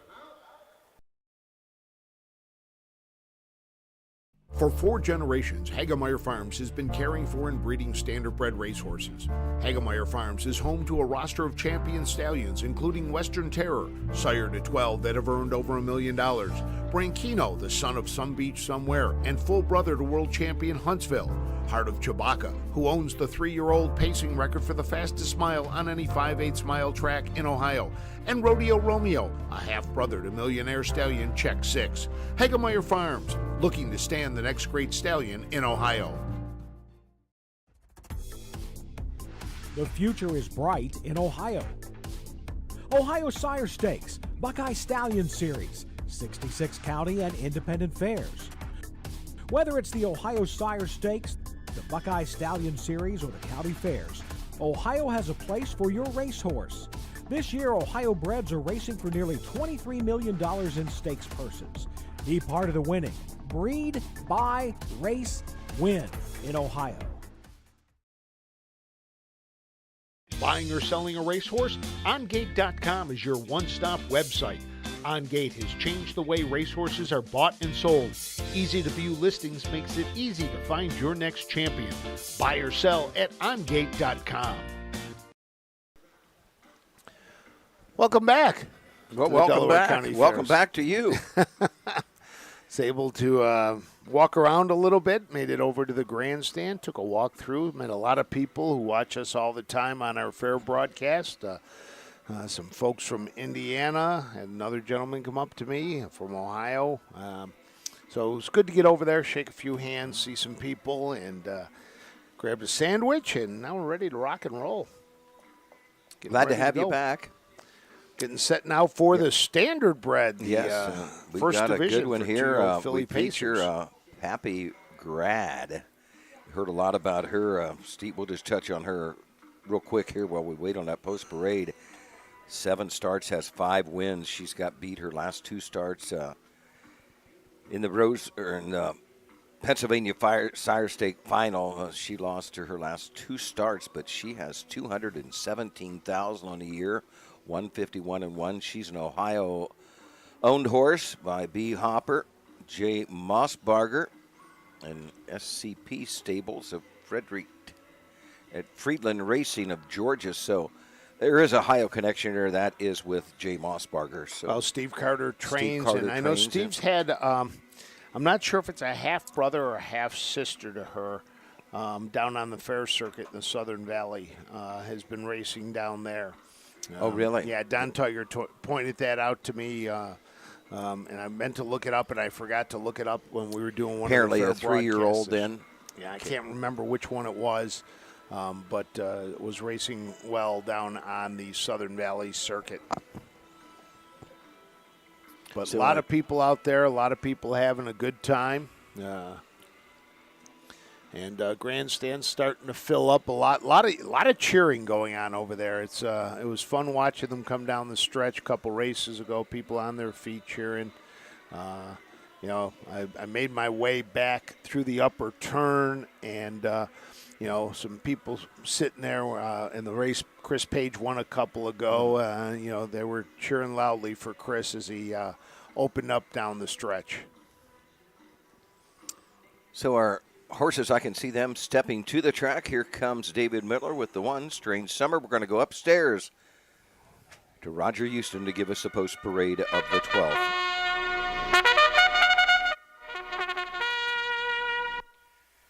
Horses are leaving the paddock and coming to the track. 12th race, the standardbred 2-year-old Philly Pace. First division, $27,500.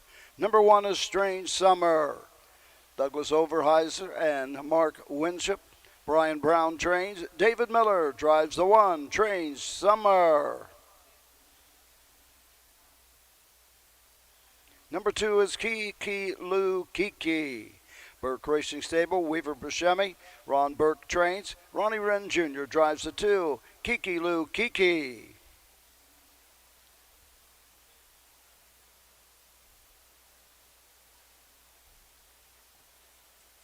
Number 3 is Poppy Grad.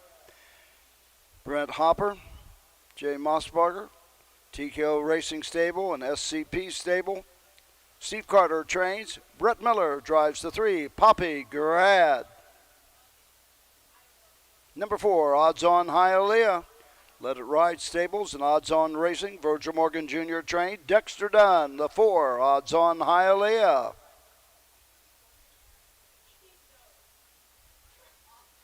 Number 5, Skepticism. Jan Snyder, the lessee. Doug Snyder trained. Todd McCarthy, the 5, Skepticism.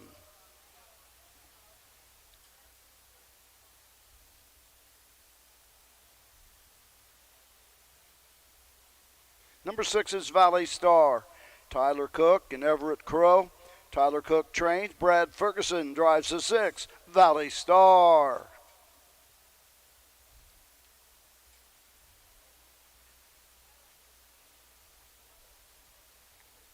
And number 7 is Backdoor Cover. Howard Jacobs and Stratton Stable Incorporated. Corey Stratton trains. Chris Page in the sulky of the 7, Backdoor Cover.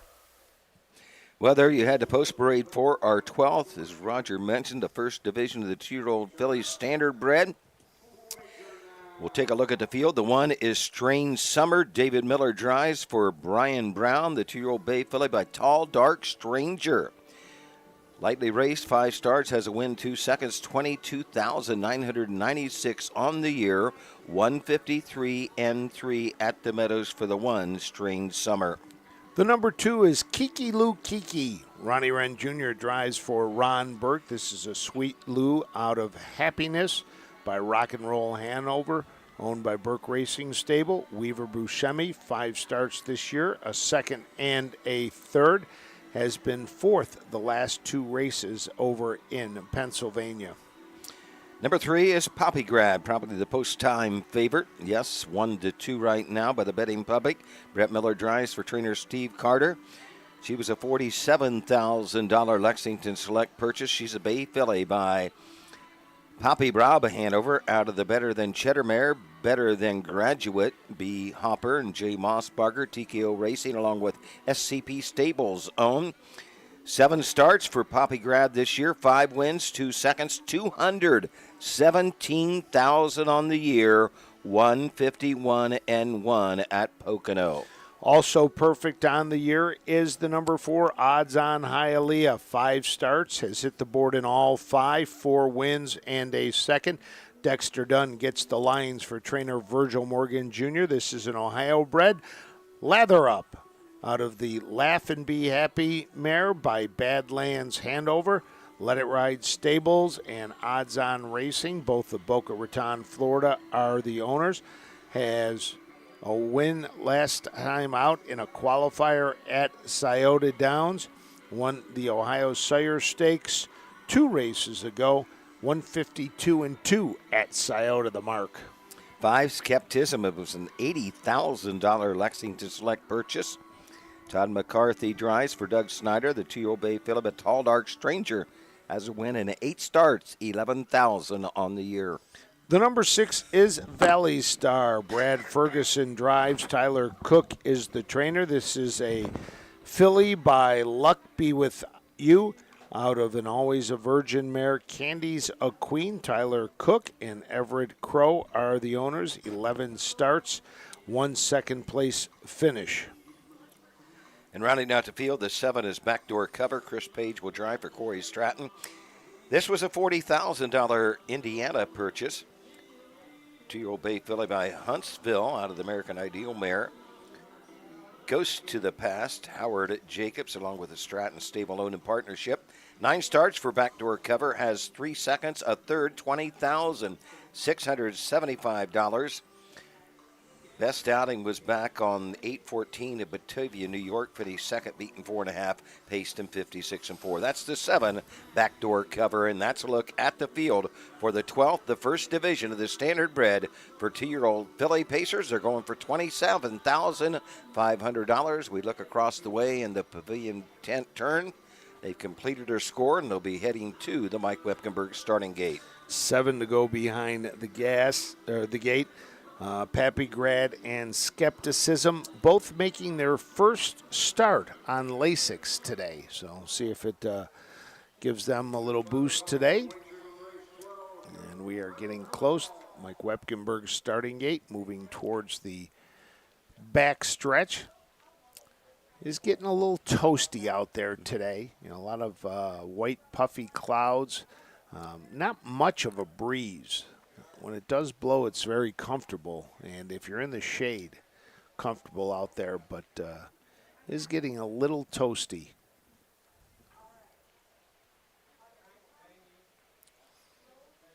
Have yet to see Yannick Gingras, the Wall of Fame honoree this year. He is scheduled to drive later this afternoon, starting in the 14th race. So, what races are roughly the Jugette? 17, 18 maybe? Yep.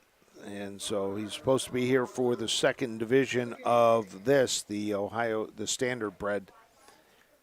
And then we'll have the first division of the jug will go with the 18th and the 19th are the eliminations.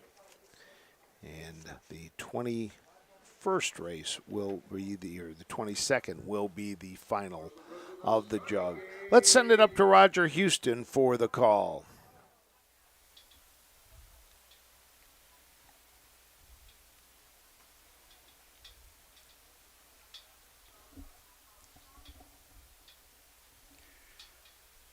Two-year-old filly pacers are in behind the starting gate. The gate swings into the stretch, and here they come.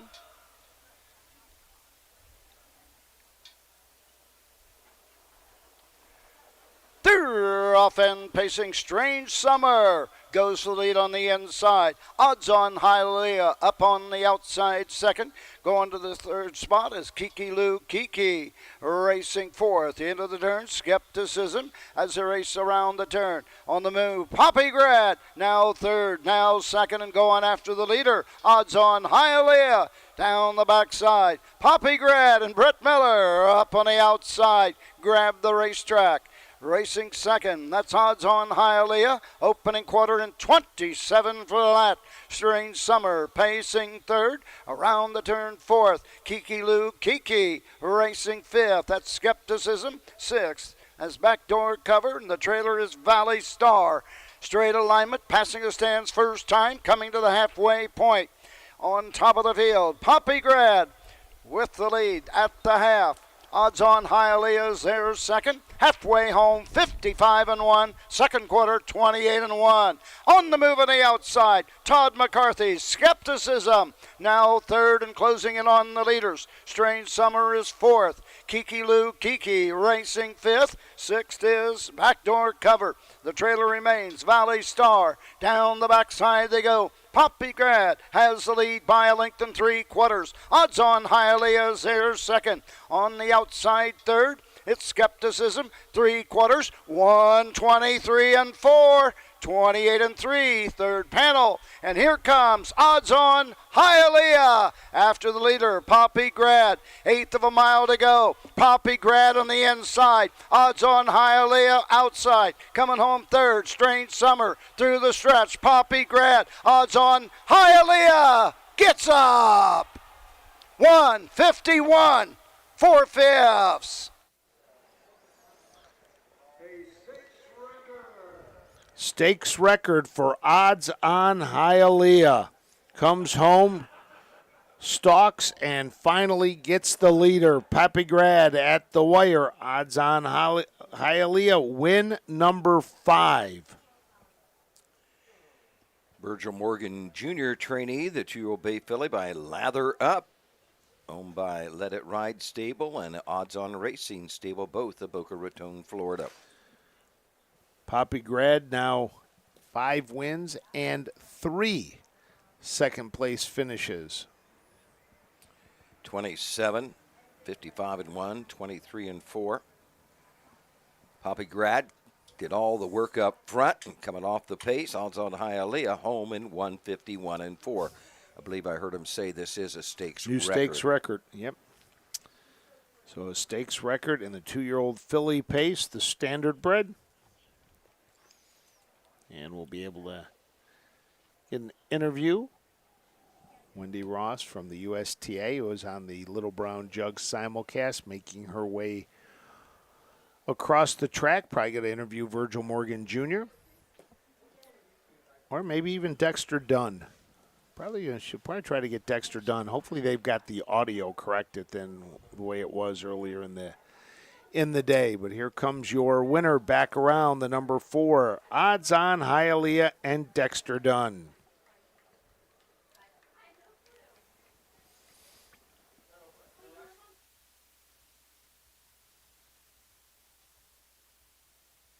Brett Miller, had he had been driving the 4 Odds on Hialeah every start for Virgil Morgan, so he had to make a choice there between Poppy Grad and Odds on Hialeah. So Dexter Dunn picks up that drive on the winner. It'd be funny to find out what the thought process is when you're trying to decide who you're going to choose. Number 4, Odds on Hialeah. Let It Ride Stables Incorporated. Odds on Racing. Virgil Morgan Jr.'s first win of the day, 3rd this week at Delaware. Our winningest trainer in the history of harness racing here at the Delaware County Fair. For Virgil Morgan Jr., his 119th training victory. Dexter Dunn in the sulky. 2-year-old filly by Lather Up out of Laugh and Be Happy, taking a lifetime mark and establishing a stakes record for the standardbred 2-year-old filly pace, 151 4/5. Virgil Morgan Jr., Dexter Dunn, Odds on Hialeah. First win for Dexter Dunn here this meet. Odds on Hialeah will probably be favorite for the final of the Ohio Sire Stake with this win here. Had some Sire Stakes win at Northfield and Scioto throughout the year.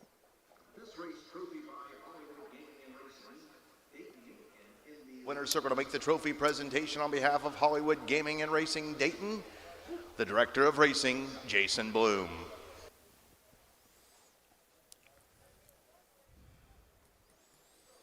You mentioned Odds on Hialeah, a winner in the Ohio Sire Stakes. At Scioto Downs, finished 2nd to the Word Is Out at Northfield on 9-1.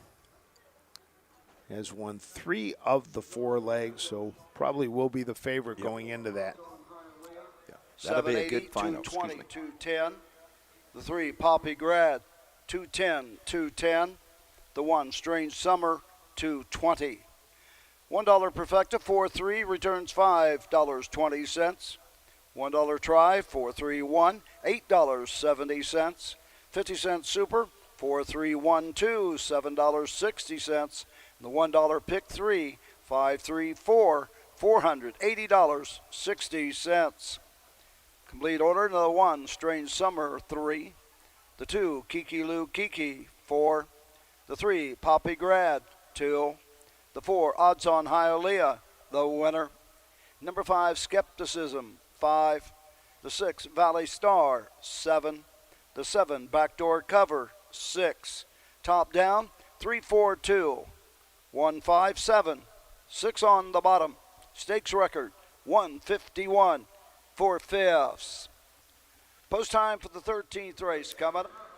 So there you have it. 12 now in the books. We're on our way to 22 races today from the Delaware County Fairgrounds on Jugette Day, the 54th edition of the Jugette taking place today. Started 25 years after the Little Brown Jug. So the 13th race on the card today, it'll be the Ohio Breeders' Championship, the 2-year-old fillies, the first division They'll go for $66,500 when we return to the Delaware County Fair right after this. At Ohio State's Galbraith Equine Center, our veterinary champions are here for your champions 24/7, 365 days a year. Our expert team of boarded surgeons, sports medicine and rehabilitation specialists, together with veterinary cardiologists, internal medicine, and ophthalmologists, make our hospital your best resource for all sport horse performance issues. The Ohio State Veterinary Medical Center's Galbraith Equine Hospital. Call us today at 614-292-6661. Cool Winds Farm in Lima, Ohio is a full-service standardbred breeding farm. Cool Winds stands the popular dancing Yankee, a two-time world champion, along with 2019 Jug winner Southwind Ozzy, the son of Some Beach Somewhere. Cool Winds also stands the royally bred $2 million earning Western Fame. Cool Winds Farm wants to thank all the bidders and buyers that supported the Ohio Selected Jug Sale.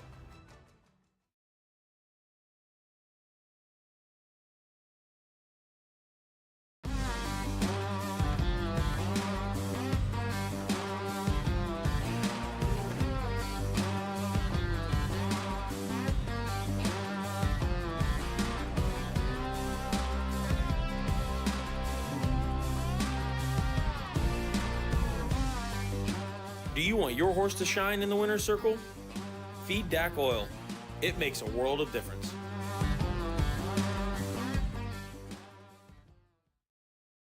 Welcome back to the Delaware County Fairgrounds. We get set for race 13, but let's find out what Ashley Daly is up to with All Access with Ashley, presented by Hagemeyer Farms.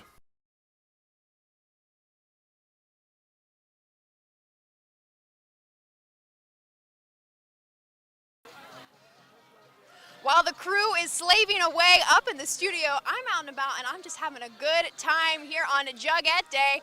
On the backside, you see we have so many people already out and about, and we're not even to the 22nd race of the day yet.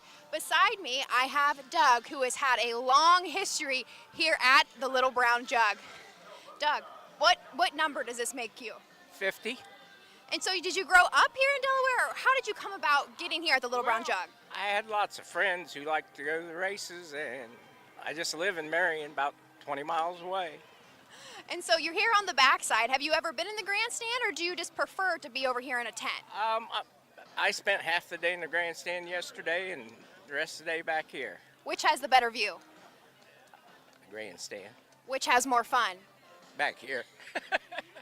So with that, you've been here for quite a few jugs. What is your favorite memory? That's tough. I think Niatros. I think that was the best horse that I ever saw. And so Niatros, you're saying Niatros, but we hear Wiggle It Jiggle It was the greatest jug of all time. Competitively, yeah, that was unreal stretch drive. Do you remember that feeling watching any of those races? Oh yeah. That Wiggle It Jiggle It, I didn't like the outcome because I bet David Miller. All right, so there's Doug. Who we betting this year? I don't know. We'll see when they warm up tomorrow, right? Yep, I'll be watching. All right, let's go ahead and head back up to the studio. Hope you guys are having just as much fun as we are. Thanks, Ashley. She's out on the backstretch. I got to flip jobs with her next year. I think I might. We'll have to come up with a fancy name like we did All Access from Hash. Drinks offered to her and all that homemade cooking back there. Without a doubt. She could at least bring us something up to eat or drink. It was funny. I got offered to go back yesterday. One of the grooms here said, "Hey, I'm cooking. Why don't you come on back?" And I was like, "When?" So how would you deliver to me? So we're getting DoorDash. Yeah, exactly. DoorDash. Getting ready for the OBC 2-year-old fillies, the first division. Horses are on the track. Let's go upstairs for the post parade.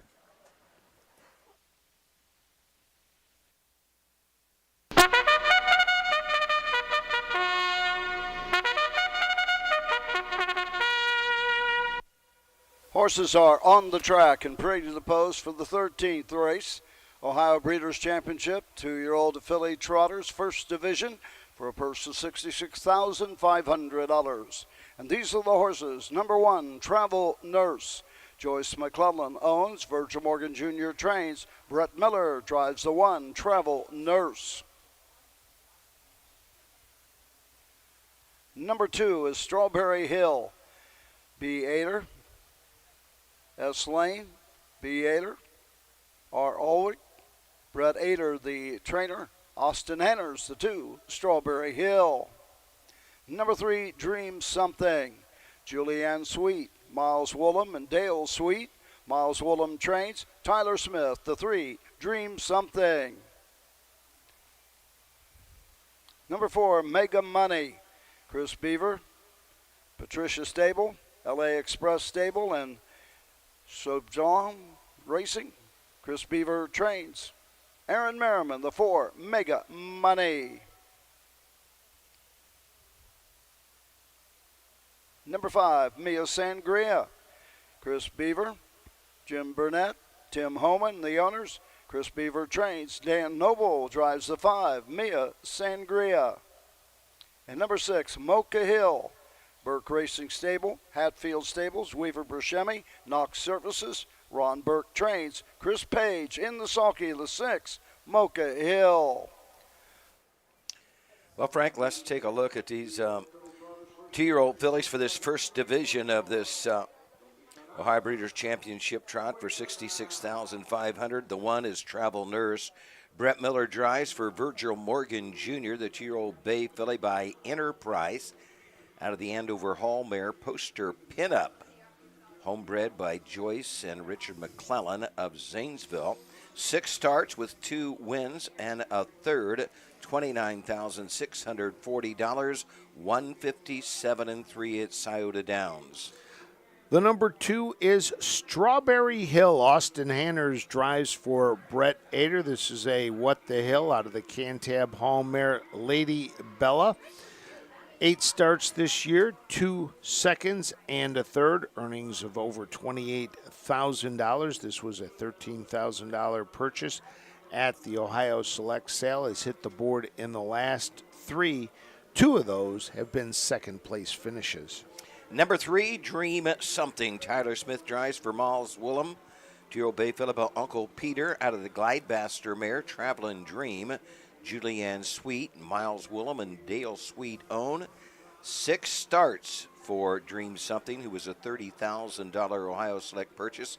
In those 6 starts, 3 wins and 1 second, $84,633, $155 4 at Scioto Downs.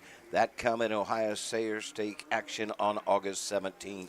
The number 4 is Mega Money.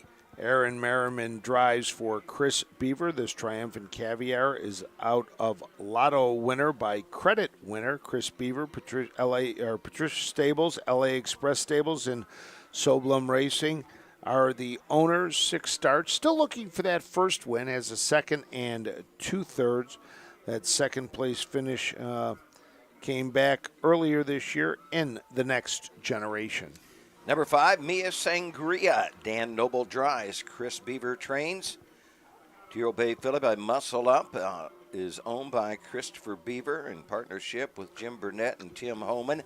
9 starts for Mia Sangria on the season. Has a win, a second, 4/3, $17,940. A win in 204 at Upper Sandusky back on September 10th. The number 6 is Mocha Hill. Chris Page drives for Ron Burke. This is a What the Hill out of the Cantab Hall mare, Socha Hanover. Burke Racing Stables, Hatfield Stables, Weaver Buscemi, Knox Services, the owner. 6 starts, 5 wins, a second.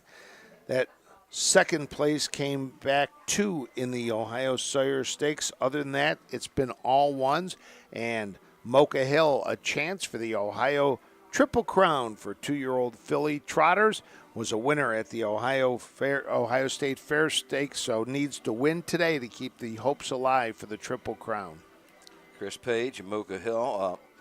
Chris hoping Mocha Hill can give him his second on the day, 12th of already has 12. He had already has 12. He so had this would be 11 coming 13. into yesterday, and he had 3 on Sunday, 4 on Monday, 4 on Tuesday, 1 today, 12. He had 11 last year, so he surpassed last year's total.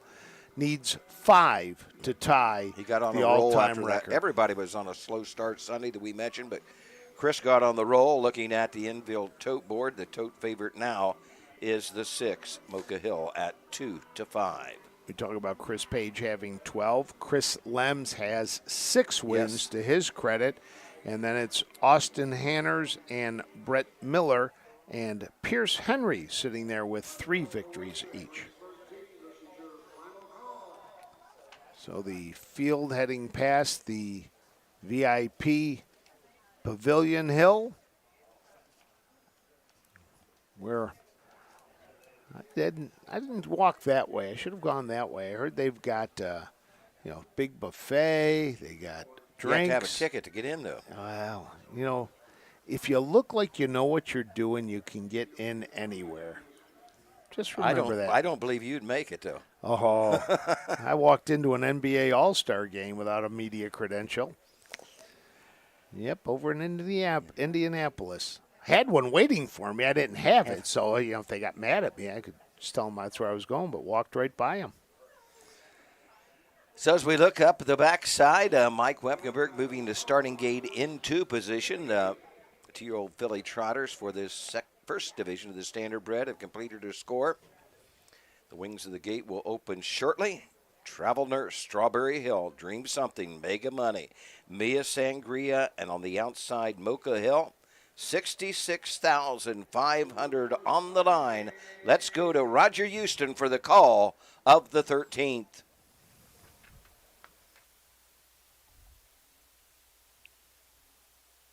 Two-year-old filly trotters moving in behind the Mike Wepkenberg starting gate.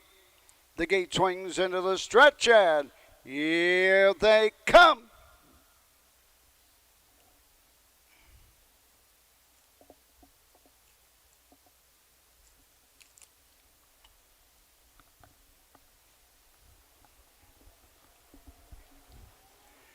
They're off and trotting, going for the lead. On the inside, it's Travel Nurse. Taking a seat is Dream Something. Up on the outside, Mocha Hill. Now third, racing fourth. Into the turn, Mega Money. Onto the backside, Mia Sangria racing fifth. Down the backside, off stride, trailing the field, Strawberry Hill. Go on to the first quarter mark. Travel Nurse and Brett Miller on top by 3.5. Dream Something is there second as they race by the opening panel. 28-1. Into the turn, that's Mocha Hill trotting third, racing fourth. As they race around the turn, go on to the 3/8 mark. Into the stretch they come for the first time. It's Travel Nurse and Brett Miller showing the way by a length and 3/4. Right there, second, Dream Something. Tipping out a bit, Chris Page with Mocha Hill. Racing fourth, Mega Money. Into the turn fifth as they race by the halfway station. That's Mia Sangria. Halfway home, 57-4, 29-3. Second panel. On to the backside they go. The leader, Travel Nurse. And here comes Tyler Smith, Dream Something. Racing third, Mocha Hill. Also closing ground on the leaders. Racing fourth, Mega Money. Fifth is Mia Sangria. Go on to the 3/4 mark. 126-4. Third panel in 29. And the battle's on now. On the inside, Travel Nurse. Outside, Dream Something. Here comes Mocha Hill. 3 wide off the turn. On the inside, it is Mega Money. Mia Sangria closing as well on the outside. Dream Something 6 ahead in front. Travel Nurse trying to fight back. Mega Money, it's Dream Something. 156-3.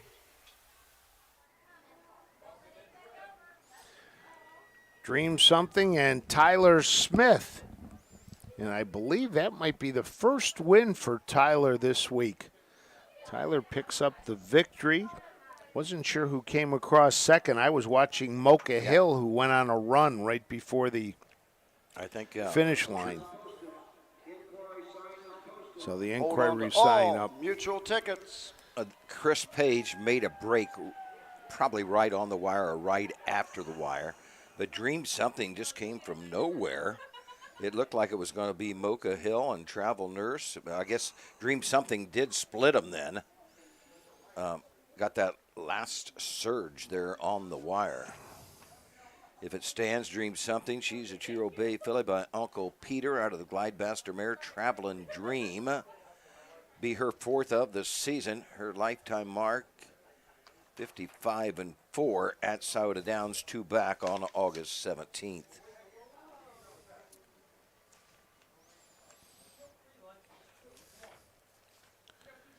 Miles Woolham, the trainer.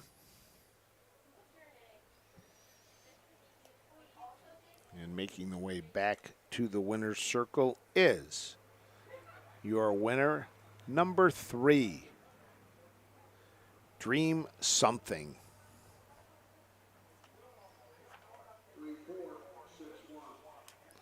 4, 6, and 1. 3, 4, Unofficial. 6, 1. Inquiry still signed, posted. But I have a feeling Mocha Hill may be coming down. Back in front of the stands, making the way to Sugar Valley Farm winner's circle. Unofficial winner, number 3, Dream Something. Julianne Sweet, Miles Woolham, Dale Sweet, the owners, Miles Woolham, the trainer, Tyler Smith in the sulky. For Tyler Smith, it is win number 46 in his racing career, passing Ronnie Wren Jr., Dave Rankin, and moving into a tie with Ray Paver. Dream Something, 2-year-old filly by Uncle Peter out of Traveling Dream. Home a winner in 156 3/5. Miles Woolham, Tyler Smith, Dream Something. Ohio Breeders' Champion, Dream Something, Jill Schaefer. This race trophy by Hickory Lane Horse Farm, and in the winner's circle to make the trophy presentation on behalf of Hickory Lane Horse Farm, Mr. and Mrs. Brad Wallace. And the big dog is in the winner's circle.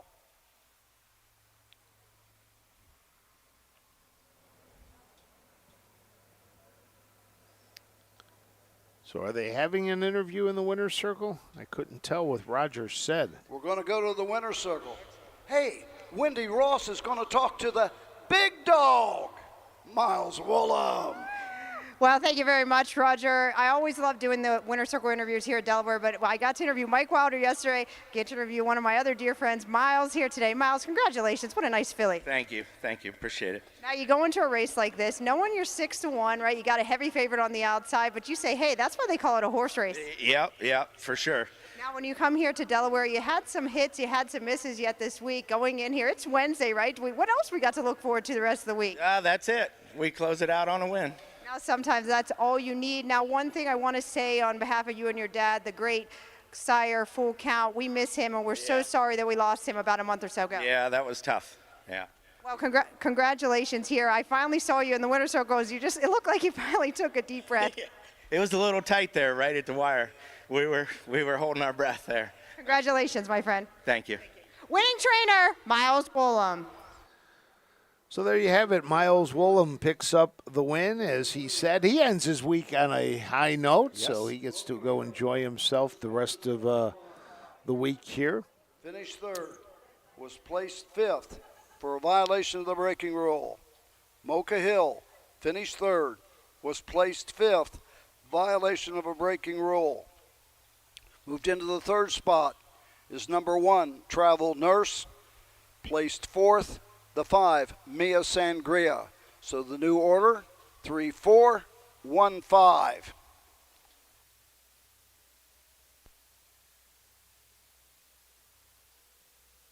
There you have the Gaming and Racing Dayton. At this time, we ask that a representative or representatives of Hollywood Gaming and Racing at Dayton please report trackside of the infield judges stand for the trophy presentation. Don't forget that the upcoming 14th race, the $15,000 guaranteed Pick 4 pool, starts now. Well, not only do you have the guaranteed $15,000 pool, 1480, 640, 420. The 4, Mega Money, 1880, 860. The 1, Travel Nurse, 640. The $1 Perfecta, 3-4, returns $83.60. The $1 Try, 341, $160.10. And the 50-cent Super, 3415, $442.85. Complete order of finish. Number 1, Travel Nurse, finish 4, place 3. The 2, Strawberry Hill, 6. The 3, Dream Something, the winner. Number 4, Mega Money, 2. Number 5, Mia Sangria, 5, placed 4th. And number 6, Mocha Hill, finished 3rd, was placed 5th for a violation of the braking rule. Top down, placed 3, 6, 1, 2, placed 4, placed 5 on the bottom. The mile 156, 3/5. so there you have it. As I was just saying, not only do you have that $15,000 Pick 4 guarantee that they were talking about, but there's a $20,000 guaranteed Pick 4 coming up later in the card, starting with race 18. So knowing Matt Clark, he's already moved his program ahead to the 15th. Start looking for that big Pick 4 over there. So we are through 13 races on the card. Next up, the standard bred for 2-year-old fillies. The second division will go to the gate shortly. We had a stakes record in the first division. The new mark, 151-4. See if these fillies can take a shot at that when we return to Delaware. For over 50 years, Midland Acres has provided top-quality Ohio-bred colts and fillies. As a third-generation farm, we understand the importance of delivering well-cared-for and well-mannered yearlings.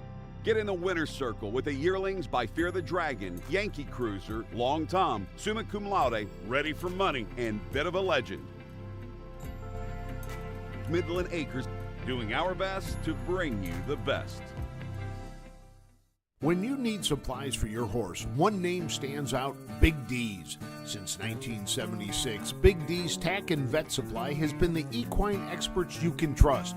Whatever your horse needs is available at Big D's Tack and Vet Supply.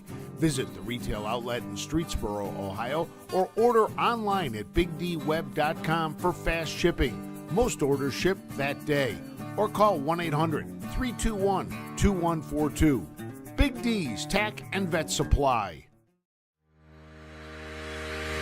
Own a little and love it a lot. TheStable.ca is an award-winning fractional ownership operation. Buy as little as 1% of a racehorse and experience 100% of the thrill.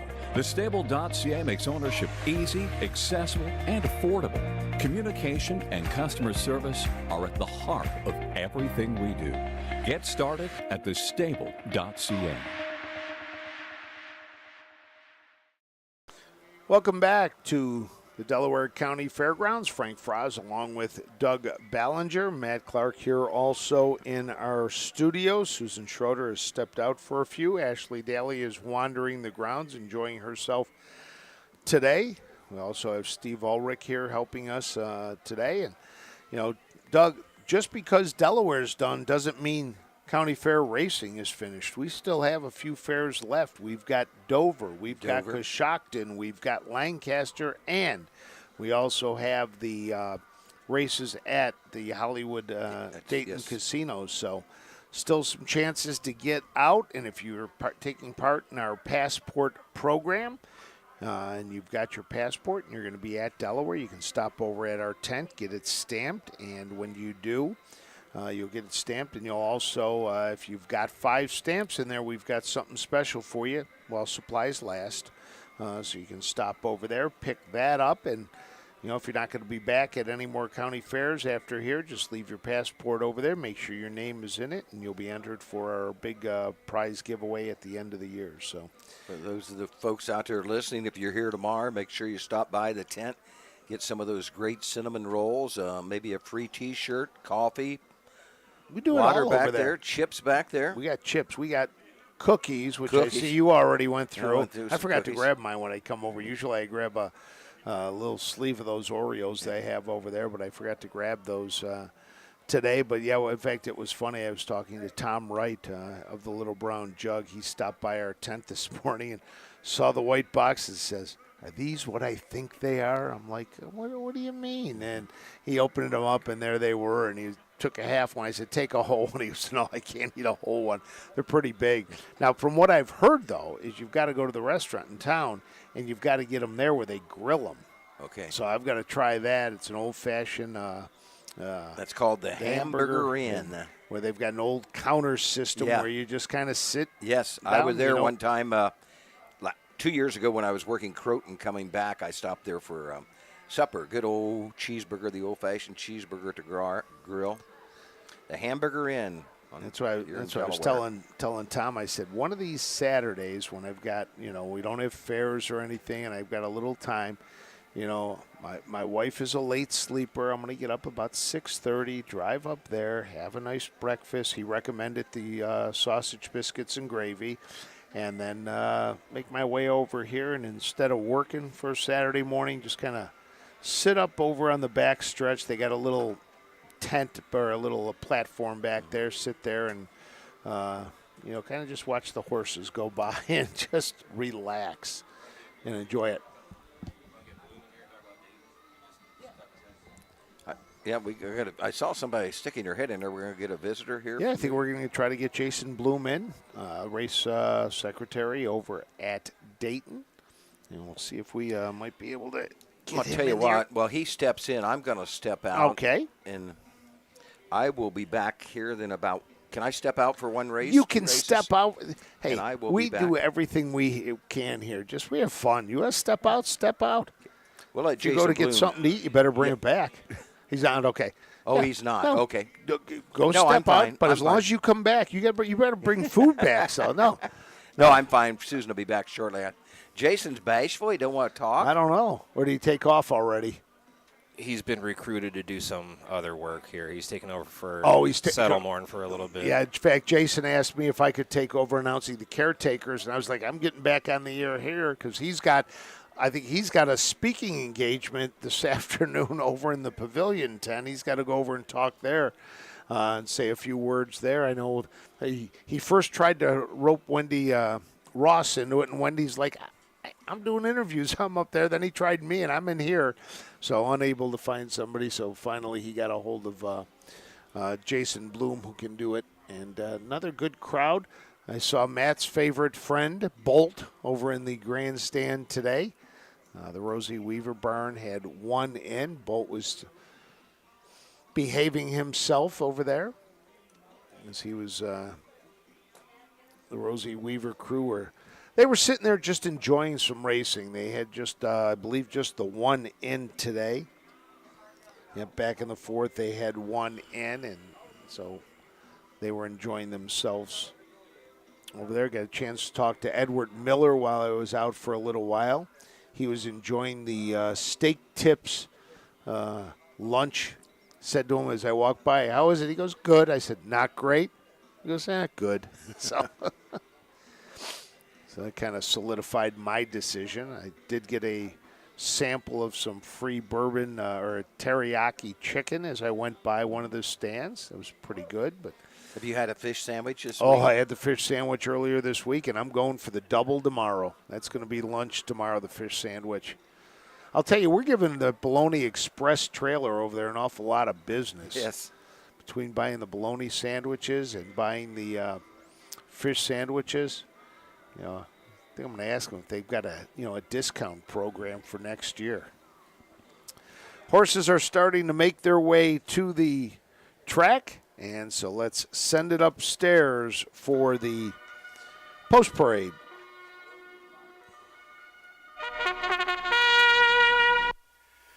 Horses are on the track and parading to the post. 14th race. Standardbred 2-year-old filly pace, second division. $27,500. And these are the horses. Number 1, Mom's Point. Hut Racing Stable. Blake and Ozzie Stables. Mortgage Boys Stable. And S.W. McIntosh. Blake McIntosh, the trainer. Yannick Gingras, newest member of the Wall of Fame in Delaware, Ohio, drives the 1, Mom's Point. Number 2 is Plays Pro. David Jarvis and Ingle Equine. Al Tomlinson trains. David Miller, the 2, Plays Pro. Number 3, in Era's Image, David Ritchie, Odds On Racing, and Joshua J. Graber. Melanie Wren trains. Peter Wren drives the 3, in Era's Image. The 4, Blessed Hanover. Burke Racing Stable, Weaver Buscemi and William Donovan. Ron Burke trains. Ronnie Wren Jr., the 4, Blessed Hanover. Number 5, Odds On Chesapeake. Odds On Racing, Boca Raton, Florida. Virgil Morgan Jr. trained. Dexter Dunn, the 5, Odds On Chesapeake. Number 6, Chance of Lightning. VIP Internet Stable. Tadeo Sinecki Stables. Stratton Stable. Corey Stratton trains. Andrew McCarthy drives the 6, Chance of Lightning. And number 7 is Time of the Season. Burnham Wood Farms of Boca Raton, Florida. Tim Twaddle trains. Anthony McDonald in the sulky of the 7, Time of the Season. Win, place, show. Well, the 14th, Frank, we have 7 2-year-old filly pacers for this second division for $27,500. The 1 is Mom's Point, 2-year-old bay filly by American Ideal. Blake McIntosh trains. Yannick Gingras drives. 8 starts for Mom's Point, 3 wins and a third. $36,750. Tioga Downs mark of 157-1. The number 2 is Plays Pro. David Miller drives for Al Tomlinson. This is a filly by Knight Pro out of the Shadow Play mare Play Good. David Jarvis and Engel Equine are the owners. 7 starts, 3 wins, 2 seconds. Has been 4th the last 2 races out, but prior to that had hit the board in 5 straight, including 3 wins. 3 in Era's Image. Peter Wren drives for Melanie Wren, the 2-year-old bay filly by J.K. Endovan Era. 8 starts, has 3 wins, 2 seconds, a third, $26,825, 155 and 2 for the 3 in Era's Image. The number 4 is Blessed Hanover. Ronnie Wren Jr. drives for Ron Burke. This is an Always Be Mickey out of the Better's Delight mare.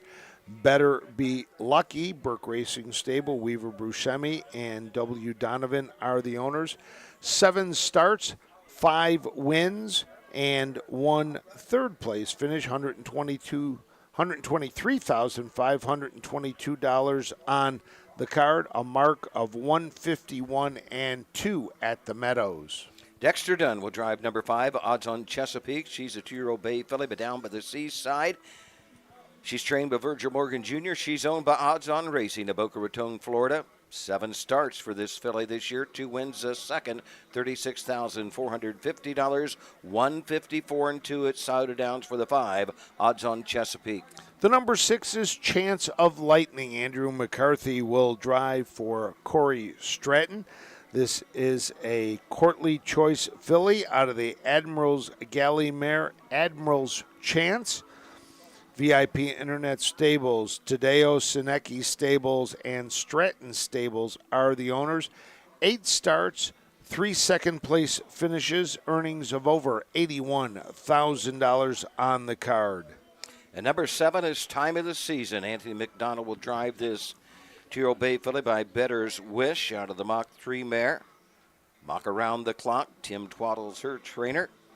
5 starts, a win, 2 seconds, 23,725, 155 at the Meadows for the 7th time of the season. That's the field for the 2nd division of the standard bred for 2-year-old fillies for $27,500.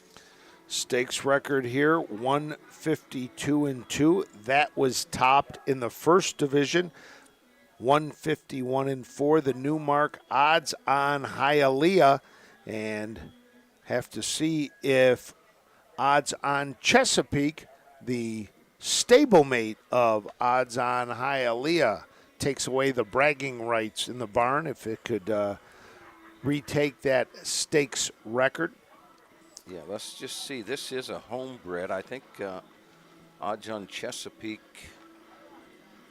What race would have that been? That would have been odds on Chesapeake. Is this one odds on Hialeah Odds on back Hialeah. in the 12th. That is also the homebred. A homebred, Yep. so part two of the homebreds Dana there, yes. Parnham Yes. Philly band that he is continuing to grow. Get a chance to talk to Dana every now and then down at El Dorado Scioto Downs. Saw him down at the jug sale on, I believe I saw him at the jug sale. I saw so many people down there a week ago Friday. Big sale down there. We've got another one coming up, the Buckeye Classic, later this, or not in October. Coming up in October, we'll have that sale. It's going to be a long day. Yep. Over on a 300, Wednesday, whatever that Wednesday would be. One Yep. day, over 300 300 head. Yeah. I was talking to, I can't remember who it was I was talking to, and they said, figure if you can sell. Yes, that's what I wondered. 30 head an hour. Yes. Okay, that's an hour. That's 2 minutes each. That's 6. That's 6 10 hours. Would it be 10 hours? That's 10 6 would be hours. 180 head if you can do that. Yeah. So and I you're going to mean- have some outs in there. Right, but still, that's going to be Yep. that auctioneer. He's going to be flying through everything. So I think we'll probably head on over there, check that out for a little while. I doubt if you'll head there because I know where you're going to be that day. You're going to be at Lancaster. Oh, that's It's the right. same And I day. will be. Yep. I believe you are correct. There's just too, they got to start checking the calendar. You can't, you can't put things on top of other things. Well, I'm going to step out here and grab you a water. There you Matt, go. Do you need anything? Well, I step out and Step out. We'll step in and we'll get Roger Houston to give us the call of the standard bred, the 2nd division for 2-year-old Philly Pacers here at the Delaware County Fairgrounds.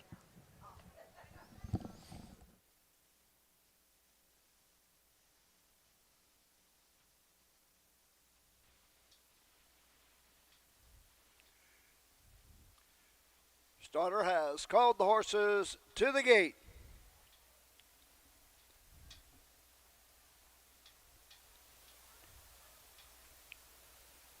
Horses approaching the starting gate.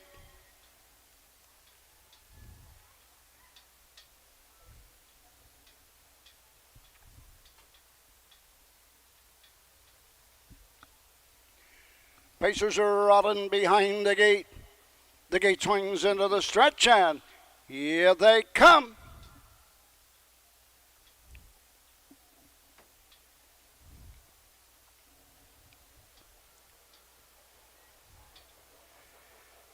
They're off and pacing. Blessed Hanover goes for the lead. The outside, odds on Chesapeake 2nd, getting away 3rd. Plays Pro. Into the turn they go. Up on the outside, 3 wide. Time of the season, and Anthony McDonald a flying on the outside to the top. Giving way 2nd, Blessed Hanover racing 3rd. Odds on Chesapeake. 4th is Plays Pro. 5th, Mom's Point, racing 6th. In Era's Image in the trailer is Chance of Lightning. Opening quarter, 27-2. Into the turn, go onto the 3/8 mark. Out moving on the outside, on the retake. Now it's Blessed Hanover to take the lead. Giving way was Time of the Season. Will take the 2-hole trip. Racing 3rd into the stretch. Odds on Chesapeake as they pass the stand for the first time. Gapped out as they race 4th is Plays Pro. 5th, Mom's Point as they race into the turn off the halfway point. On to the backside. in Era's Image 6. The trailer is Chance of Lightning. As over the half, and 55-4. On to the backside they go. Blessed Hanover leader on the move on the outside. Here comes Odds On Chesapeake. Also coming to the outside, Mom's Point, going to the 3/4 mark. On the outside, it's Odds On Chesapeake to take the lead. Blessed Hanover's there second as they race around the turn. Racing third, Time of the Season. Fourth is Mom's Point. On the outside, it's Odds On Chesapeake. Opening up by a length and 3/4. Racing second, Blessed Hanover through the stretch. Blessed Hanover's coming back. It's going to be Odds On Chesapeake. Blessed Hanover. The mile, 1:52, 4/5. Virgil Morgan sweeps the standardbred for 2-year-old fillies as Odds On Chesapeake comes home a winner. Second was Blessed Hanover, the Ron Burke trainee with Ronnie Wren Jr. in the bike. Dexter Dunn in the bike again for Virgil Morgan Jr. picks up the win.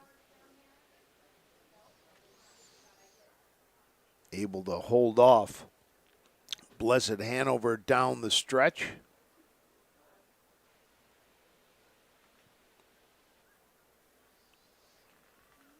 They've posted Time of the Season. I thought they said that was, well, it's got, unless Roger totally had the call wrong. I'm not even sure who was third, but it was definitely 5-4.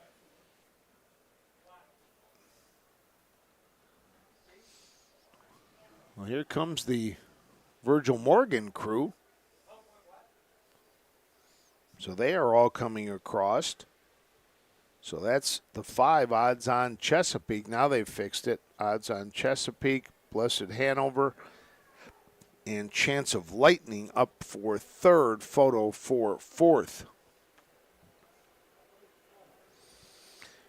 So Virgil Morgan sweeps the standardbred, first with Odds On Hialeah, and then Odds On Chesapeake picks it up for Odds On Racing.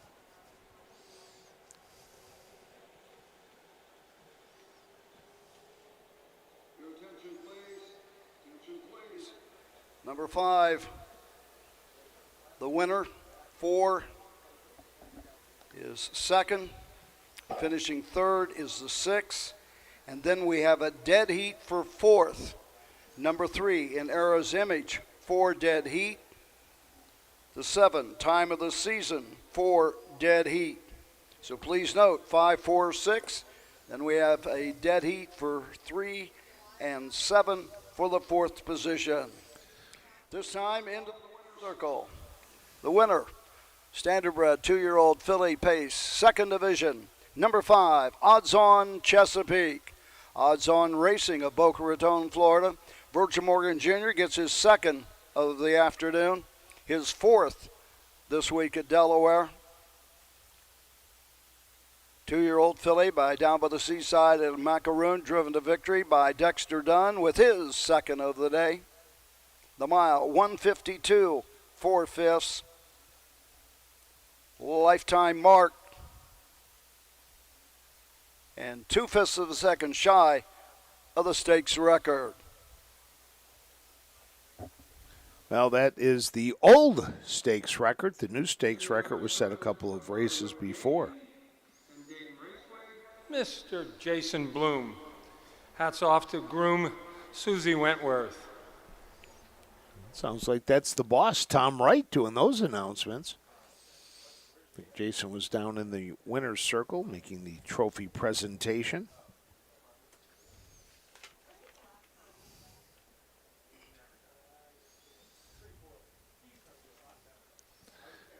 Doesn't look like they will have an interview this time as part of the simulcast, so we will keep it here, wait for the rundown from Roger Houston. Dexter Dunn picks up his 2nd win of the day. Virgil Morgan his second. And Virgil just continues to climb up the ladder. I think that now gives him 120 wins. He is the career leader here at the Delaware County Fairgrounds. Most wins in a day. 2022, Ron Burke hit the winner's circle 7 times. Most wins in a week, Ron Burke, 13 back in 2021. Right now it's Virgil Morgan leading the way career-wise. Brian Brown and Ron Burke and are in a tight race. 3-7, dead heat for fourth. Get the rest of the rundown. Over on the driving side, David Miller has the most wins in a day, 10. That was back in 2003.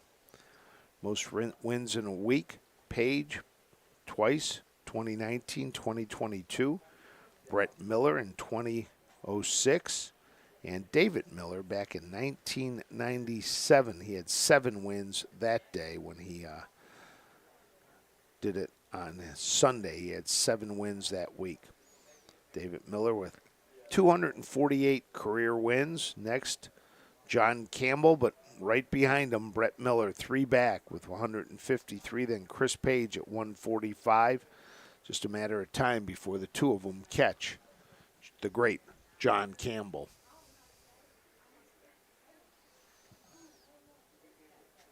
They have not gone, they've gone official, I believe, but they have not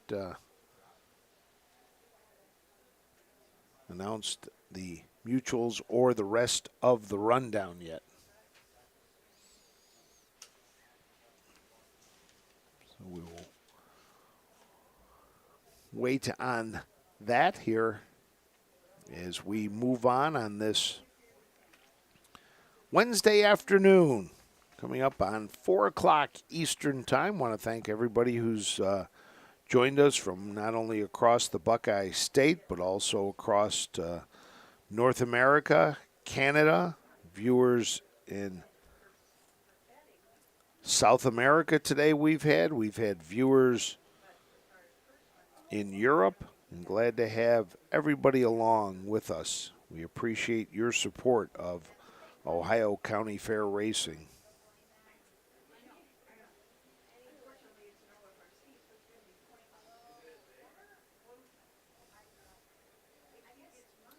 Somebody asking what races the Jugette will be. The eliminations will be the 18th and 19th. And then we will be back with the finals, race number 22.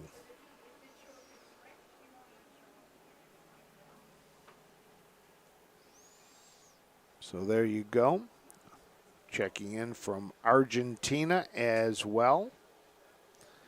New Mexico continues to watch. And it's good morning to our friends down under. Here's Roger Houston. 22-62-20. The 4, Blessed Hanover, 210-210. The 6, Chance of Lightning, $4. $1 Perfecta, 5-4, $5.50. $1 Try, 5-4-6, $28.30. The Super, 5-4-6-3, $34.25. The 50-cent Super, 5-4-6-7, $15.05.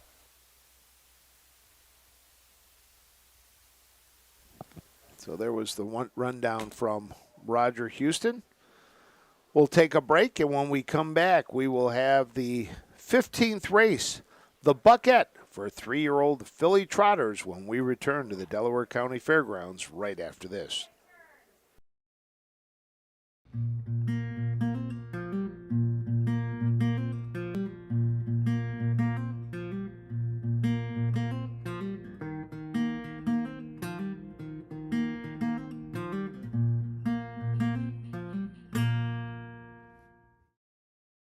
Home to the most renowned week of racing in the United States, the Delaware County Fair needs no introduction among horsemen. The first fair was held in 1834 as a common exhibition of livestock and farm products. However, in 1946, the fair would be completely transformed by the creation of the Little Brown Jug. Local attorney Joe Neville and Hank Thompson, sports editor of the Delaware Gazette, changed the game of harness racing forever. Neville, concerned by the emphasis placed on trotters, turned towards showcasing pacers. Receiving its name through a newspaper contest, the initial Little Brown Jug had a purse of $35,000 and was won by Ensign Hanover, with Delaware's Curly Smart driving. 27,000 people watched the inaugural race.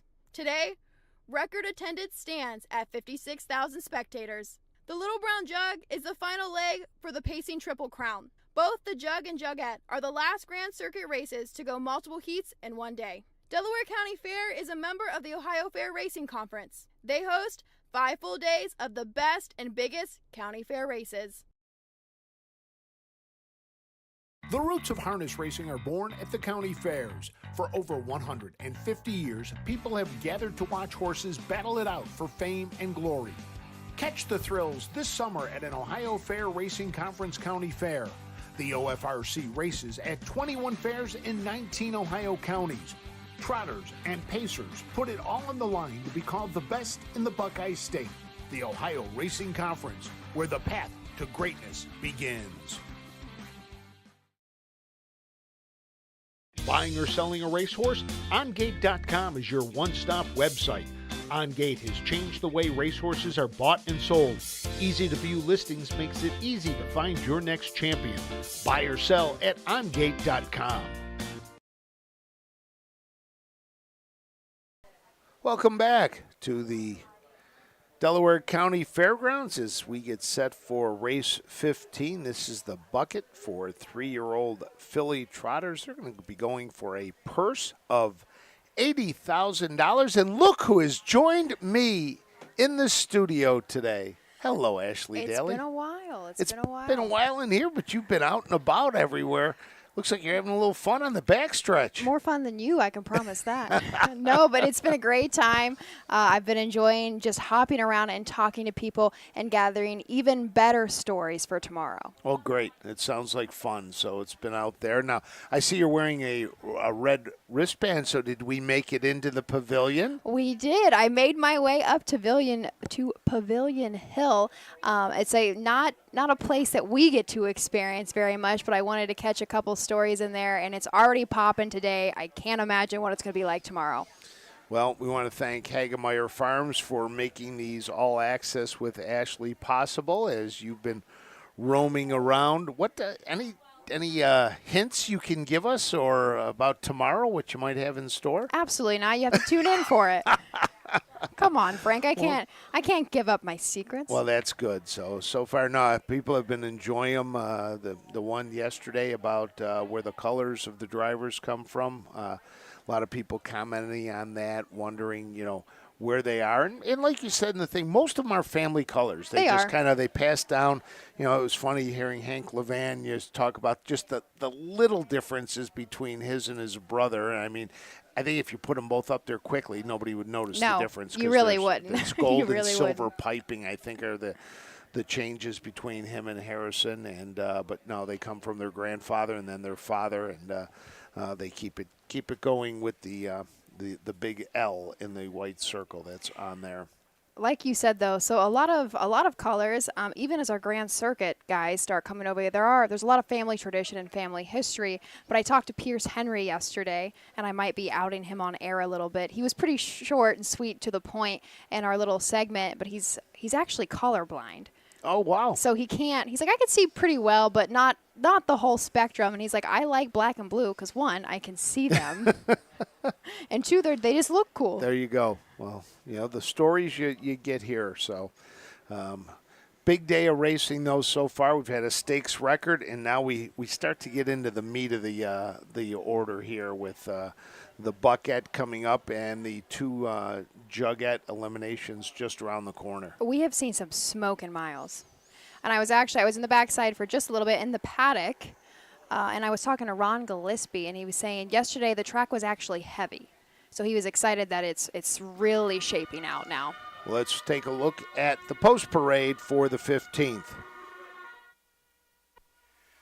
Horses are leaving the paddock, coming to the track for the 15th race. The Buckette, 3-year-old filly trot, sponsored by Weaver Bruscemi. And these are the horses. Number 1, Stardust Volo. Owned by Greg Luther Racing and Patrick Hoops. Ron Burke trains. Yannick Gingras drives the 1, Stardust Volo. Number 2, Iomea.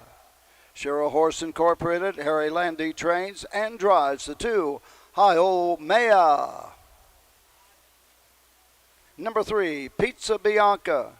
John Schmucker owns, Julie Miller trains, Andy Miller, the 3, Pizza Bianca. Number 4, Nymeria.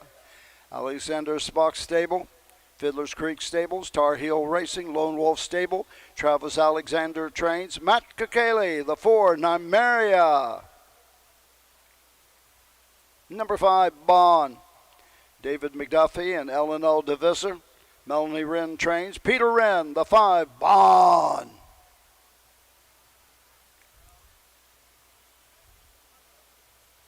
Number 6 is 7-Year Itch. Vernon Beachy, Ryan Smith, and Get Up Racing. Vernon Beachy trains. Hunter Myers, the 6, 7-Year Witch. And number 7, Sad Birds Still Sing. Crawford Farms Racing, Pride Stables Incorporated, Tony Alanya trains. Todd McCarthy in the sulky, the Sad Birds Still Sing. So there is the field for the 15th. Let's take a look at these horses a little more in depth. The number 1 is Stardust Volo. Yannick Gingras drives for Ron Burke. This is a Muscle Hill out of the Donato Hanover mare Sterling Volo. Greg Luther Racing owns along with Patrick Hoops. This is a 11 starter this year, but has only hit the board once, second. And last year had hit the board 4 out of 10 with 2 wins, is showing a number of breaks on its lines recently. Following in our second post position, we do have H.L. Omaya. Harry Landy trains and drives his 3-year-old filly by Six Pack, owned by Share Horse Incorporated of New Jersey. This filly had a pretty slow start, I will say, to her freshman year. Just last year, she had 9 starts, was not a winner at all. But this year, coming back quite a bit stronger, 17 starts on the season with 4 wins and 6 second-place finishes. Last win came back mid-August at Saratoga in 201 flat. The number 3 is Pizza Bianca. Andy Miller drives for Julie Miller. 10 starts this year, 4 wins and a second place. This is a Chapter 7 out of the Donato Hanover mare Royal Assets. John Schmucker of Graybill, Indiana is the owner. Has a couple of wins in the last 5 races. Those came in the New York Excel at Saratoga, and then had a qualifying win back at the Meadowlands. Nymeria will fall in line next on that gate. Matt Kakele will drive for trainer Travis Alexander. This is a filly by Chapter 7, looking to go 3 in a row. That'll be the first win, at least this year. Actually, should be lifetime in Ohio. Was a winner last start out just a handful of days ago in 154 flat last quarter and 28 up there. Was not a starter at all at 2 years old, so I'm sure Travis Alexander is very happy. This year's a sophomore, 14 starts, 8 wins. The number 5 is Bond. Peter Wren is the driver. Melanie Wren, the trainer. This is a filly by Tactical Landing out of the Andover Hall mare Angelina Chip. David McDuffie of Delray Beach, Florida, and L&L DeVisser of Holland, Michigan are the owners. 8 starts this year, a win, 2 seconds, and a third, earnings of $22,500. Last year in 10 starts, booked over $105,000. Was a winner back on July 30th in Lexington by 3 1/4 lengths, trotting in 54-1. 7-year itch will fall in our 6th post position. Hunter Myers will get the drive for Vernon Beachy. A 3-year-old filly by Chapter 7 out of a credit winner mare has hit the board 5 of 11 starts this season to make about $53,000. Last year as well had a pretty decent year as a freshman. Lifetime has made $107,000. This year it looks like most recently in the lines has caught quite a bit of traffic. However, if we look all the way back to the last part of May, did have a 3rd place finish in 1:53.4 final quarter in 27. The number 7 is Sad Birds Still Sing. Todd McCarthy drives. Tony Alanya is the trainer. Chapter 7 is the sire. Cantab Hall is out of the mare Fade Into You by Cantab Hall. Crawford Farms Racing and Pride Stables of North York, Ontario are the owners. 12 starts, 1 win, 2 seconds, and 4 thirds. Last 3 time out has finished 3rd each of those last 3. So that's the field for the Buckette here at the Delaware County Fair for 3-year-old filly trotters going for $80,000. Take a look. Some of these horses, $525,000 for Stardust Volo. Nymeria, $140,000, and Sadberg Still Sing, $190,000 at auction. But with that, our 7 horses by far the richest on the card. Lifetime, $331,000. There you go. Let's send it up to Roger Houston.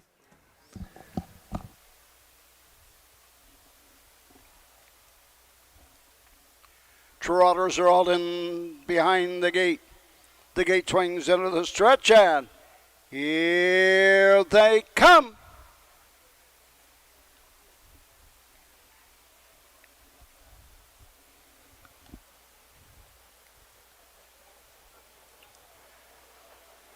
They're off and trotting. Stardust Volo goes right out for the lead and goes off stride. Taken off the course. Into the turn they go. Pizza Bianca has the lead now. Io Omeo racing second. Up on the outside, Nymeria now 3rd, now 2nd and going on. Sad Bird Still Sing 4th, racing 5th, 7-year itch, racing 8th. 7th is Stardust Volo. Down the backside they go and treading the field, Bond. As they race over the quarter in 27 2/5. Into the turn they go. On top, it's Nymeria and Matt Kakali by a length and a half. Racing second, Pizza Bianca. As they race into the lane first time, coming to the halfway point. All in straight alignment as they race halfway home. Led by Nymeria and a length and a half over Pizza Bianca. As they race into the turn, racing third. As they race over to the 5/8 and on the move on the outside. H.L. Omea, now 3rd, now 2nd, and moving up on the leaders. Following the cover to the outside. Sad Bird Still Sing, now 4th. 5th is 7-year itch, racing 6th. Following the break, Stardust Volo, and trailing the field, Bond. Down the backside, 3 wide. Todd McCarthy trying to swoop him with Sad Birds Still Sing. And on the inside, Nymeria, they battle nose to nose, stride for stride, toe to toe. After 3/4 mark, into the final turn on the outside, Sad Bird Still Sing now has the lead over Nymeria. Into the stretch they come, also a battle for 3rd. On the inside, coming home, on the wire, it's all going to be Sad Birds Still Sing over Nymeria and Pizza Bianca. 154.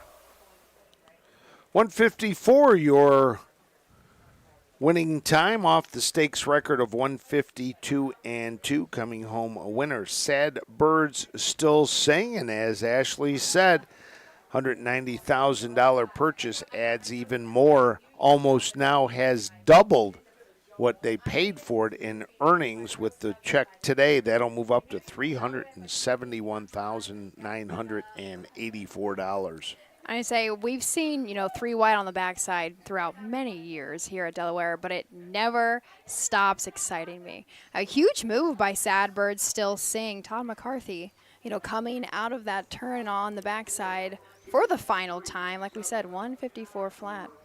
Almost look like as they come out of that turn on the backside to get there, they wait until it's almost dead straight, and that's when they start making the move, put the pedal to the metal, and kind of get that slingshot going into that upper turn, and then off the into the stretch, just able to pick up more momentum. And that time, Sad Bird Still Sing just went right on by Nymeria. Say, looks like our stakes record. We didn't touch it today, but Bluebird Dove set the stake records here in 2022 and 152 and 2, and Sad Bird Still Sing. So we still have this. The birds. Yeah, we must have been an omen. Correct. The numbers that were posted on the TV monitors were incorrect. The correct order of finish is 7432. 7432 is correct. Unofficial. So 7432. Here comes your winner back to the winner's circle, Todd McCarthy, for trainer Tony Alanya. The caretaker for today's 15th race winner, Roberto Alvarez. Into the winner's circle. Winner of the 15th race, Buckette, 3-year-old filly trot. Number 7, Sad Birds Still Sing. Crawford Farms Racing, Pride Stables Incorporated.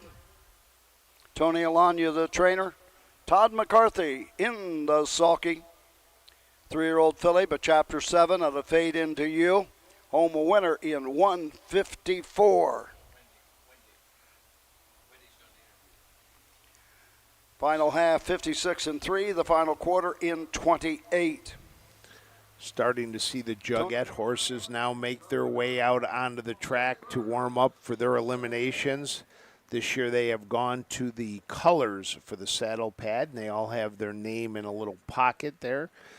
So it'll be a little easier to pick up which horse is which.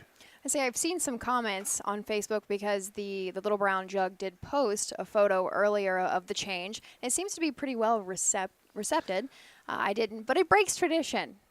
That it does, but the jug is still on the pad. It is. It is. So Roger Houston asked them if that would be possible, and it was. We should have guessed. Exactly. We should have guessed. So here comes the rundown. McCarthy, here is Wendy Ross. Well, thank you very much, Roger. Todd McCarthy. Now we talk about David Miller coming into town, Dexter Dunn, but what about Todd McCarthy, right? You said, hey, guys, I'm here too. Congratulations. Yeah, thanks very much, Wendy.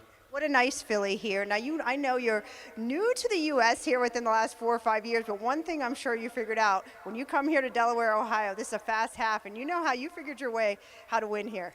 Yeah, it's definitely a pretty fast half, and it's a track you got to be pretty aggressive on, so it's a lot of fun to drive at. Now, tell us, when you're driving a filly, you'd never driven her before, but you kind of get the lines hitting to you, say, hey, good luck. What do you kind of, the game plan going into a race like that? I know her there a little bit, and she's a really classy filly, and Tony's always got his horses spot on and ready, so when they say they're ready to go, you can give them a shot, and they'll be thereabouts. Talk about a horse that's spot on and ready. My favorite 3-year-old pacer colt of the year, Vano. I know he's a favorite for you. How you feeling going into that jug tomorrow? Yeah, good. I wish we had a better post going into it tomorrow. That would help a lot, but he's a terrific horse, and I can't wait to get him here. Congratulations. Awesome. Thanks, Wendy. Winning driver, Todd McCarthy.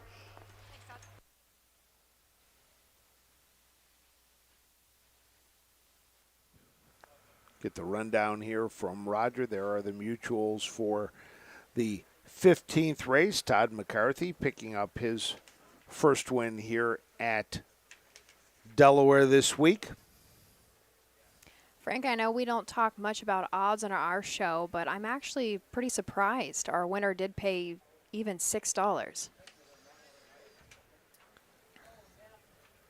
$6 to win, 240, 210. So get the rest of the rundown here. Waiting on Roger. I know they had some posted to the. So there we go. Now Roger up. $6, 240, 210. The 4, Nymeria, 210, 210. The 3, Pizza Bianca, 360. $1 Perfecta, 7.4, $4.90. $1 Try, 7.43, $18.50. 50-cent Super, 7432, $54.65. Top down, number 1, Stardust Volo, 6.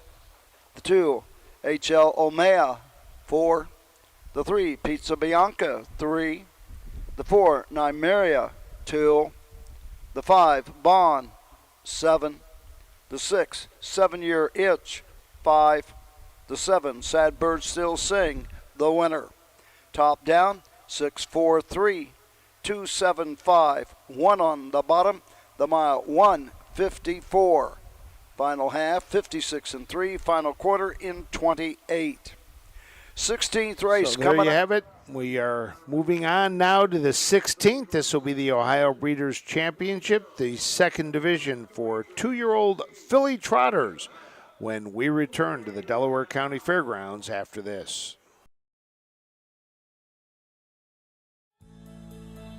For over 100 years, the values at Coverlink Insurance have been clear. Do the right thing.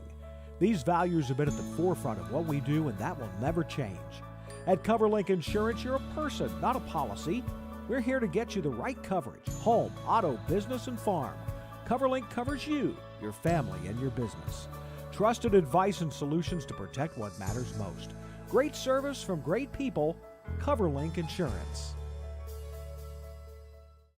At Ohio State's Galbraith Equine Center, our veterinary champions are here for your champions 24/7, 365 days a year. Our expert team of boarded surgeons, sports medicine and rehabilitation specialists, together with veterinary cardiologists, internal medicine, and ophthalmologists, make our hospital your best resource for all sport horse performance issues. The Ohio State Veterinary Medical Center's Galbraith Equine Hospital. Call us today at 614-292-6661. For 4 generations, Hagemeyer Farms has been caring for and breeding standardbred racehorses. Hagemeyer Farms is home to a roster of champion stallions, including Western Terror, sire to 12 that have earned over $1 million, Branquino, the son of Sun Beach Somewhere, and full brother to world champion Huntsville, Heart of Chewbacca, who owns the 3-year-old pacing record for the fastest mile on any 5/8 mile track in Ohio, and Rodeo Romeo, a half-brother to millionaire stallion Check 6. Hagemeyer Farms, looking to stand the next great stallion in Ohio. Welcome back to the Delaware County Fairgrounds as we play musical chairs. In and out. Susan Schroeder back joining us here. I want to thank Ashley for jumping in for a race as we get set to go with our 16th. 16th. Whoops. I believe it is, isn't it? Yeah, we just got done with the 15th. I missed that. Sad birds still sing. Yeah. Yes. Are we sure, though? Do sad birds still sing? You're not sure, are you? I'm not sure. There you go. But now Hard we to are. know if they're sad. When I was out, I went up into the very top of the grandstand, and it is amazing how into the races the people are. Oh, they up are. there. Yes. I mean, they are yelling and screaming and jumping. They're having a good time. I know there's a group that's kind of got a bunch of banners and streamers put out in front of where they're sitting. So they were over there, and a lot of people out there enjoying themselves. And just think how packed that's going to be tomorrow throughout the day. So looking forward to a full day tomorrow. Yeah, it is a party atmosphere. It's getting crazier.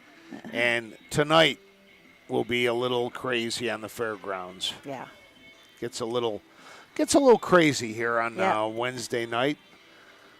I know a lot of people are just having fun. I sat with a lady that she's from Salina, and she said how they used to come here. She says, I'm a little too old for the partying on Wednesday night now. But well, the people pull in with their campers and their trailers, and this is they do at these county fairs what people now call staycations. Yeah. Yes.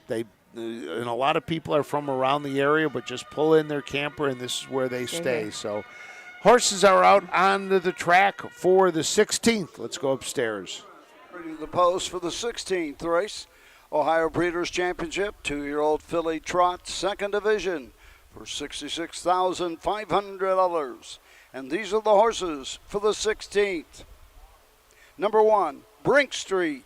Owned by the Burke Racing Stable, Hatfield Stables, Weaver Buscemi, Knox Services, Ron Burke Trains, Ronnie Wren Jr., the 1, Brink Street. Number 2 is Aunt Laura. Joyce McClellan, the owner. Virgil Morgan Jr. trained. Brett Miller, the 2. Aunt Laura. Number 3, Triumph Over You. Chris Beaver, BG Maines, LV Fleming, and Steven Selandler. Chris Beaver, the trainer. Trevor Smith drives the 3, Triumph Over You. Number 4, Rose Run Allison, Burke Racing Stable, Hatfield Stables, Knox Services, and Beastie. Ron Burke trains. Chris Page, the 4, Rose Run Allison. Number 5, Sienna Sunrise, M. Lee, J. Belyazak, R. Carson, and Dr. J. Dentel. Michael Lee trains. David Miller drives the 5, Sienna Sunrise. Number 6 is Aunt Lily, owned by the stable, Hutchinson Harness. Jason McGinnis trains. Anthony McDonald, the driver of the 6, Aunt Lily. And number 7 is Up. Dark Horse Farm owns. Matt Burkholder trains. Chris Lems in the sulky of the 7, Up. Win, play, show.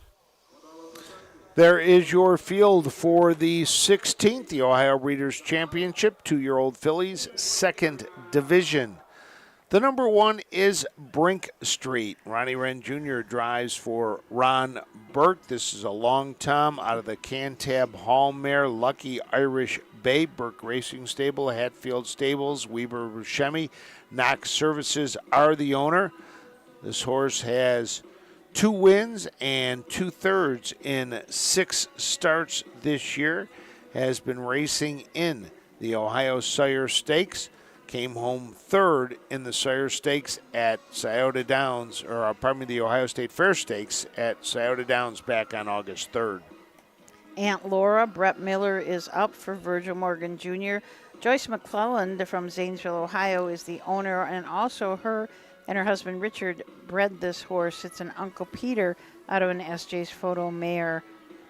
Tori Ann, 6 starts this year, 1 win. That was in a Buckeye Stallion series at Scioto Downs in 59 and 2.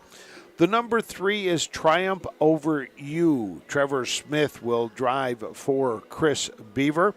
Chris Beaver owns, along with B. Maines, L. Fleming, and Steve Ziandelar of Worthington, Ohio. 7 starts, 2 wins, a 2nd and a 3rd.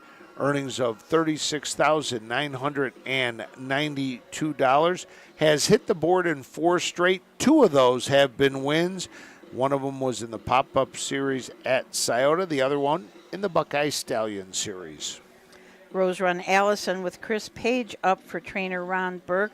This is a long tom filly out of a Broadway Hall mare, Rose Run Timeless, owned by Burke Racing Stable, Hatfield Stables, Knox Services, and Beastie. This horse filly has had 6 starts this year, 3 wins. Has already earned $140,000. She was a $105,000 purchase at the Ohio Selected Sale. She had her fastest win is 55-1 at Scioto Downs. The number 5 is Sienna Sunrise. David Miller drives for trainer Michael Lee. This is an enterprise out of Imagine Her Reign by Uncle Peter. M. Lee, J. Belushak, R. Carson, and Dr. J. Dental of Ohio are the owners. Has hit the board in 5 of 7 with 2 wins, including the last time out in the Buckeye Stallion series at Northfield. Aunt Lily and Anthony McDonald will leave from the 6 hole. Jason McGinnis trains this Uncle Peter filly out of a Lucky Chucky mare, Chucky's Lucky Charm. The stable Aunt Lily group from Guelph, Ontario, and Hutchison Harness both own this filly. 7 starts on the year, 3 wins, and one of those wins was the Next Generation back on July 6th.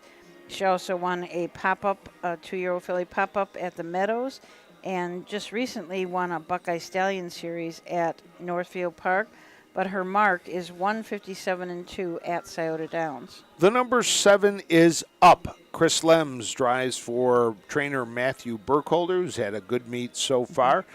It's an Uncle Peter filly out of the Muscle Hill mare Marion Millionaire, Dark Horse Farms of Vienna, Ohio own. Up, 8 starts, 2 wins, and a third-place finish.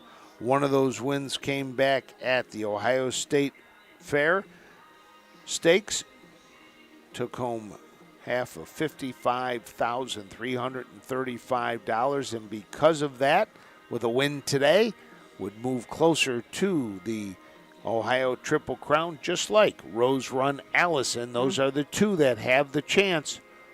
One of them, for sure, will not be going for the Triple Crown.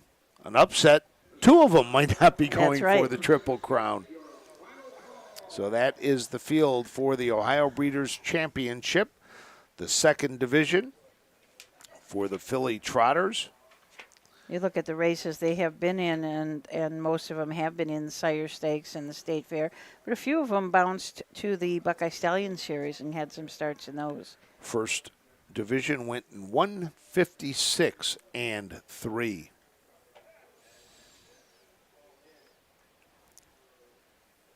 Stakes record is 154-3. Rose Run Yanni from 2022. Well, you know, that was 2 years ago because the RRZs are last year. That's right. And the RRAs are the 2-year-olds this year. Yep. You can tell how old the Rose Run horses are without even looking. And you know, you've been around a long time when you go through the whole alphabet. Yes. So let's send it up to Roger Houston for the call of the 16th, the 2-year-old filly Ohio Breeders' Championship, second division.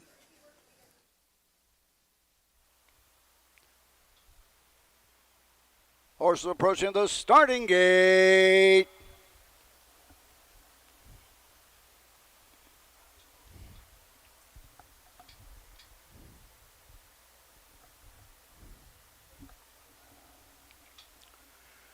Trotters are all in behind the gate. The gate swings into the stretch, and here they come.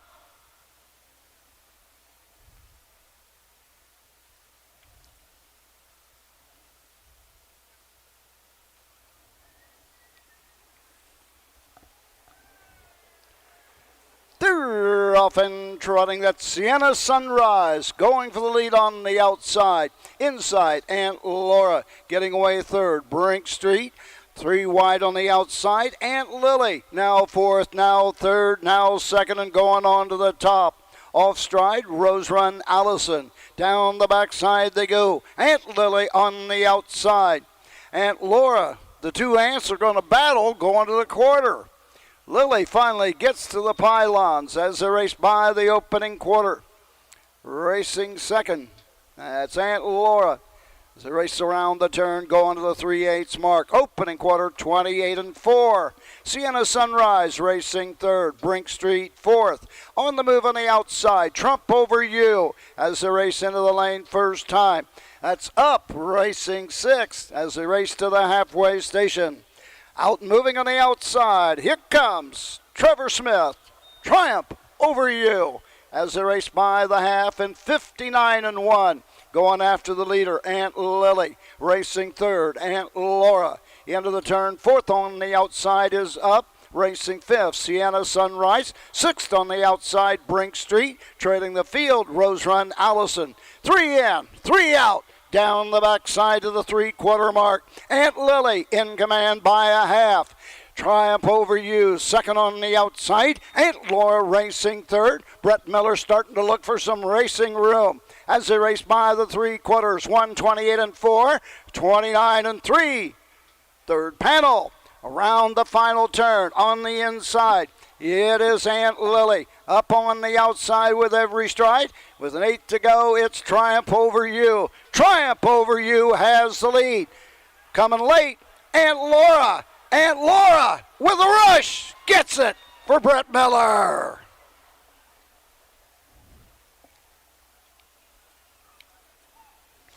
$158. What a move by Brett Miller to take Aunt Laura between horses and gets her home for the win. Aunt Laura, owned by Joyce McClellan, trained by Virgil Morgan. Second win in 7 starts, and Virgil Morgan is having a very, very big day. And when Aunt Laura is good, she is very good. When she's bad, she's very bad. Yeah, she makes some breaks and doesn't recover, but she's been certainly did a good job today. Picks up the victory, second of the year. Her first victory came in the Buckeye Stallion Series. As you said, these horses have been jumping around between the Buckeye Stallion Series, the Ohio Sire Stakes, and with that, no Triple Crown in the 2-year-old filly trot division. You're going to have to update your sheet. Yes, we are going to have to. That's too bad because Triple Crowns are fun. Cool. They really are. Cool. And especially when you're going for the Triple Crown and you're trying to get the Ohio Sire Stakes Championship when it falls after Delaware. Otherwise, it's usually here that you're going to be capturing the sometimes you capture the Triple Crown here at Delaware. As I said, it's nice to start seeing the jug horses starting to warm up. Jugette. Yeah, absolutely. They have the saddle pads on with their names on them. It's pretty neat. I was outside the studio when Ron Burke was coming down. He was warming them up pretty stout. I mean, I saw Ron and Mickey go by with 2 of theirs. Yeah, they warmed up fast. Here comes your winner, Brett Miller. Up finished second. Triumph Over You was third, and Brink Street was 4. Sugar Valley Farm Winner's Circle. Number 2, Aunt Laura. Joyce McClellan, Zanesville, Ohio, the owner. Virgil Morgan Jr. gets his 3rd win this afternoon, his 5th this week at Delaware. Brett Miller, a driving double today, his 4th win of the week. Aunt Laura, 2-year-old filly by Uncle Peter out of Torrey Ann. Home winner in 158, a lifetime mark. Virgil Morgan Jr., Brett Miller, Aunt Laura in the 16th. Winning caretaker for the Ohio Breeders' Championship, 2-year-old filly Aunt Laura, Brian Barr. Jason Bloom doing a little announcing. He took over the Jason Settlemore spot with the caretakers. Race secretary at Miami Valley Gaming and Hollywood Dayton. And we will begin racing there next Tuesday. Yeah. Can't believe the Southern Circuit shifts now to Dayton. This means now I got to drive a little bit farther to get to the tracks. Yes, you do. It's nice when Scioto's racing because it's right south of Columbus. A few miles down the road. Number 2, Here we Aunt go. Laura, $24, $13.20, $7.80. The 7 up, $57, $14. The 3, Triumph Over You, $7.60. $1 Perfecta 2-7 returns $394.70. $1 try, 273, $1,313.20. 50-cent super, 2731, $3,923. Top down, number 1, Brink Street, 4. The 2, Aunt Laura, the winner. The 3, Triumph Over You, 3. The 4, Rose Run Allison, 7. The 5, Sienna Sunrise, 5. The 6, Aunt Lily, 6. The 7 up, 2. Top down, 413, 756, 2 on the bottom. The mile, 158. No changes in the 7. Getting closer to our eliminations for the Jugette. Race 18 and race 19 will be the eliminations. And coming up next, the Ohio Breeders' Championship Aged Trot. And we've got an interview with Wendy Ross. makes it your third. I don't know if Aunt Laura was on the top of your list, but congratulations. She was, maybe not on everybody else's, but mine. I've been fond of her from day one. I've told Dick and Joyce McClellan she's really nice. Thank God they kept believing in me. Sometimes she's her own worst enemy training. You know, she'll see things just immature, but she has a world of talent, and if she keeps her act together, in Ohio, she'll be a force to be reckoned with. You know, it's all about the owners that you have to train for, right? When you got owners like Joyce and Dick McClellan, odds-on racing, it makes job a little bit easier. I'm blessed to have the people around me that I am, and you mentioned them there. Dana Parham, Dick and Joyce, Larry Wills, just great opportunities they give me. And let's face it, we need opportunities, and that's what it's all about. Thank you so much. Congratulations again. I'm going to let you get to it. You got a really nice mare. You might know her name by the name of Refined. Good luck and congratulations again. Thank you so much. Winning trainer, Virgil Morgan. And that mare is coming up, Refined, an Ohio millionaire, closing in on $1.2 million, draws the rail for our next race, the Ohio Breeders' Championship Aged Trot, which we will have when we return to the Delaware County Fairgrounds right after this. For over 100 years, the values at Coverlink Insurance have been clear. Do the right thing. These values have been at the forefront of what we do, and that will never change. At Coverlink Insurance, you're a person, not a policy. We're here to get you the right coverage: home, auto, business, and farm. Coverlink covers you, your family, and your business. Trusted advice and solutions to protect what matters most. Great service from great people. Coverlink Insurance. At Ohio State's Galbraith Equine Center, our veterinary champions are here for your champions 24/7, 365 days a year. Our expert team of boarded surgeons, sports medicine and rehabilitation specialists, together with veterinary cardiologists, internal medicine, and ophthalmologists, make our hospital your best resource for all sport horse performance issues. The Ohio State Veterinary Medical Center's Galbraith Equine Hospital. Call us today at 614-292-6661. For 4 generations, Hagemeyer Farms has been caring for and breeding standardbred racehorses.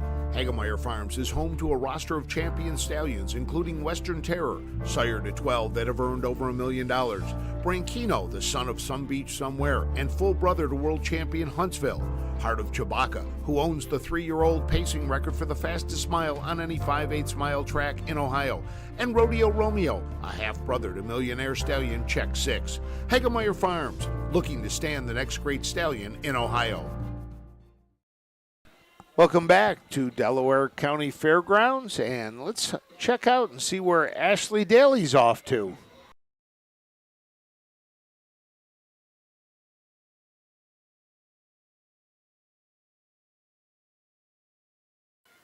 We've made it to day 4. Jugette Day is here. All Access with Ashley is back, sponsored by Hagemeyer Farms. We are on the backside today, going to join the party. Let's go talk to the public to see how much they really know about the Jugette. Who won last year's Jugette? Well, I was here, and we have such a good time that we kind of forget who it is every year until we read it in the paper. That's all right. You want me to give you the answer anyway? Yeah, I know who the trainer was Linda Toscano. Okay. And Scotty Zaran drove it. So I just don't. Close. I am getting close, and I know the trainer and the driver, but do you think I can think of the horses? Sky Blue. You can do it, Blue Chip. Blue Chip. Let's keep going. Who is the youngest driver to ever win the Jugette? I'm going to say David Miller. David Miller. I'm going to do a little nepotise and go with Brett Miller. Brett Miller and? Ryan Salt.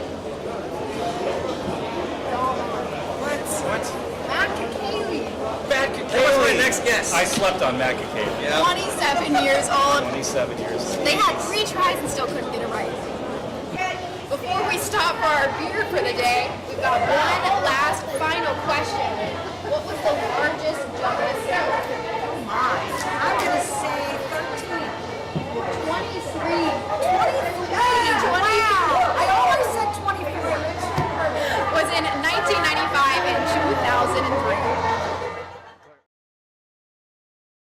So Ashley Daly making her way around, asking some trivia questions. I like the first guy. Yeah, we were here, but had such a good time, can't remember. That was good. They all run together after a little while. Having fun up in the grandstand. So we are getting ready to go with our Aged Breeders Championship. As you said, Susan, a little unusual. 3 mares in this race. Yeah, you usually don't see that. And some big winners. You know, you've got a $1.18 million winner. You've got another one, Caviar Gold, that has earned over $560,000. The Mighty Hill closing in on $500,000. And everybody else in this field has earned over at least $153,000.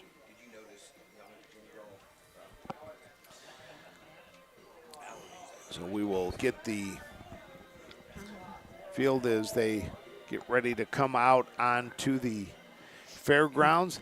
The wind has just totally died here at Delaware, just hanging over us. You can see people in the stands, you know, trying to fan themselves. I know when I went out, they had people out there giving away fans at the front gate, and people were picking those things up like crazy.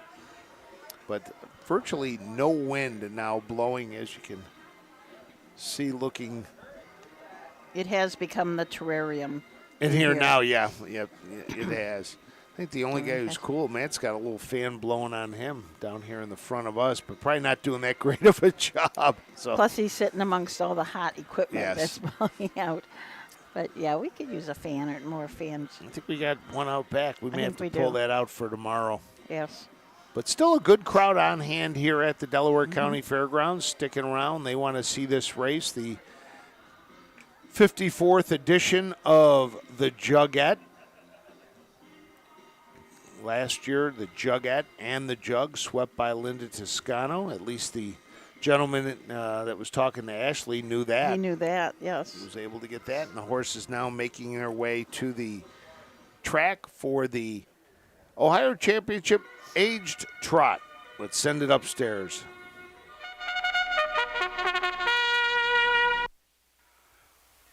Horses are on the track, bringing the post for the 17th race, Ohio Breeders' Championship for aged trotters, purse of $33,600.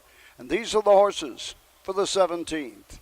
Number 1, Refined, Joyce McClellan and Larry Wills own.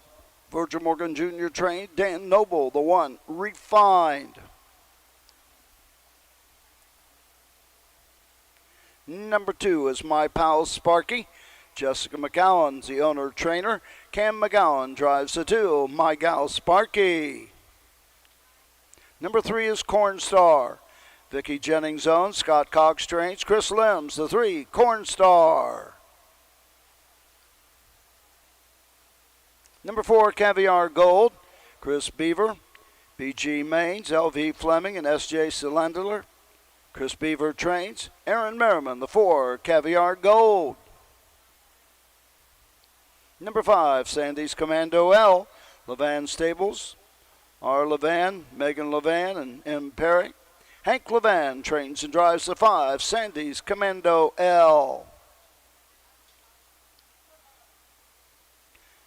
Number 6, The Mighty Hill. Bet the House. Trevor Gene Smith. Jeff Smith trains. Trevor Smith drives the 6, The Mighty Hill. And number 7, Don't Take My Keys. Nicole Stahl, Mary Stuckey. Ryan Stahl trains and drives the 7, Don't Take My Keys. So let's take a look at the field for the Ohio Breeders' Championship Aged Trot. The number 1 is Refined. Dan Noble drives for Virgil Morgan Jr. This is an 8-year-old mare by Uncle Peter out of the Malabar Man mare Reinvent. Joyce McClellan and Larry Wills are the owners. 18 starts this year, 7 wins, 5 seconds, earnings of $165,000. Last year, 23 wins, or 23 starts, 6 wins, 6 seconds, 3/3 lifetime 44 wins and 131 starts, earnings of $1,180,147. Has won 3 of the last 4. The race did not win the Hill Memorial at Scioto Downs. My pal Sparky and Cam McCowan from the 2. Jessica McCowan trains. Jessica McCowan also owns this Uncle Peter gelding. So he's 6 years old. He's out of a Holiday Road mare, G. O'Keefe. 24 starts this year, 3 wins. Most recent win was in a signature series at Upper Sandusky in 2:01-2, but the fastest win was 1:55-1 at Scioto Downs. The number 3 is Corn Star. Chris Lems drives for Scott Cox. Vicki Jennings of Western Michigan owns this Coraggioso out of the Super Punk mare Punk's Embrace. 19 starts, has hit the board 14 times, 4 wins, 6 seconds, 4 thirds. Lifetime 11 wins and 48 starts, earnings of $177,068. Has a mark as a 4-year-old of 153-3. Chris Beaver sends out Caviar Gold. This is the 5-year-old Triumphant Caviar out of, this is a sister. This is a full sister, half-sister to the 2 horse, because I thought I just said G. O'Keefe. So this Caviar Gold is out of G. O'Keefe, who's by Holiday Road. Aaron Merriman will drive. Beaver, Maines, Fleming, and Z Handler all own this gelding. 18 starts this year, 4 wins, 5 seconds, 2 thirds. A mark of 151-4 at Scioto Downs. Lifetime 55 starts, 15 wins, $560,000. And that mark as this year as a 5-year-old is his lifetime mark. The number 5 is Sandy's Commando L. Hank Levan drives. He also trains for Levan Stables, R. Levan, M. Levan, and M. Perry. This 5-year-old mare is by Break the Bank K out of the CR Commando mare, Kelsey's Commando. 27 starts, 4 wins, 6 seconds, 5 thirds. Lifetime closing in on 100 career starts, has started 92 times, 12 wins, 24 seconds, and 14 thirds. Earnings $283,000. The Mighty Hill, Trevor Smith drives for Jeff Smith. This is a 5-year-old gelding by What the Hill out of a Tagliabue mare, Maxine the Mighty. Bet the House LLC and Trevor Smith are the owners. Has had only 8 starts this year, but has earned $50,000, a mark of 52-4, and that was 2 starts back in the Ohio Sire Stakes. Has just 52 lifetime starts, which really isn't too many, but has earned almost $500,000. The number 7 is Don't Take My Keys. Ryan Stahl drives and trains for Nicole Stahl and Mary Stuckey. This is an Uncle Peter out of the Muscles Yankee mare, designated a driver. 7 wins in 24 starts this year.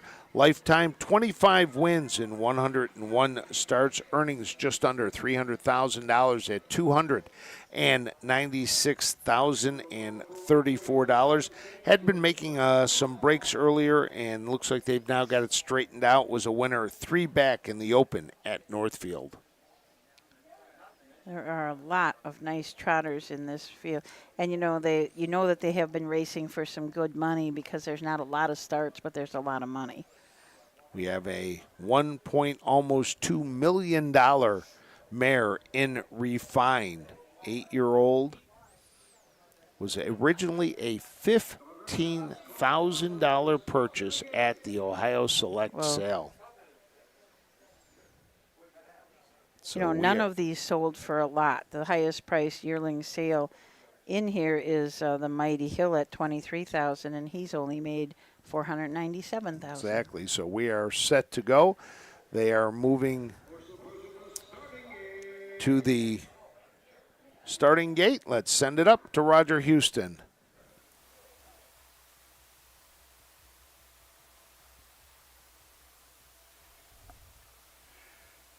Trotters are all in behind the gate. The gate swings into the stretch, and here they come.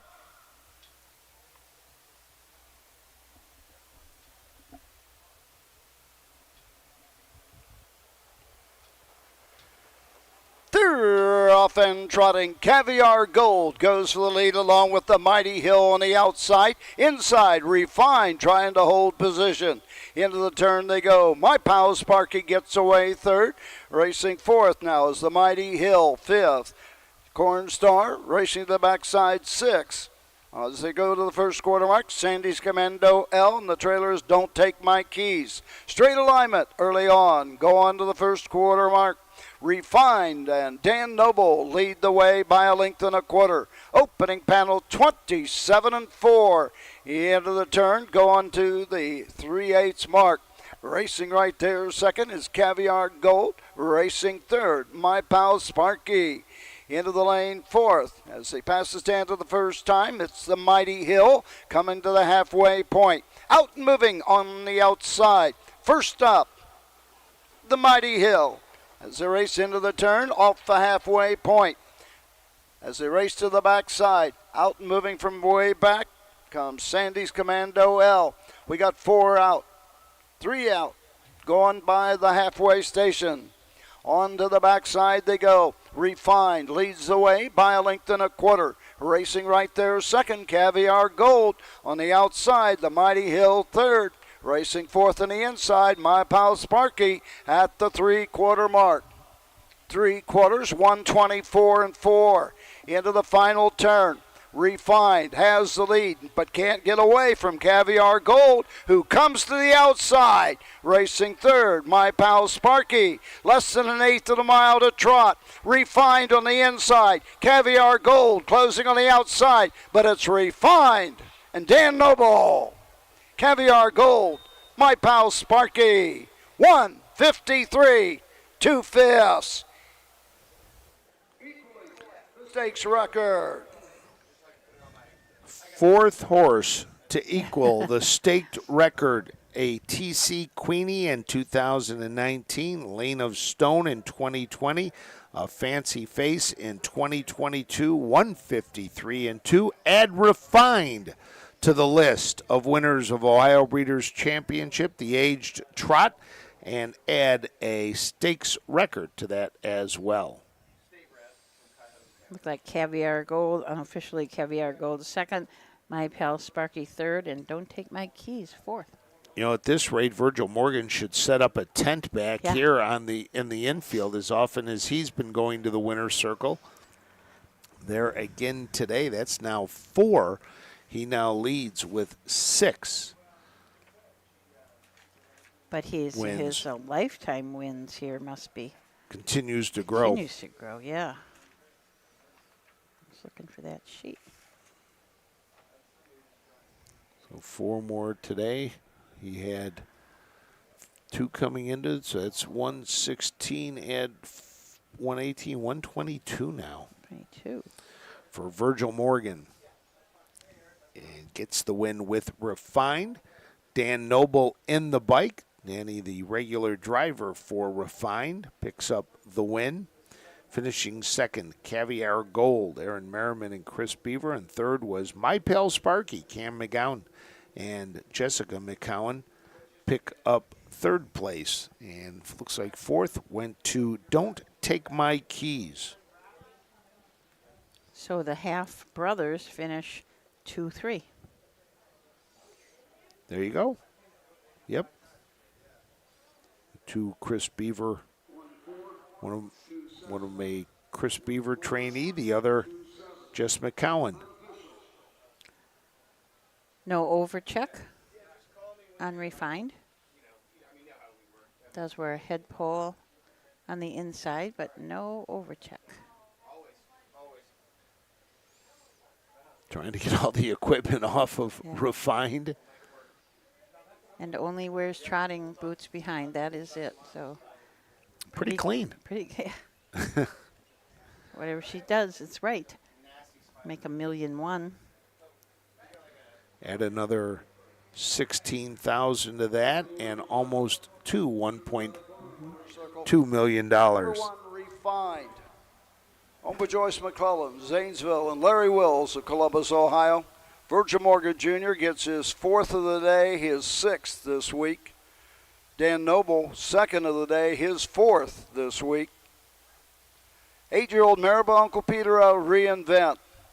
The 45th career win in 132 starts by Uncle Peter out of Reinvent. 8 of 18 this year. And that win today makes it 2 in a row in Ohio. The mile in 1:53 and 2 equals the stakes record from 2019 with T.C. Queenie, Lane of Stone in 2020, and a Fancy Face in 2022. Stakes record equaling performance 1:53 2/5. And the caretaker for this Ohio Breeders' Champion, Kevin Grafton. This race by BMI Federal Credit Union. And in the winner's circle to make the trophy presentation on behalf of BMI Federal Credit Union, Amanda Allender. Wendy?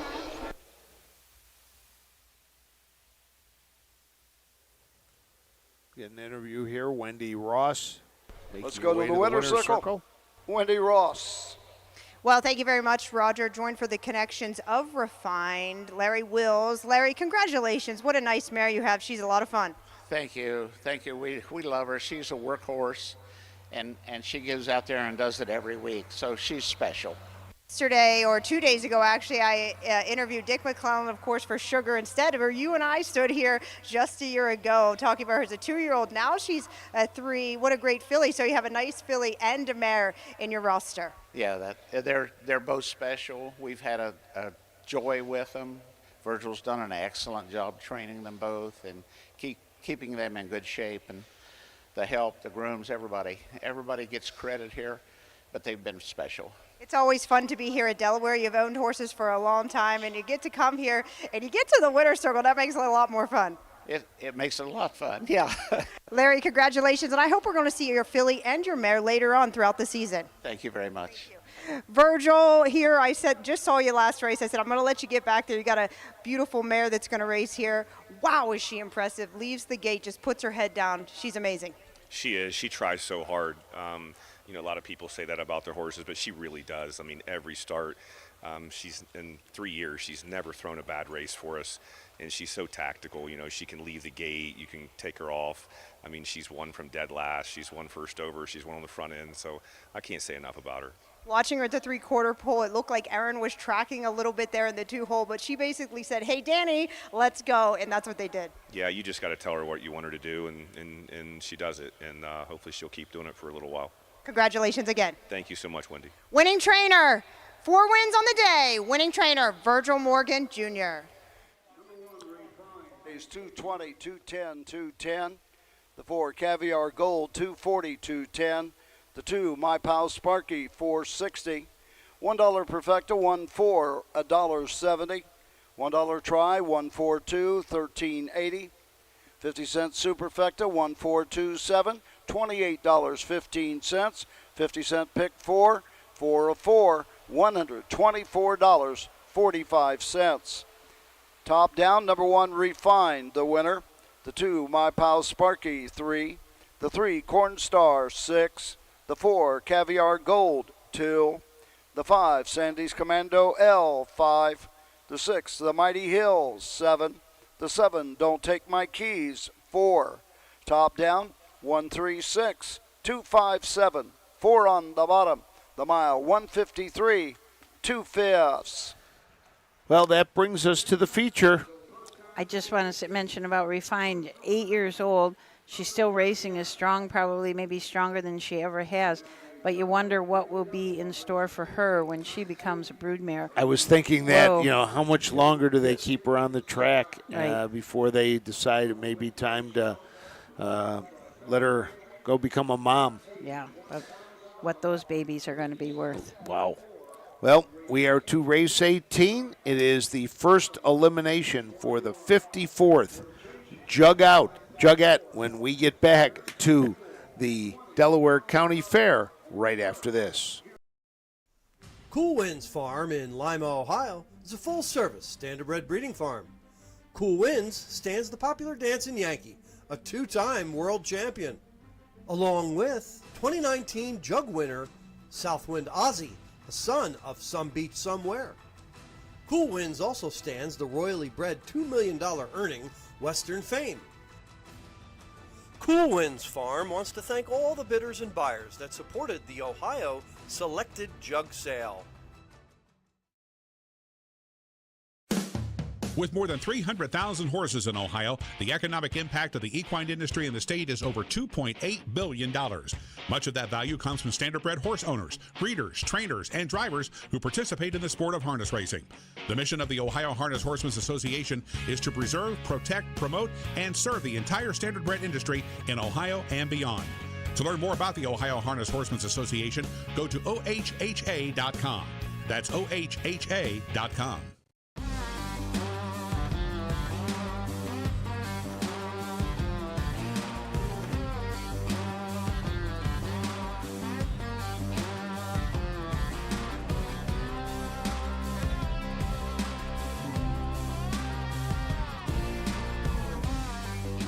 Do you want your horse to shine in the winner's circle? Feed DAC Oil. It makes a world of difference.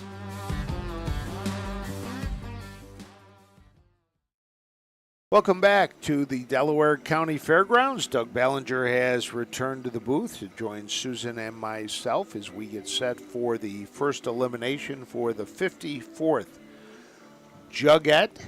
And as we said, last year it was a great race. We will have a great field here. We will have 6 in the first elimination.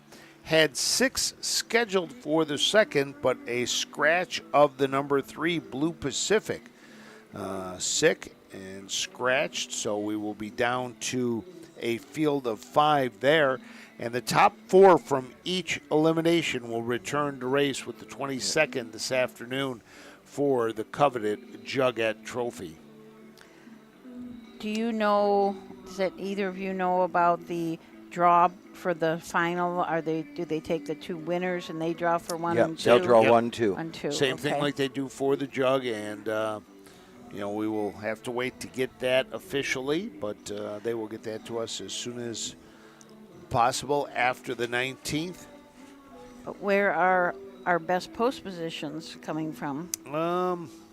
It's one of these sheets that we have here. It has not been kept up to date. After you left, you did such a great job. But, it is kind of evened out between, 1, 2, and 5. But 3 and 4 still have produced. Yeah. So I think if you're in the first 5, you've got a legitimate chance. Yes, absolutely. And if you've got something with some speed and can get off the gate, you've got a chance. I haven't studied the the program much, that thorough on this Jugette. Not that I'm an expert. I'm not much of a handicapper, but oh, come on, Doug Ballinger. Could we go a third heat? I don't know. If we have a separate winner. No, it's whoever wins the Jug. Whoever wins. Whoever wins. Yeah, the you're finals. right. Yeah. They quit that. You're right. Yep. Yeah, I'm sorry. I'm way behind. On that. We were looking at those 1964 programs. You got to start thinking we're going to have 3, 4 heats. We could be here all night. They don't have lights. Yeah, so we'll have to take a look and see who we all like. The number 1 here is Soft Shot. The number 2, A Few Choice Words. The number 3, Dandy's Mercy. Number 4 is Pass Line. Number 5, Caviar Bell. And number 6, Donegal Spirit. Those are the 6 that will go behind the gate for this. Now, Soft Shot and Dandy's Murphy were the 2 supplemental entries into the Little Brown Jug. Trying to see what we got, about 5 minutes to post time. So why don't we run down the field now, and then after the post parade, we'll analyze it a little more and see what we like about these horses. So the number 1 is Soft Shot. David Miller drives for Jessica Rogner. This is a 3-year-old filly by Heston Blue Chip out of the Better's Delight mare Ames Whisper. Paul O'Neill of Saratoga Springs is the owner. Has hit the board in all 12 starts this year. 12 starts, 9 wins, 1 second, 2/3, earnings of $84,185. Has a mark, took it this year of 151 in 3 at the Meadows. Last year, lightly raced, only 6 starts, hit the board in 5 of those. 2 wins, a second, and 2/3. A few choice words. Jimmy Marone Jr. up for Blake McIntosh. Clancy Farms from Severn, Ontario, Canada are the owners. This is a courtly choice out of a Western Ideal mare, Top Choice Hanover. 13 starts on the year, 7 wins, 4 seconds. Earnings of $259,545, a mark of 151 and 4 at Vernon Downs. 2 starts ago, one at Tioga in 52, and had a lot of wins in the New York circuit, the New York Sire Stakes. Won 3 back-to-back-to-back, and then also one at Vernon Downs. That's her mark. Vernon Downs, 151 and 4. The 3 is Dandy's Mercy, Scott Zaran for John Butenshonen. This is the 3-year-old brown filly by Captain Crunch out of the Richest Hanover mare, Pardon. 11 starts this year, 5 wins, 4 seconds as a third. 185,000 this year, 49 and 3 at Pocono. Lifetime right at 215,000 for the 3, Dandy's Mercy. The number 4 is Pass Line. Ronnie Wren Jr. drives for Ron Burke.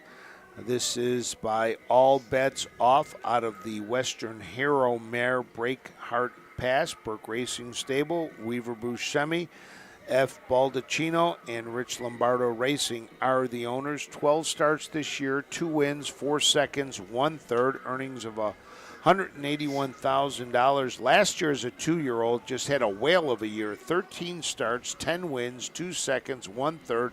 Earnings of $548. Was a winner last time out at Woodbine. Won by a length, and paced in 151 and 2. Caviar Bell, Yannick Chingra up for Nancy Tactor and Caviar Farms. This was a $375,000 yearling purchase at the Lexington Selected Sale. She is a Captain Treacherous out of a well-said mare, Eloquent Grace. A lifetime 24 starts, 10 wins, 5 seconds and a third, $672,000 in earnings, a mark of 149 at the Meadowlands, and she also had a mark of 49 and 4 at the Meadowlands as a 2-year-old. Horses are on the track, parading to the post. 18th race, 54th Jugette, 3-year-old filly pace. First 4 finishers qualify for the second heat. And these are the horses. Number 1, Soft Shot. Paul O'Neill owns, Jessica Rodner trains, David Miller drives, mark of 151, the 1, Soft Shot. Number 2, A Few Choice Words, Clancy Farms, the owner, Blake McIntosh trains, Jimmy Marone Jr. drives, mark of 51 and 4 at Vernon Downs, the 2, A Few Choice Words. Number 3, Dandy's Mercy. H. Walker, Dandy Farms, Fort Racing Stable, D. Overheiser, John Butenshonen trains, Scott Cerrone drives, 149 and 3 at Pocono, the 3, Dandy's Mercy. Number 4, Pass Line, Burke Racing Stable, Weaver Buscemi, Frank Baldacchino, and Rich Lombardo. Ron Burke trains, Ronnie Wren Jr. drives, mark of 149 and 3 at Woodbine. Number 4, Pass Line. Number 5, Caviar Bell, owned by the Caviar Farms, Vienna, Virginia. Nancy Tactor trains, Yannick Gingras, the driver. Mark of 149 at the Meadowlands, the 5, Caviar Bell. And number 6, Donegal Spirit, William Pollock, Bruce Ehrman, A. Harris Racing, Andrew Harris, the trainer. Todd McCarthy drives, mark of 151 and 1 at Harris, Philadelphia, the 6, Donegal Spirit. And that's the field for the first elimination of the Jugette. Number 6 there. The 6 is Donegal Spirit, Todd McCarthy for Andrew Harris. This is a 3-year-old bay fella by Captain Treacherous, a $200,000 yearling purchase 200 years ago out of the Sweet Lose mare, Lose Illusion. 11 starts this year, 2 wins, a second, 3/3 lifetime, 22 starts with 4 wins, 90,000 in her career, 151-1 at Harris, Philadelphia. That mark was taken August 16th, just about 4 weeks ago. That is your field of 6 for the first elimination of the 54th Jugette for 3-year-old fillies here at the Delaware County Fair. Who do you like, Susan? Well, I'm just looking down this field, and I see Soft Shot has a lot of half-mile experience. Been racing at Northfield Park for almost all the starts. Went to the Meadows in the Fillies and Mares Open and won that on that 5/8 mile track. But a lot of wins on a half-mile track. Half-mile track here. Half-mile track here and a lot of speed Yes. getting out. And having the one hole, you've got to think that is going to be an advantage. But when you look at that, Dandy's Mercy also, too, shows a lot of speed early on and can get to the lead and hang on and win. Yeah, I think probably any of these fillies with the right push could get to the top pretty easily. They are all just super fast. Caviar Bell is so fast. I mean, 59-4 as a 2-year-old, 59 flat this year, but those were on the mile track. Yes. Doug, what stands out to you? Well, I like the 3 Dandy's Mercy, probably over the 5 Caviar Bell, not by much. Scott Zeron will drive this 3-year-old brown filly by Captain Treacherous, has 5 wins. Second, 2 wins, the last second and third start, and 51-1 at Tioga, Pocono, 49-3. So that Pocono track, pretty much probably the same as this Delaware track, my feeling. This race very well. I don't know in a short field if it'll go in, probably go in 150 4/5, 151-2 with a short field. You just don't know how the action's going to play out as Yannick Jingaron will try to get to the top with Caviar Bell. 3 of these horses have sub 150 marks, so as Susan said, they're just they're going so fast right now. And this track, talking to Ashley earlier today, she said Ronnie Gillespie said yesterday it was a little bit heavy. Today it's a lot better, so they've been getting it ready to roll. And this is what they're trying to do, is get this track faster and faster as the day goes by. Matt, you got any insight? You usually have a lot better insight than the 3 of us up here. He does. I'm just rooting for the one horse. I've known the Rugner, Jessica's mom, Judy, for a long time, and they're a real nice family. I just like to see them do some good. Well, I tell you, that was my thought too. An Ohio-based trainer up at Northfield gets the chance in a race like this, and a lot of times you might get into a race like this just to be in it, and anything can happen. You have to be in it to win it. But when you've got a horse like this who has made over $100,000, has been competitive in the Courageous Lady, finished 3rd, gets the rail and gets David Miller. Those are 2 big bonuses that could go a long way. And when you said she was 3rd in the Courageous Lady, that's the worst she's been. Exactly. I mean, she has one other 3rd place, that came in an open handicap when she had to start from the 7 hole. Yeah. So they moved her outside on purpose, and it took her a while to get rolling, but then finally got rolling and got up for 3rd. Yeah, she could very well be a sleeper in here with David Miller coming off the rail. Probably not a lot of stake engagements when I look at the program. She had been racing in the Filly and Mares Open. When she does that, she's a 3-year-old filly, and they're probably against 4, 5, 6, 7-year-old mares would be my guess. When I went through it the first time, she was the first one I put a star down next to. To really look at. The other one that jumped out at me was Dandy's Mercy. That was the other one, and part of it had to do with Scott Zeron being in the bike last year. Knows what to do to win at this track, was a winner here, so a little bit of, the experience as Dandy's Mercy goes right by us here at our window. if I was going to do a little sentimental thing, I would pick Dandy's Mercy because I've been friends with John Butenshane for many, many years. He raced in Chicago. His farm was about maybe 40 minutes from ours, and we used to go down there and meet the veterinarian down there, and just we've just been friends for a long time, so that's been my sentimental favorite. It'll be interesting because 4 of them move on. Yes. You know, so 2 of them will not be moving on, but 4 will. And and then when we talked earlier today to Dan Noble and Austin Hanners about the jug and the elimination and the strategy, is the strategy just to get yourself in that final? I mean, well, probably somewhat, but you don't want that 7 or 8 hole. You don't want to finish Right. 4th. But you don't want to also burn You up definitely your want horse to finish for that first or second second, heat. so you're Yeah. 1, 2, 3, or 4. Yeah. So it'll be interesting to see how it plays. And Matt talked about it with Jessica Rugner, her mom Judy. Being in Ohio, knowing them. David Miller's won an awful lot of races here. Yeah. He knows how to win. He knows how to win multiple heat races. He knows how to take care of his horse, and that's going to be a big thing. With that being said, if there's a long shot to win it, I would say it would be the one soft spot with David Miller, if there's an upset. Well, we'll see what we get. They're going to the gate. Let's send it up to Roger Houston for the first elimination of the 54th Jugette. Caviar Bell, Donegal Spirit. They're in behind the gate. The gate swings into the stretch, and here they come.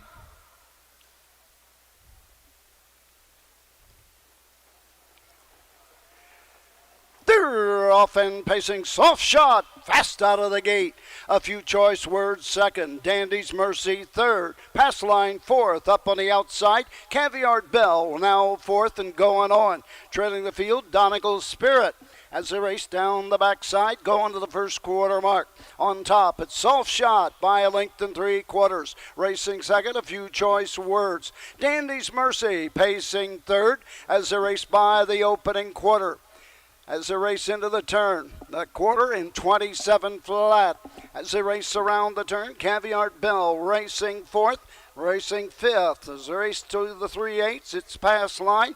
And trailing field as they race over to the 3/8 mark.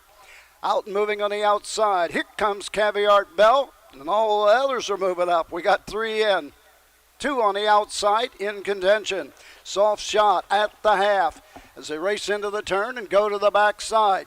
Dandy's Mercy on the outside. Inside, a few choice words. Racing up on the outside fourth as they race around the turn. Caviar Bell closing the gap. Donegal's Spirit. Further back is Pious Line. They went to the half in 55. Second panel in 28.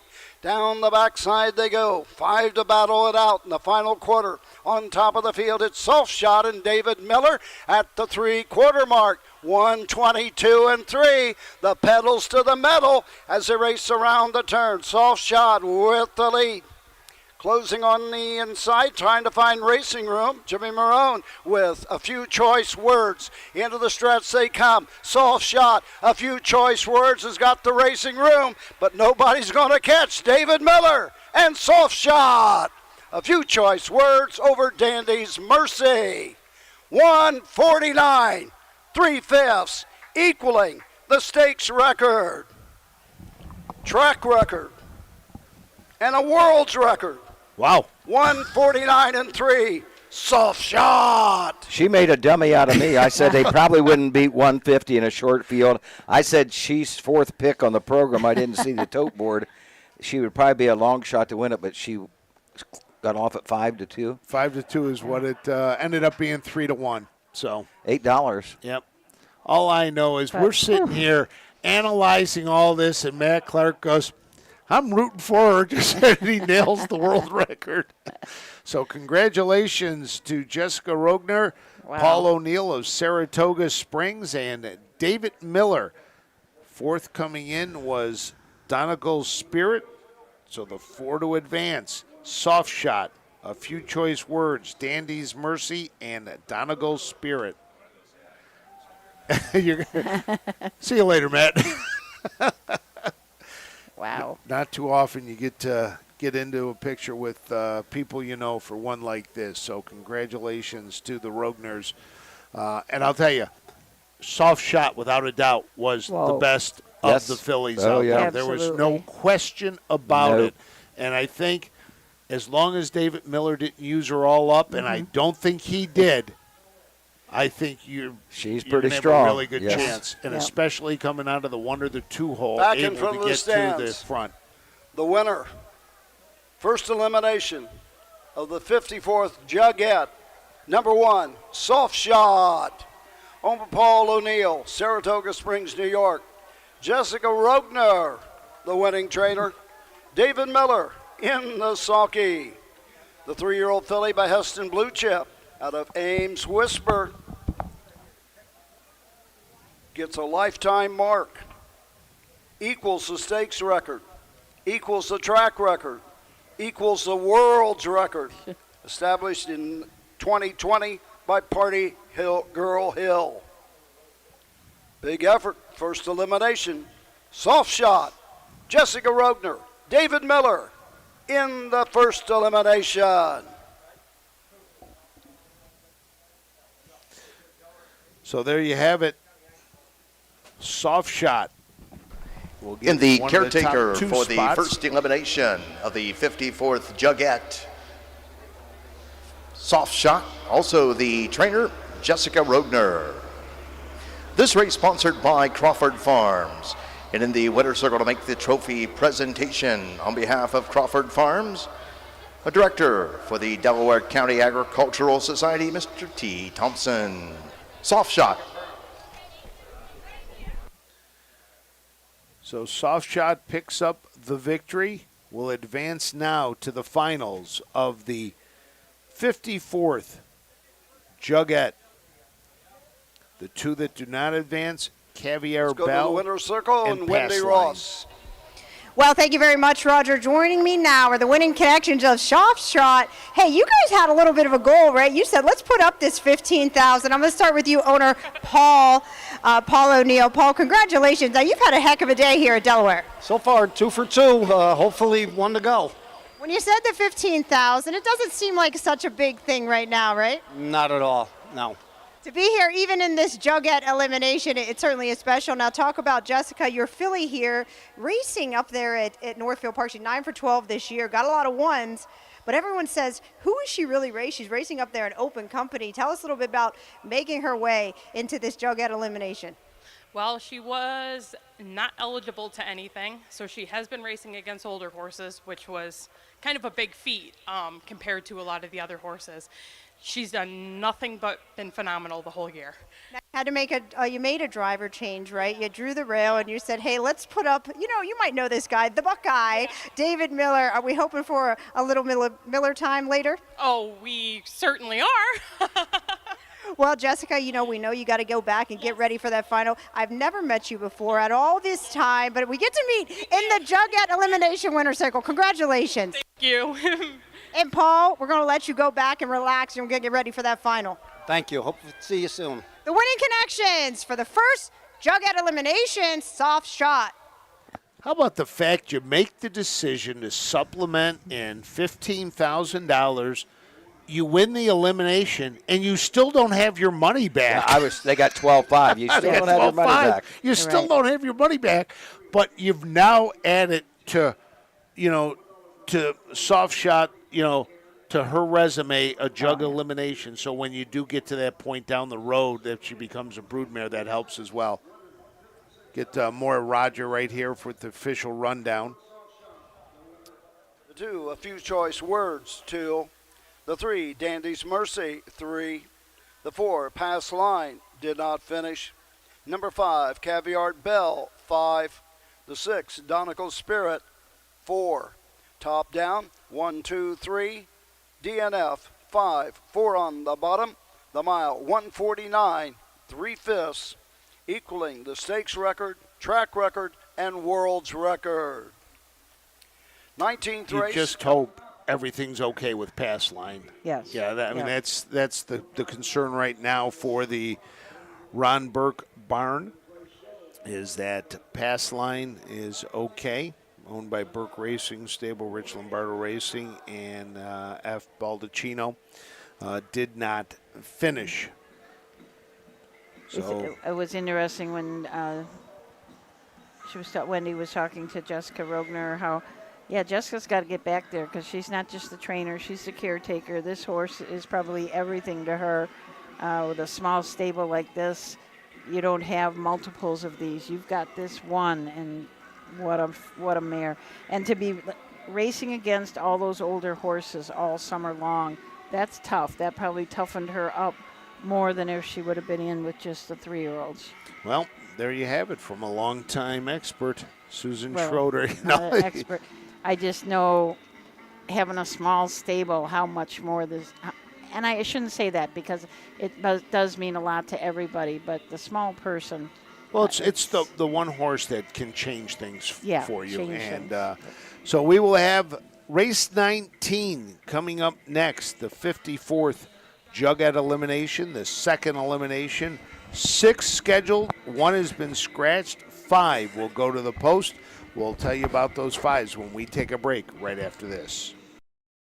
For over 50 years, Midland Acres has provided top-quality Ohio-bred colts and fillies. As a third-generation farm, we understand the importance of delivering well-cared-for and well-mannered yearlings. Get in the winner's circle with the yearlings by Fear the Dragon, Yankee Cruiser, Long Tom, Summa Cum Laude, Ready for Money, and Bit of a Legend. Midland Acres, doing our best to bring you the best. When you need supplies for your horse, one name stands out: Big D's. Since 1976, Big D's Tack and Vet Supply has been the equine experts you can trust. Whatever your horse needs is available at Big D's Tack and Vet Supply. Visit the retail outlet in Streetsboro, Ohio, or order online at bigdweb.com for fast shipping. Most orders ship that day. Or call 1-800-321-2142. Big D's Tack and Vet Supply. Own a little and love it a lot. TheStable.ca is an award-winning fractional ownership operation. Buy as little as 1% of a racehorse and experience 100% of the thrill. TheStable.ca makes ownership easy, accessible, and affordable. Communication and customer service are at the heart of everything we do. Get started at TheStable.ca.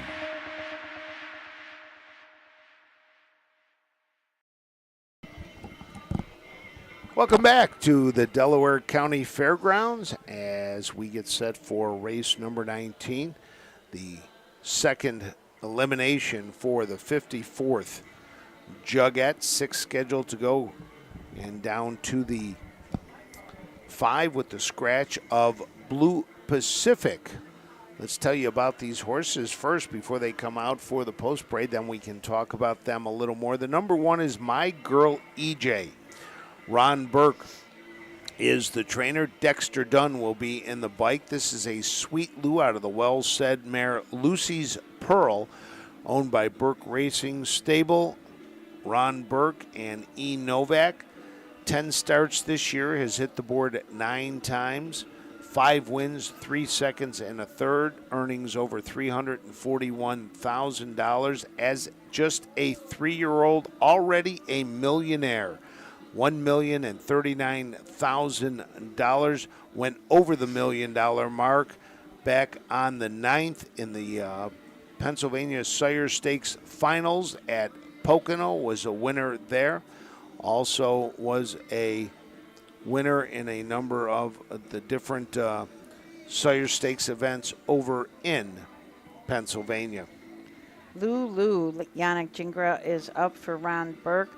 This is a Sweet Lou out of a Rock and Roll Heaven mare, Sassa Hanover, owned by Burke Racing. Colliers, P. Collier, L. Carr, and F. Baldinici. This filly, you look at her record and you see 12 starts, 1 win. That win was at the Meadows in a non-winners at 2 p.m. race, went in 52. But yes, she's been in tough. She's had 3 thirds, but you look at how fast that she has gone. 50-1, 49, 43-3, 50-4. I mean, just a lot of speed there, even though she hasn't been like first or second. The 3 is scratched. 4 is Honey Hula. Andrew McCarthy for Bruce Lar, 3-year-old bay filly by Huntsville out of the Bettor's Delight mare. Hula Z-Tam, owned by It's All Good Racing of Lancaster, Kentucky. 12 starts this season, has a win, 3 seconds to go along with that, along with a third, 103,992, 152-4 at Yonkers. That was 3 starts back in an $82,000 New York Sire stake. That's the 4 Hunting Hula. The number 5 is Leanne's Choice. Scott Zaran will drive for trainer Irv Miller. This is a courtly choice out of the Rock and Roll Hanover mare Village Madonna. Irv Miller's stables are Michelin and D. Overheiser are the owners. He has hit the board in 10 of 13, a win, 6 seconds and 3/3, earnings over $126,000. Has hit the board in 3 straight, but you have to go all the way back to July 6th at Goshen, the last time Leanne's Choice made it to the winner's circle. Odds on Platinum and Todd McCarthy from the 6 for Dr. Ian Moore. Let It Ride Stables and Odds on Racing, both from Boca Raton, Florida. This is a Bettor's Delight filly out of an American Ideal mare, American Jewel. 9 for 13 for seconds or thirds this year, 5 wins, $337,000 plus in earnings, a mark of 149, but she just didn't go in 149. She came home in 26-4.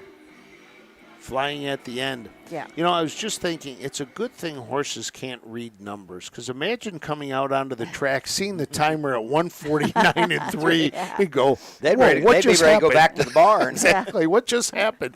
They are out on the track. Let's go upstairs for the post parade. Horses are coming to the track. 19th race. 54th, Jugette, second elimination. And these are the horses. Number 1, My Girl EJ. Burke Racing Stable, Weaver Buscemi, Ron Burke, and E. Novak. Ron Burke trains. Dexter Dunn drives. Mark a 148-4 at the Meadows. The 1, My Girl EJ. Number 2 is Lulu. Burke Racing Stable, Phil Calera, Larry Carr, Frank Baldacchino. Ron Burke trains. Yannick Gingras drives. Mark of 152 at the Meadows. Number 2, Lulu. Number 3 is scratched. The 4, Hunting Hula. It's All Good Racing. Bruce Lauer, the trainer. Andrew McCarthy drives. A mark of 152-4 at Yonkers. The 4, Hunting Hula. Number 5, Leanne's Choice. Irvin Miller Stable. R. Michelin, D. Overheiser. Irv Miller trains. Scott Saron, the driver. Mark of 153 at Saratoga. The 5, Leanne's Choice. And number 6, Odds On Platinum. Let It Ride Stables, Odds On Racing. Ian Moore, the trainer. Todd McCarthy in the sulky. A mark of 149. The 6, Odds On Platinum. And that's the field. We should tell Jay Wolf right now how much we love his new saddle pads. His saddle pads are very Do you love nice. them, Doug? I like these saddle pads. I'm sure Roger Houston likes them too. Yeah. I bet you like them. Yeah. I mean, they are nice. They really are nice. They stand out, so They it's stand easier out. to tell the Yeah. horses who Yes. they are. So who do we like in Oh. this, the second elimination? Doug, you go first. Well, I put my foot in my mouth the last time. You even want to ask me again? Yes, of I course did we at are. least have some good insight on that winner. I said she probably wasn't staked to Yeah. any big stakes, so she was racing against older horses. Yes. Yeah. But yet I went against her. So that's how smart that's I am. okay. But here we go. You definitely got to go to 1-2, the Ron Burks.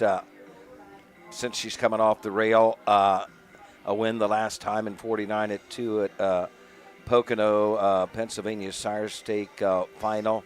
I'll go with the 1, My Girl EJ and Dexter Dunn. Susan, what are you looking Boy, at? I'm telling you, when I'm looking at that My Girl EJ and going down those individual times, and it's just, It looks like Charlie Mays, you know. I don't know. This is really going to be a hard choice. I mean, odds on Platinum. I think I'm going to go with the 6. Well, I'll tell you, I've looked at a couple things. One, when I looked at My Girl EJ, the thing that jumped out at me were the times and the fact that the mark is 148 and change. Then you look over to where she started a lot of her races. 7, 7, 6, 6, 7. Charlie May Itis does not draw real well, but didn't let her bother her that much. Right. But then I come down and I go to odds on Platinum. And the thing that stands out for me with odds on Platinum is she has done it on every size track. She's done it on the half. She's done it on the 5/8. She's done it on the 7/8. You know, she's got the mark of 149, so she knows she can get speed. And if you take a look, if you go back 5 races, she had the 9-hole and the 8-hole. So the outside is not going to be any bother to her at all. Right. I like both the odds on Platinum and My Girl EJ. And, you know, it comes down to one of those, you know, if I was putting some money down, I'd probably just go with the one with the longest odds. But those are the 2 I like in this race. Let's see if Matt Clark can give us that insightful stuff he gave us last time, just off the top of his head. I fell in love with the 6-horse yesterday. I saw her jog, and then I saw her get walked after she got fast. She is beautiful. And it turns out she's really fast, too. So. You know what? She shows Rideau Carlton a quarter and 26 and 2 being on top. I mean, I think if she wants to either get the front or make herself a hole, you know, pushing a horse on the inside and then backing off a little, she's got the speed to do it. So Matt and Susan's going with the 6 odds on. I'm going with the 6 too. You're going with the 6? It was either the 6 or the 1, and I think I got the 1, so 3 against 1. Yeah, exactly. But you know what? If put it this way, if Matt hits this one too, he and I are switching places. I'm just going to let him sit here, and I'll still keep my book there. And we're just going to let Matt go off the top of his head. You know. I'm going to say if we find out he jogged this horse and win. Then we're all putting money on him.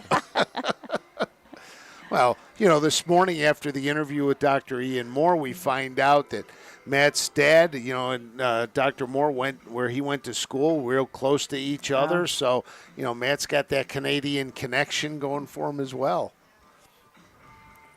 But getting ready for this, the second elimination. You know, okay, last question. Yep. Slower or faster than the first heat? Slower. Slower. I'll tell you, I looked at the 5 just a little bit. Just, you know, races a lot on the half mile, so the half mile track's not going to bother that horse. You know, it was competitive in the New York Sire Stakes, but just didn't have that step against those bigger horses, and it'll be interesting to see what that one does go off at. So I think we're set to go. Let's send it up to Roger Houston for the call of the second elimination. Starting gate on the upper turn.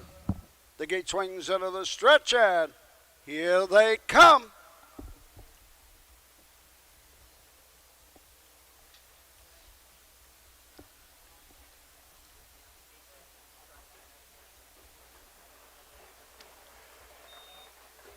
They're off and pacing from the outside. Odds on Platinum goes for the lead 3 wide. On the inside, My Girl EJ taking a seat, Lulu. Odds on Platinum settles in third. Racing fourth as they race around the turn. That is Hunting Hula, and treading the field, it's Leanne's Choice. Down the backside they go. Dexter Dunn and My Girl EJ takes them over to the first quarter mark. They reach that opening quarter and go to the 3/8 in 27 seconds. As they race around the turn, racing second, chasing is Lulu and Yannick Gingras. Moving up third, gapped out a bit. That is Odds on Platinum. Racing fourth, Hunting Hula, and trailing the field, Leanne's Choice. They're all in straight alignment as they come to the halfway point. Dexter Dunn in command with My Girl EJ halfway home. On to the backside in the 5/8, the half, 54-2. Right there, second. Lulu racing to the backside. Odds on Platinum third, racing fourth. Hunting Hula and treading the field. Leanne's Choice, no movement as yet. Who's going to move first? Todd McCarthy, odds on Platinum, now third and coming after the leader, My Girl EJ. My Girl EJ by the 3/4 mark. Odds on Platinum on the outside. 3/4, 122-2 into that final turn. On top of the field, My Girl EJ has the lead. Odds on Platinum is there second. Lulu racing third. Racing fourth, it's Hunting Hula through the stretch. It's all My Girl EJ drawn away. Odds on Platinum, Lulu, 149-1. Rewrite the record book. Wow. 149-1. We've gone 149-3, 149-1, and guess what? I think My Girl EJ just might be able to read numbers. Wow. We didn't think the mile would be 150. No, I know. And she comes home 2 ticks faster, and now second odds on Platinum. New stakes record. World new track record. New world record. Yep. 27, 54-2, 122-2, 149-1. Those were all her numbers as she did all the work. All new records as well. I didn't even see Lulu finishes in third, and Hunting Hula will finish fourth, and the long shot Leanne's Choice will come home in fifth. But it was My Girl EJ, the overwhelming favorite, comes home with the win. Second, odds on Platinum, and third, Lulu.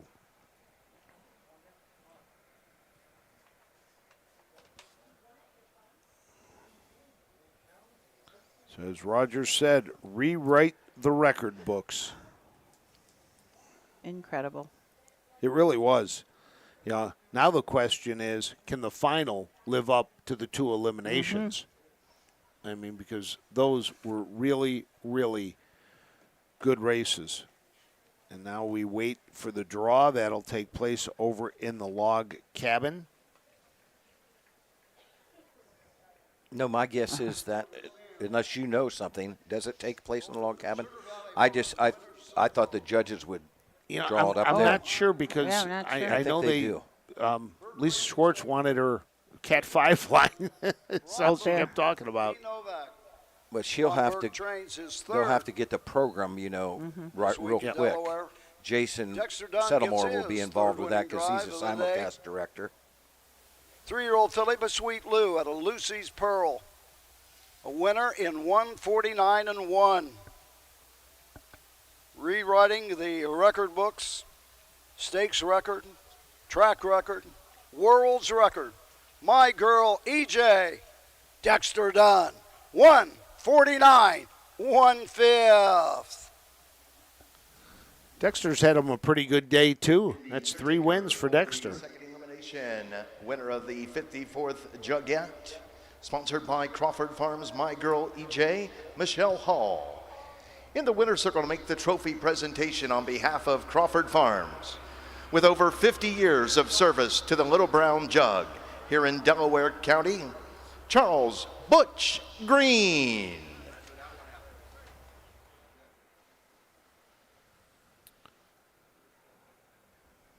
My Girl EJ holds a lifetime mark of 148-4.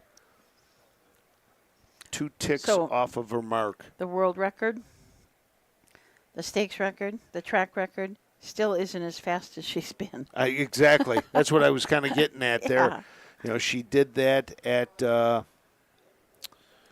did that at the Meadows. The Meadows. Yep. If one of these 2 winners, My Girl EJ or Soft Spot, do come back and win, which most likely one of those will be our Jugette winner. It would most likely be a world record for 2 heats combined. To their credit over their time of training horses and racing at the Delaware County Fair.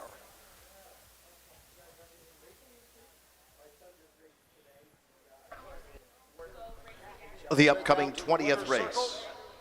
Wendy Ross, Dexter Dunn.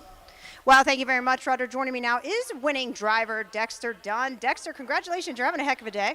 Yeah, no, I've sat behind some nice horses, Wendy. It always helps. It feels like the other ones were just a little bit of warm-up because you know coming into this 19th race, my girl EJ, she's just special. Yeah, she's an awesome filly. You know, she's had a great year, and Ronnie told me a while ago he was aiming it here, and you know, she's quite small, but she's, you know, nifty, and I thought she'd get around here really good, and she was doing that easy today. In search of your third Jugette, so you know how to do these eliminations and come back for the heat. My girl EJ left out of the rail, had it her way, seemed good. Now 54 and 2 to the half. I'm sitting up in the booth. I said, Dex, where are you going? But you knew exactly where you were going to the winner's circle. It was all her, really. You know, I was grabbing into her pretty good, but I didn't want to grab into her too much, and you know, she was floating along the ground there so good, and you know, it didn't feel like 54 to her. She was cruising pretty good. So, yeah, the track's in great order. It's great weather, and you know, they're going fast. Hey, Dex, what do I know? I'm going to stick to the TV. I'm going to let you stick to driving, and I'm going to let you get back to it. Congratulations. Thanks, Wendy. Winning driver, Dexter Dunn. So Dexter Dunn picks up another win today. This one in world record fashion. And at this time, we ask that a representative or representatives of Punisher 2 stable. So believe it or not, though, we've got a couple more races to go in the middle here as those horses that have qualified head back and get ready. Getting the rundown here from Roger. Platinum 240, 210. The 2 Lulu 220. $1 Perfecta, $1.6, $1.80. $1 try, $1.62, $3.80. The dollar double, $1.1, $5.10. Top down, number 1, My Girl EJ, the winner. The 2 Lulu 3. 3 was scratched. The 4 Hunting Hula 4. The 5 Leanne's Choice 5. The 6 Odds On Platinum 2. Top down, 1-3 scratch, 4-5, 2 on the bottom. Stakes record, track record, world's record, 149, 1/5. Well, 2 more races to go before the finals. We'll have a Ohio Fair Racing Conference 3-year-old colt and gelding pace, and then we will have the 3-year-old fillies in the Buckeye Stallion Series going in the 3rd division for that, and we will have that for you when we return to the Delaware County Fairgrounds right after this. Volstead, Coach K Hanover, Slay, Ohio's top trotters stand at Dublin Valley Farms. Volstead's offspring include Sugar Instead, the 2023 Ohio 2-year-old Trotting Filly of the Year, and 2024 Ohio Sire Stakes winner Jurassic Hattie. Coach K Hanover, the son of world record holder Walner, and Slay, the son of Chapter 7, standing his first season at Dublin Valley Farms.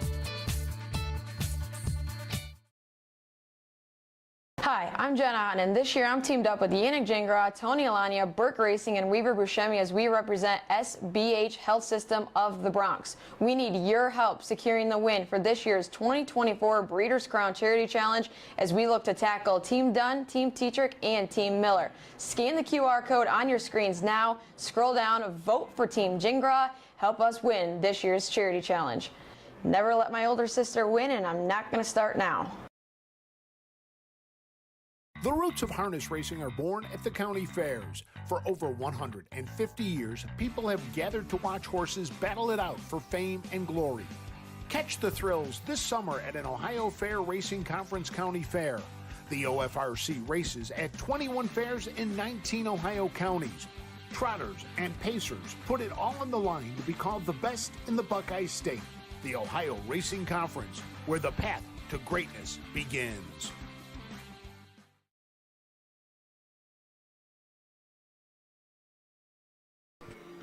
We are back at the Delaware County Fairgrounds. It has just been a great day of racing. The weather has been just perfect for these 3 days that we have been here so far. 4 days that we have been here, keep forgetting. 4 the days are in the books almost. We've got 2 races to go before we have the finals for the 54th Jugette. And tomorrow it'll be the 79th edition of the Little Brown Jug. We have a lot of people tuning in, it looks like. Do you know how many, Matt, do you know how many are on YouTube? Wait, poor Susan's eyes just bugged out of her head. Yes. Over 1,000 people I believe he on did say YouTube? we have over 1,000 on YouTube. Yeah. Okay, yeah, so. Oh my gosh. But still, we want to thank everybody. You know, Susan and I talk about it. We get a lot of people coming up to us, thanking us for what we do. And as we walk through the grandstands here, walk through the fairgrounds, people come up to us, and we appreciate all your comments. We appreciate where everybody is checking into. And it's not just Ohio. It's all over the world. That's the amazing thing. We had a gentleman approach you and I when we were back in the 10th this morning, I believe from the state of Washington. State of Washington, yes. He was in town for it, moving back to Lexington. Next, I think he said next spring, I think is what he said. He used to be from the Columbus area. He said he watches the OHHA broadcast. He's just wants to get back into horse racing. So it'll be fun to welcome him back here. As you know, the party is beginning here, and what a great way to have things go when you get a world record, stakes record, track record, just everything. Here we go. Now we'll not announce drivers, but we got to check because there are a few doubles and they have to decide who they're going to drive. But we can give you the post numbers. A few choice words will be number 3. Number 3, a few choice words. Dandy's Mercy will be number 6. Dandy's Mercy, number 6. Donegal's Spirit, number 7. Number 7, Donegal's Spirit. Soft Shot, number 1. Number 1, Soft Shot. Second elimination, Hunting Hula, 8. Hunting Hula, 8. Lulu, 5. Lulu, 5. My Girl EJ, 2. Number 2, My Girl EJ. Odds on Platinum, number 4. 4, Odds on Platinum. So top down, 3, 6, 7, 1. Second elimination, 8, 5, 2, and 4. We're pretty sure Dexter Dunn will drive My Girl EJ. David Miller on Soft Shot. Scott Saran at Dandy's Mercy, and Jimmy Marone Jr. a few choice words. We'll wait a moment and see if the other drivers are going to choose which ones they're going to take. So Todd McCarthy will have to choose between Donegal's Spirit and Odds on Platinum. And the other choice that looks like will have to be made, Yannick Gingras will have to, Yannick Gingras will probably drive Lulu. So that was who he was on the first time. Hunting Hulu had Andrew McCarthy. And Andrew McCarthy did not have a drive in the 18th, so I would think he would be up on Hunting Hulu. And then that would just leave Donegal's Spirit. Number 8, My Handsome Man. Make the driver Ronnie Wren Jr. Ronnie Wren Jr. will drive number 8, My Handsome Man, in the 20th.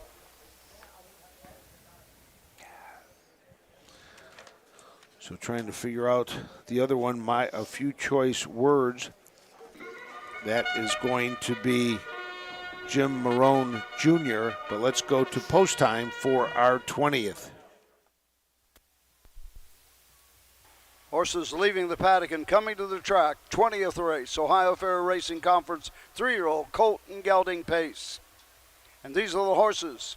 Number 1, Big Risk Sunny. Diane Baker owns. Derek Wadaker trains and drives the 1, Big Risk Sunny.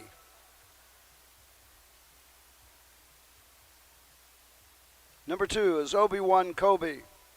Kathy Gorby owns. Jeff Neisonger trains. Austin Hanners the 2, Obi-Wan Kobe.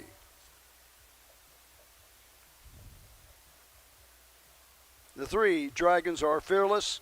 Sean Harville owns. Jesse McGowan trains. Cam McGowan drives the 3, Dragons Are Fearless.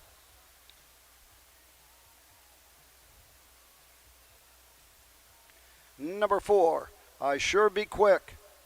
Patrick Sweeney, Ronald King, and Marion Beachy. Mike Sweeney trains. David Miller drives the 4, I Sure Be Quick. Number 5, Let's Do the Macarena. Hurley Racing, Dan Conkright trains. Ronnie Gillespie, the 5, Let's Do the Macarena.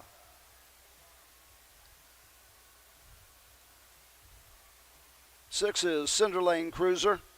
Betty Jo Clegg owns and trains. Nick Clegg drives the 6, Cinderlane Cruiser. Number 7, Corky's Legend. Thomas Solomon owns. Kane Kaufman trains and drives the 7, Corky's Legend.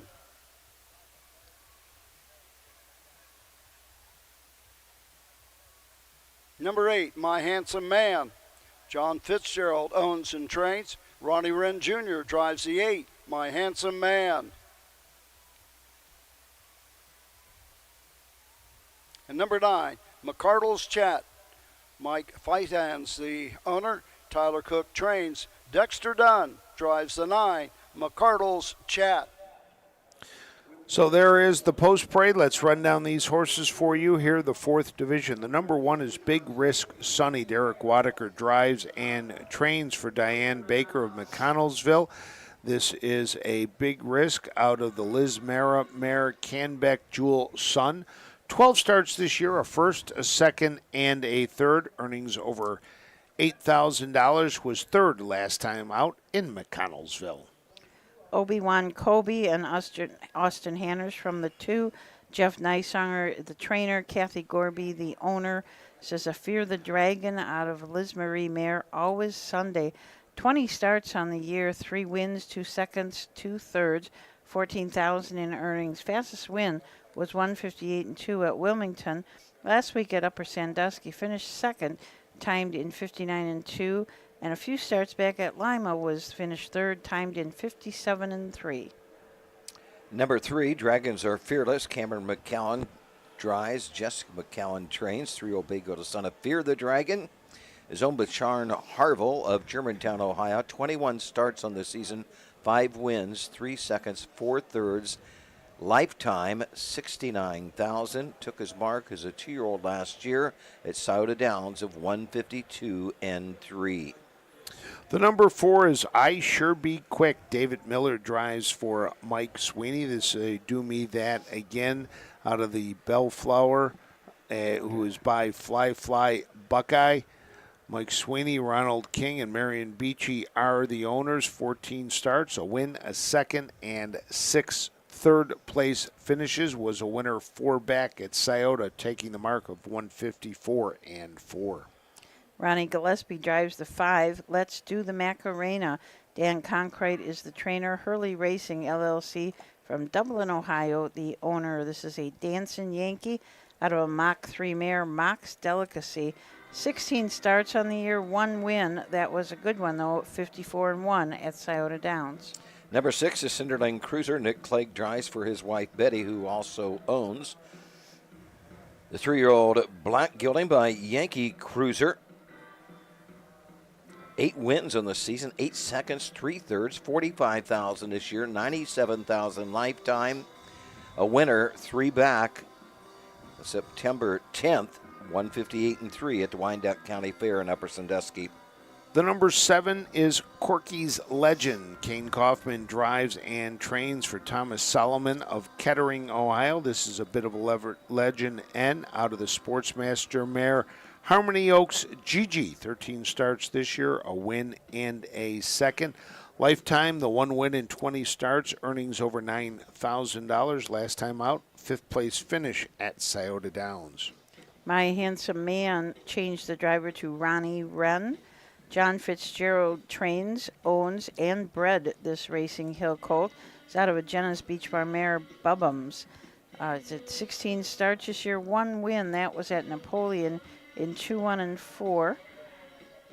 Finished 3rd at Richwood, was timed in 59-1. 9, McCardle's Chat. Dexter Dunn will pick up the drive here for trainer Tyler Cook, who trains for owner Mike Fitzhands. This is the 3-year-old Bay-Gold son of McCardle out of the Western Terre mare, Chat Snap. 20 starts in the year, has only been to the winner's circle once, has 4 seconds, 2/3, pushing 13,000. Took a mark back in mid-July at the Shelby County Fair in Cindy of 2:02. That's the 9, McCardle's Chat, and that's a look at the field for the 20th. So there you go, 9 going to the gate. The 1 trailer, McCardle's Chat, will start from the 2nd tier. This, the OFRC 4th division for 3-year-old Colt and Gelding Pacers. I was talking about John Bootenshane and how close he was to our farm, and the 7 is out of a mare called Harmony Oaks Gigi by Sportsmaster, so that is an Illinois bred, and Harmony Oaks was what the Bootenshanes named all their horses. So the starting gate is starting to head to the back stretch. The horse is heading back that way as well. And we'll start to form up for our 20th race of the day here at the Delaware County Fair. We will have 21 tomorrow, including the 79th edition of the Little Brown Jug. Doesn't the wind seem to have changed? Weren't the flags going this way? It's been swirling all day. Right? So let's send it up to Roger Houston for the call.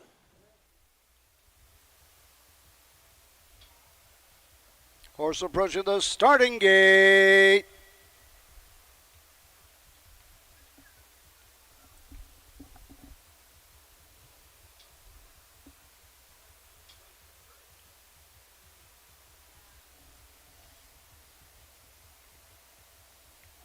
Here they come.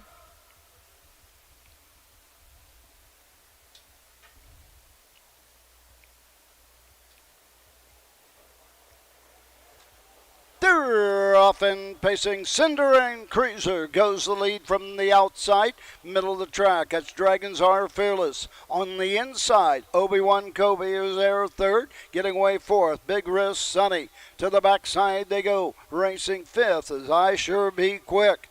Racing 6th is Let's Do the Macarena. Racing 7th, it's McCardle's Chat. Down the backside they go. Corky's Legend is 8th and trailing the field as they race over to the first quarter mark.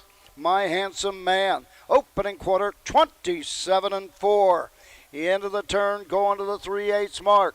On top of the field and showing the way, it's Dragons Are Fearless. Racing 2nd, Cinder Lane Cruiser as they race into the lane first time, coming to the halfway point. Racing 3rd. As he passes down to the first time, moving up on the outside. First up, David Miller with Let's Do the on the outside. Why Sure Be Quick. Racing 4th and the inside, Obi-Wan Kobe. Moving on the outside, McCardle's Chat. Around the turn, Big Risk Sunny racing 6th. On the outside, Cinder Lane Cruiser is racing, looking for daylight for Nick Clegg, sitting in the 3-hole. Down the backside they go. Dragons Are Fearless with the lead. We've got 4 in and 4 up on the outside as they race over to the 3/4 mark. 3 quarters, 126-2. Dragons Are Fearless opens up now by a length and a quarter. Up on the outside, I Sure Be Quick, and David Miller closing with each and every stride. Inside, Cinder Lane Cruiser. Clegg still looking for some daylight. Into the stretch they come. No doubt about the winner. It's Dragons Are Fearless, drawing away. I Sure Be Quick, second. Cinderlane Cruiser was third. 154, 4/5. An interview with Jess. Yeah. All right. Doug? Do you want to do an interview with Jess McCown?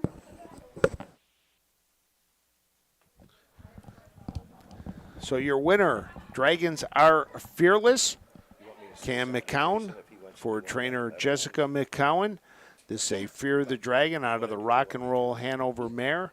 Sean A. Harville, the owner, out of Germantown, Ohio. 6th win this year, 22nd start of the year. Earnings now will jump up over $34,000 for Dragon Are Fearless this year, and lifetime over the $70,000 mark. Was a winner 2 back at Upper Sandusky.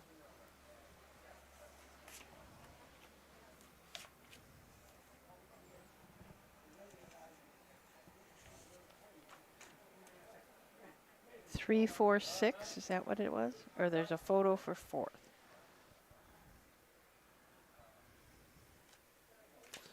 Waiting on the photo, Big Risk Sunny came home 4th. Cinderlane Cruiser was 3rd.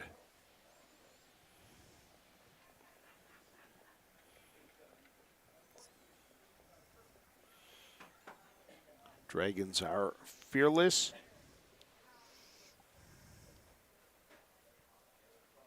Out of the Jess McCowan barn, one of those that trains here at Delaware. Family affair. So let's go upstairs. 3, 4, 6, and 1.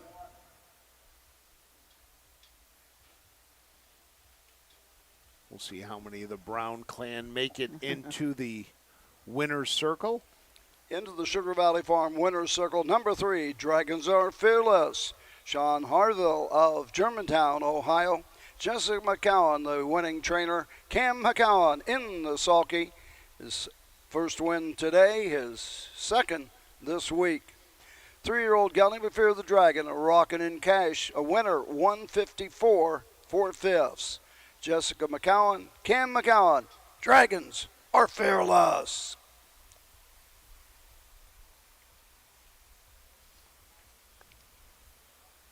Dragons Are Fearless comes home the winner. Taker for the 3, Dragons Are Fearless, Dan Trent. This race trophy by Punisher 2 Stable on behalf of the Ohio Fair Racing Conference and Punisher 2 Stable. And in the winner's circle to make the trophy presentation on behalf of Punisher 2 Stable, Mr. Bill Peters.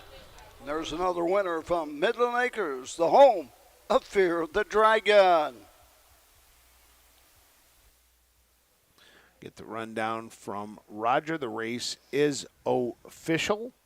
Official time, 154 and 4. And now heading over to the interview area, we've got Doug Ballinger with a happy trainer, Jess McCown. Results are official. Number 3, Dragons Are Fearless, $3, $2.20, $2.10. The 4, I Sure Be Quick, $2.80, $2.20. The 6, Cinderella Cruiser, $3.40. $1 Perfecta, 3-4, returns $3.70. $1 Try, 3-4-6, $13.50. 50-cent Super, 3-4-6-1, $46.40. Top down, number 1, Big Risk Sunny, 4. The 2, Obi-Wan Kobe, 6. The 3, Dragons Are Fearless, the winner. The 4, I Sure Be Quick, 2. The 5, Let's Do the Macarena, 7. The 6, Cinderlane Cruiser, 3. The 7, Corky's Legend, 8. The 8, My Handsome Man, 9. The 9, McCardle's Chat, 5. Top down, 461, 273, 89. 5 on the bottom, the mile, 154, 4/5. Post time for the 21st. Thanks, Frank and Susan. I'm joined here by winning trainer Jessica McCowan. The Dragons are fearless, 54-4. Great to win here in front of the hometown fans. Oh, yeah, there's nothing better. Came off a big win last week in 58 and a piece at the Wyandotte County Fair in Upper Sandusky. She was just as good today. Yeah, he's been great. Just a nice little fair horse, just tries really hard. He's really good off the car, which at a fair is kind of what you need. But, yeah, he's been great. Any races, any horse in tomorrow for you guys? Nope. From the McCowan stable? This was the last one. So you're going to sit back and just enjoy it tomorrow. I'm going to go out with a win and sit down. Best of luck the rest of the year. Back up to you guys. Hey, that's the way to do it. Go out with a win and just have some fun the rest of the way. Go celebrate some birthdays back there at the Brian Brown Barn and have some fun. Yeah, absolutely. Okay. Keys.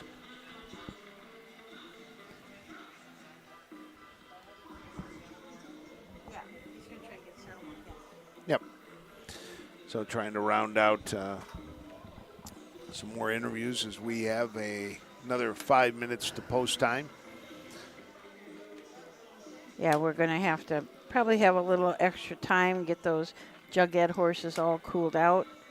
It's well, let's take a break, and when we come back, we will have our next race, which will be our last Buckeye Stallion Series race, the third division for 3-year-old Philly Pacers when we return.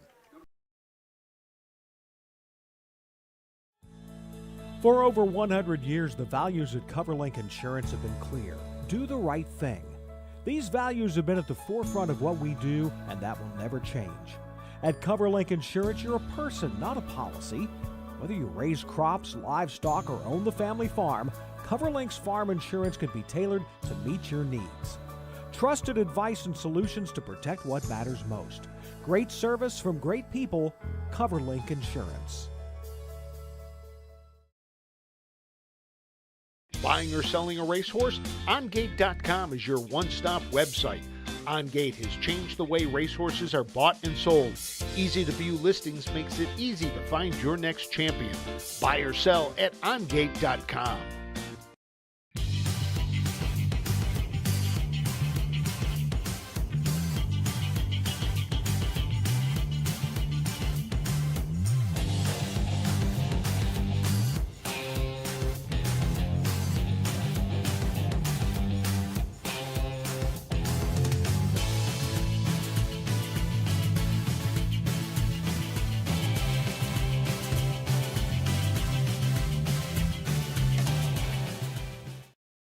Welcome back to the Delaware County Fair. We have the drivers now for the 54th Jugette from the rail out. Number 1, Soft Shot, David Miller will be in the bike. The number 2 is My Girl EJ, Dexter Dunn will have the lines. The number 3, A Few Choice Words, Jim Marone Jr. will do the driving. The number 4, Odds On Platinum, Todd McCarthy. The number 5, Lulu, Yannick Gingras will drive Lulu. The number 6, Dandy's Mercy, Scott Zeron. The number 7, Donegal Spirit, Ronnie Wren Jr. picks up the drive for Donegal Spirit. And the number 8, Hunting Hula, that will be Andrew McCarthy. So there are your drivers for the 54th edition of the Jugette. Bit of a surprise seeing Ronnie Wren Jr. pick up the drive for Donegal Spirit. We'll go back and take a look and see if he has ever driven Donegal Spirit in the past. He has not. It's been Dexter Dunn. Yannick has driven. Scott Zeron has driven, but they were all on other drives today. So Andrew Harris, the trainer, and the ownership group of William Pollock, Bruce Arman, and A. Harris Racing make the decision to hand the lines over to an Ohio guy, Ronnie Wren Jr. He's just got to feel pretty good about picking up a drive. He was hoping to have Pass Line in the finals, but still would like to know what did happen with Pass Line as to why she had to pull up pretty much after the half mile. She was pulling up and got around to where the paddock is and decided that they were going to call it a day. Now Tina said she took a horrible step right after the start.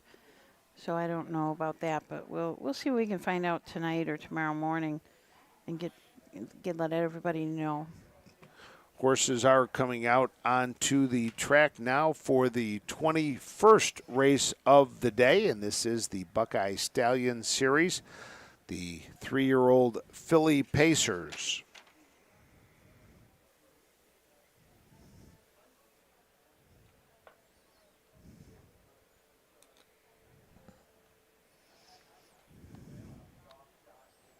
Have to get the post parade from Roger. As odds on Sarah and Dexter Dunn already out.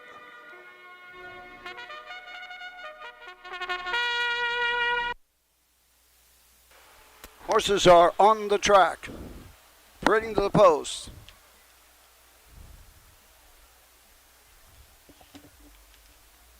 These are the horses. Number 1, Odds On Sarah. Odds On Racing, Virgil Morgan Jr. trained, Dexter Dunn the 1. Odds On Sarah. Number 2, John Shadow.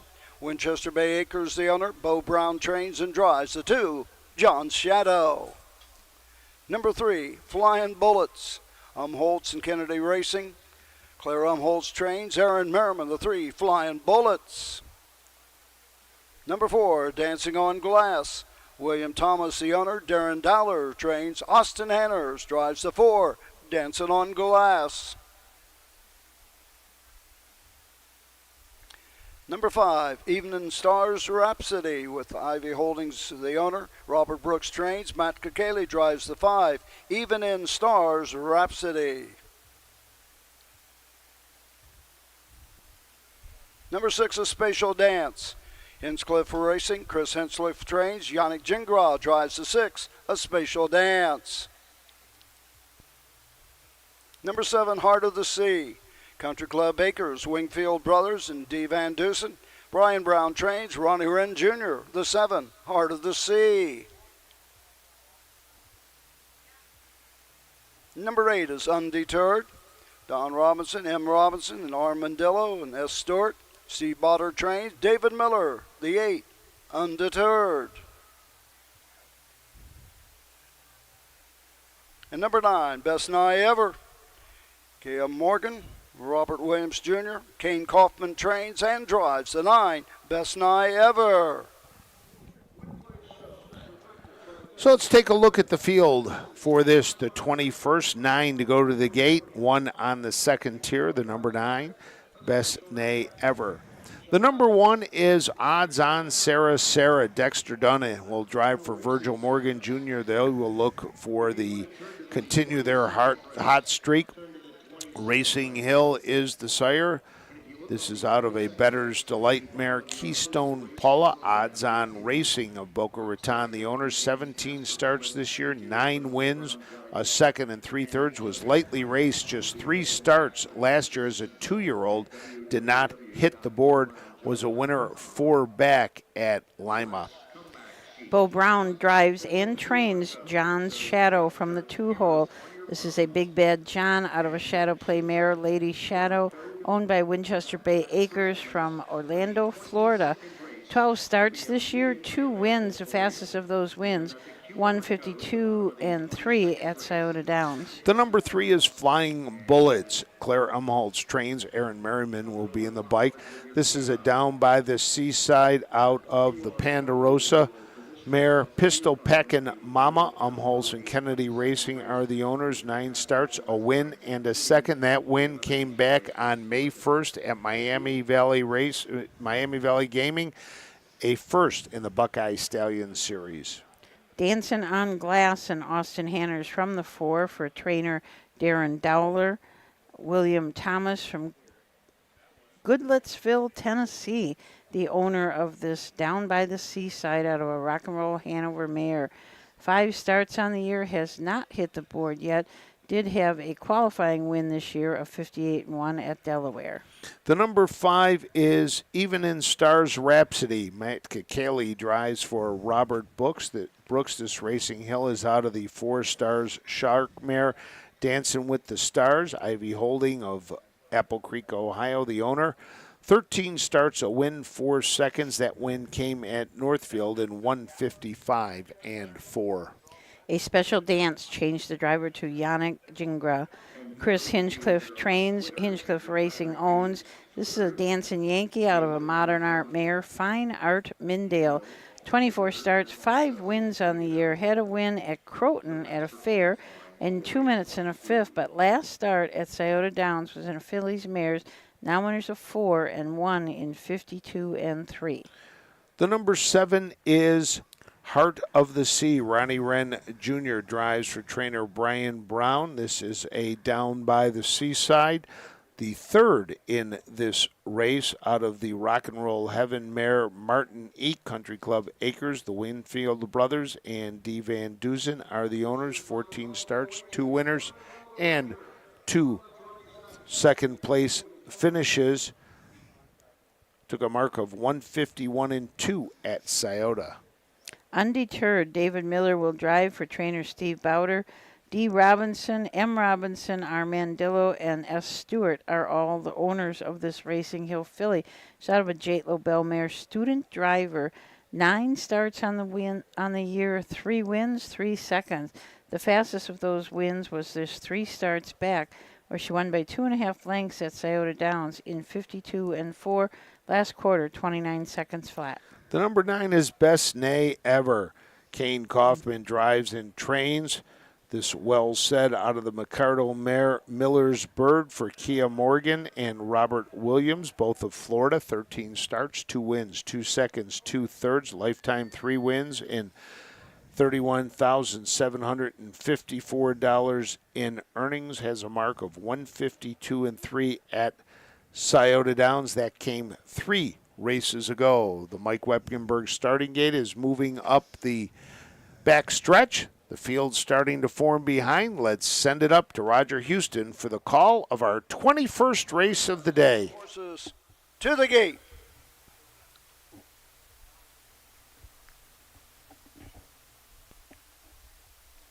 Horse approaching the starting gate.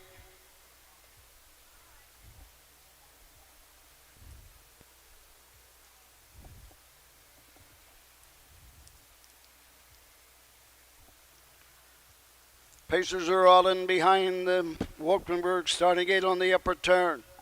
Gate swings into the stretch, and here they come.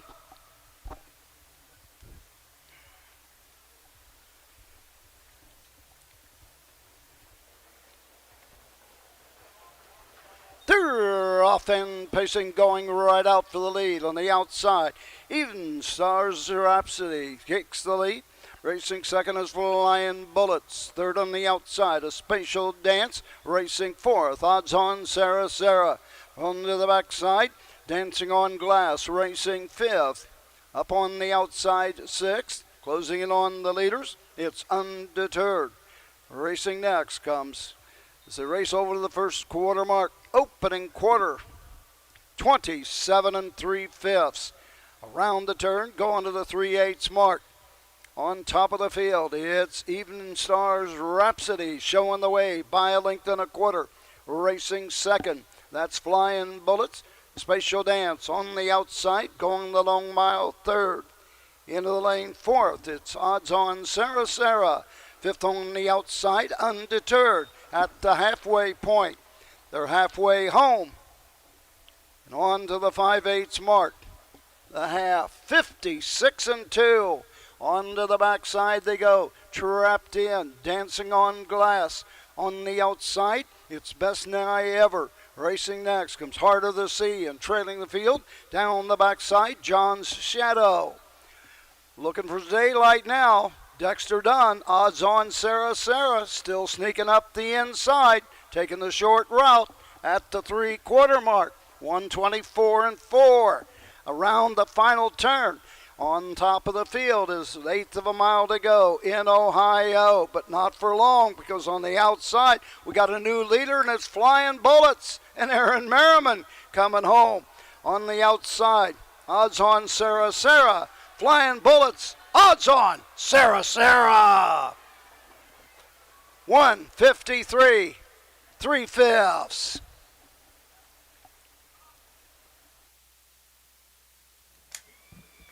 Dexter Dunn is such a magician. I mean, nowhere did we even see him, and then all of a sudden you look up and coming down the stretch, here comes Dexter Dunn, and coming home with the win, gets past Flying Bullets, and finishing third was Dancing on Glass with Austin Hanners.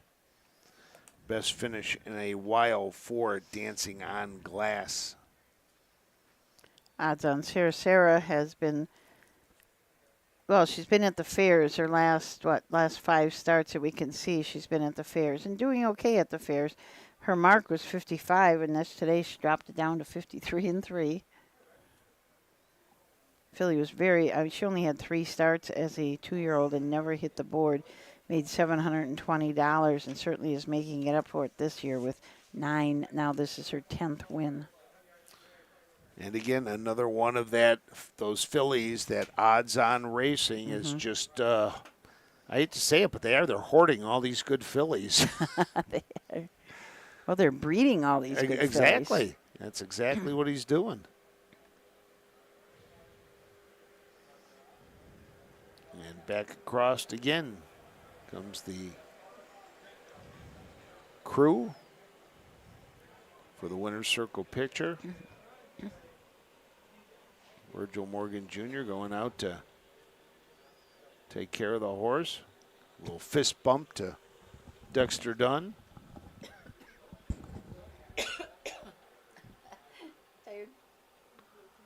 Big handshake from Virgil's son Trey as he came across. Sugar Valley Farms winner's circle.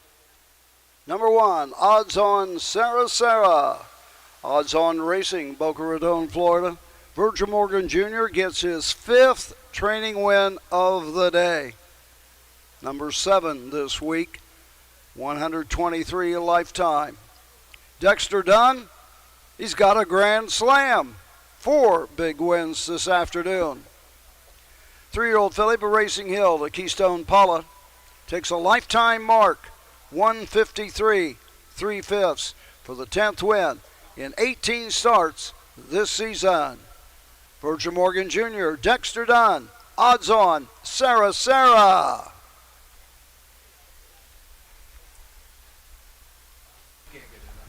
And the caretaker for the 1, odds on Sarah, Carla Hoover.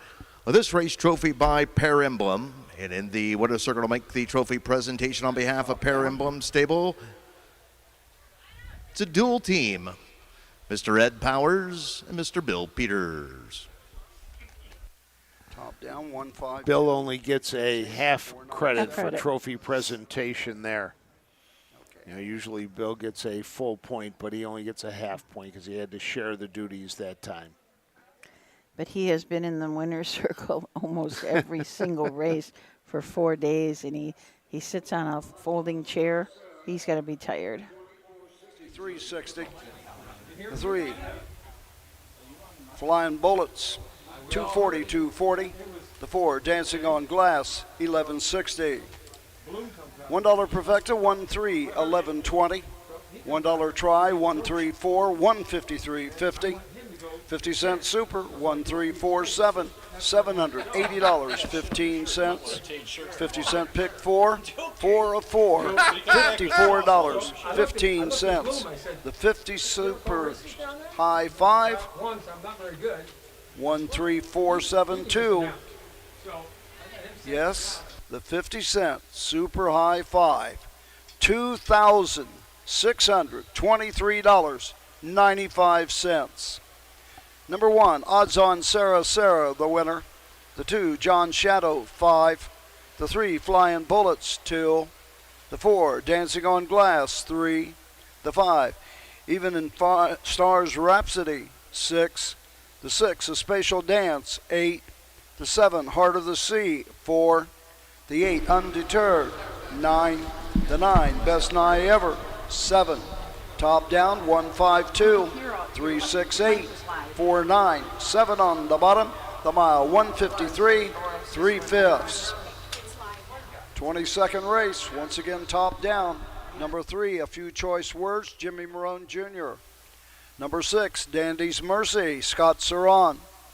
The 7, Donegal Spirit, Ronnie Wren Jr. The 1, Soft Shot, David Miller. The 8, Hunting Hula, Andrew McCarthy. The 5, Lulu, Yannick Gingras. The 2, My Girl EJ, Dexter Dunn. And the 4, Odds On Platinum, Todd McCarthy. Win place. Well, 17 minutes to post time for this, the 53rd. What is it? 54th edition of the Jugette. So we're going to take a break, and when we come back, we're going to talk about that. I think we're going to have Jason Settlemore. Doug Ballinger is going to get him to talk, do a quick interview with him, and we'll be back right after this. At Ohio State's Galbraith Equine Center, our veterinary champions are here for your champions 24/7, 365 days a year. Our expert team of boarded surgeons, sports medicine and rehabilitation specialists, together with veterinary cardiologists, internal medicine, and ophthalmologists, make our hospital your best resource for all sport horse performance issues. The Ohio State Veterinary Medical Center's Galbraith Equine Hospital. Call us today at 614-292-6661. When you need supplies for your horse, one name stands out, Big D's. Since 1976, Big D's Tack and Vet Supply has been the equine experts you can trust. Whatever your horse needs is available at Big D's Tack and Vet Supply. Visit the retail outlet in Streetsboro, Ohio, or order online at bigdweb.com for fast shipping. Most orders ship that day. Or call 1-800-321-2142. Big D's Tack and Vet Supply.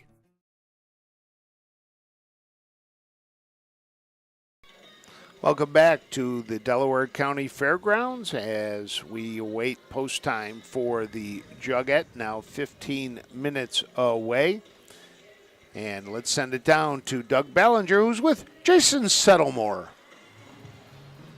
Thank you, guys, upstairs. I'm here with Jason Settlemore, the president and CEO of the Meadowlands. Jason, sure glad, you're probably glad to be back to Ohio for this week. Oh, this is the greatest week of the year for me, and I've had excruciating back pain for the last few months, but it's gotten worse the last couple of weeks. And so somebody said to me here, said, well, why didn't you just take the week off from Delaware? It never even crossed my mind that because of back pain I'd miss the Jug. There's no shot at that. The coming home to Ohio is and coming here to the Jug is a dream. Just to be here and then to be able to do the simulcast work, do some sponsorship for them, and then call the races alongside of Roger is just phenomenal. And it's a dream come true for this paper boy from Newark, Ohio. Meadowlands coming up the 18th and 19th, Breeders' Crown elimination, then the following week the 25 and 26, the finals. What's it take to prep for even to get the Breeders' Crown, and what's all involved? Well, my staff and I work closely with the Hambletonian Breeders' Crown Society, and we meet every week. And since we knew we were having the Breeders' Crown, we've been meeting every week and talking about it. And those meetings get longer and longer as you get closer and closer to the events of the different things that we're going to be doing. Thanks to the Breeders' Crown Society and John Campbell, obviously, who heads the Hambletonian and Breeders' Crown Society, and Moira Fanning and their staff. They're just absolutely phenomenal to work alongside of. And we're looking forward to putting on a great event over the two eliminations, like you said, on the 18th and 19th, and then coming right back for the next weekend and on the 25th and 26th. So, and I'm hearing there's a contingent of the Ohio Harness Horsemen's Association going to be out in East Rutherford too. So there is. Yeah. I don't know. I didn't get invited yet. Well, don't tell Scott I told you that, okay. the Scott's coming, and several other of the directors, and I'm sure that if you wanted to come, that they'd let you come. Oh, I'm sure they would. Back to the Meadowlands. The handle there is just up and up all the time, right? Just over all kind of records. Yeah, we struggled this year so far. There's no secret that last year that we were up almost 18%, a little over 18% actually. And when you're up 18% in 2023 and you're looking at those kind of numbers, you're staring them down the barrel in 24, it's kind of hard to match that. We've held our ground. We are down a little bit this year. It's not a secret either. And I tell everybody that, when you're up 18% one year, it's hard to follow up with something similar to that. So I'm just hoping to be flat at the end of the year. Real quick here on the simulcast. You're the simulcast director here. Explain some races they'll drag, what they call the drag. It's between the races. Some races 12 minutes, 18, 10. Tell the folks how that works. Well, one of the things that we've noticed is that, and it's no secret about computer assist wagering that happens, but also, too, people wait until after they see the post parades.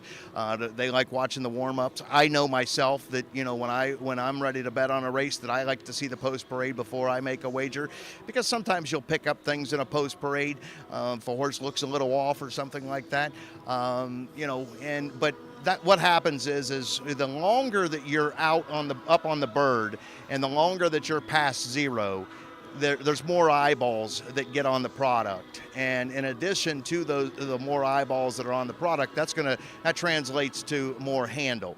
And you're up against racetracks in particular. I'll talk about like the Meadowlands. We're up against Del Mar sometimes at night, Churchill Downs, some of the bigger thoroughbred tracks. One of the things I'm extremely proud of at the Meadowlands that we've been able to accomplish is that we are the #1 nighttime signal on Friday and Saturday nights, regardless of breed. Charlestown races against us, Penn National, other tracks. But on Fridays and Saturdays, we are the #1 signal out there, regardless of breed. So I've been extremely happy that happened last year. It's carried on to this year as well.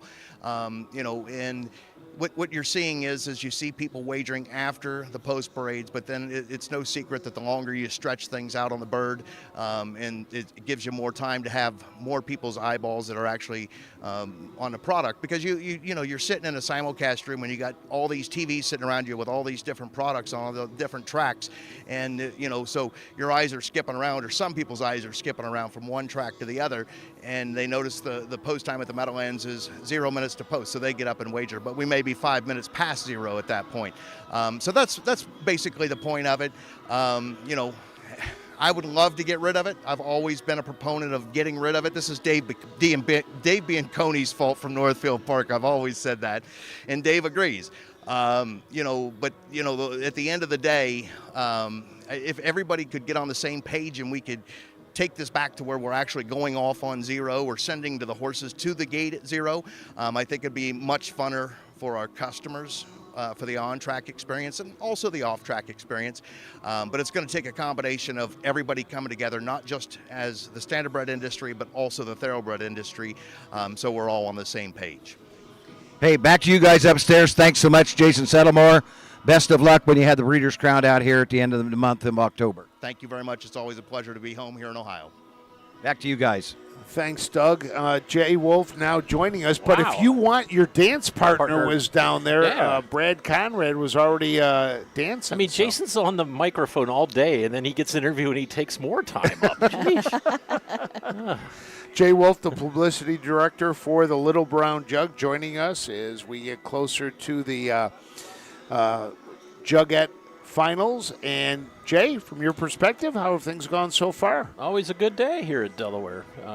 Still nice crowd, getting ready for the second heat here.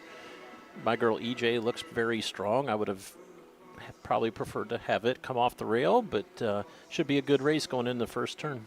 I mean, a track record, stakes record, world record. Yeah, but that and then one only they have stood for 25 minutes exactly. or so. So how are you writing your story? World records, rewrite the book? I write the eliminations, and then I have to go back and edit it based on who wins. So if my girl EJ wins, I'll elevate her elimination up into the second part of the story. But Now, you don't, for first part of the week, you're in the infield with us here. But when the big day comes, you head upstairs. You get the better view. You're able to see a lot more things, and you got more work. Yeah, it's less hectic up there than it is down here. Obviously, this is the judges' day, and everyone comes in when they present trophies and everything, and it just gets a little crowded on Wednesday and Thursday. So I go up into the traditional press box and sitting with our Lady Pace honoree, Lisa Schwartz, who's sitting up there charting the races. So it's just not writing the stories. We had to make sure we got the comeback sheet out quickly, so we put a QR code in the race program so folks in the stands can click it with their phones or iPads, and they can follow along with updated from the eliminations. Updated that's sheet, neat. yeah. So. You know, when you and I talked on Sunday morning, I think it feels like it was a month ago. Which month? We talked about your honorees, and you mentioned Lisa. Last night was the ceremony. Yannick Gingras goes into the Wall of Fame. He got a little bit emotional last night, some tears. You had the Neville Award going to Hervé Filion. His sons came in from New Jersey. His son, though, gave just a really heartfelt speech that I think moved a lot of people in that room. Lisa Schwartz was honored as the Lady Pace. And then the one that you kept quiet. Yeah, we don't keep secrets too well here at Delaware, but we were able to surprise our good friend Brad Conrad with the Tom White Media Award.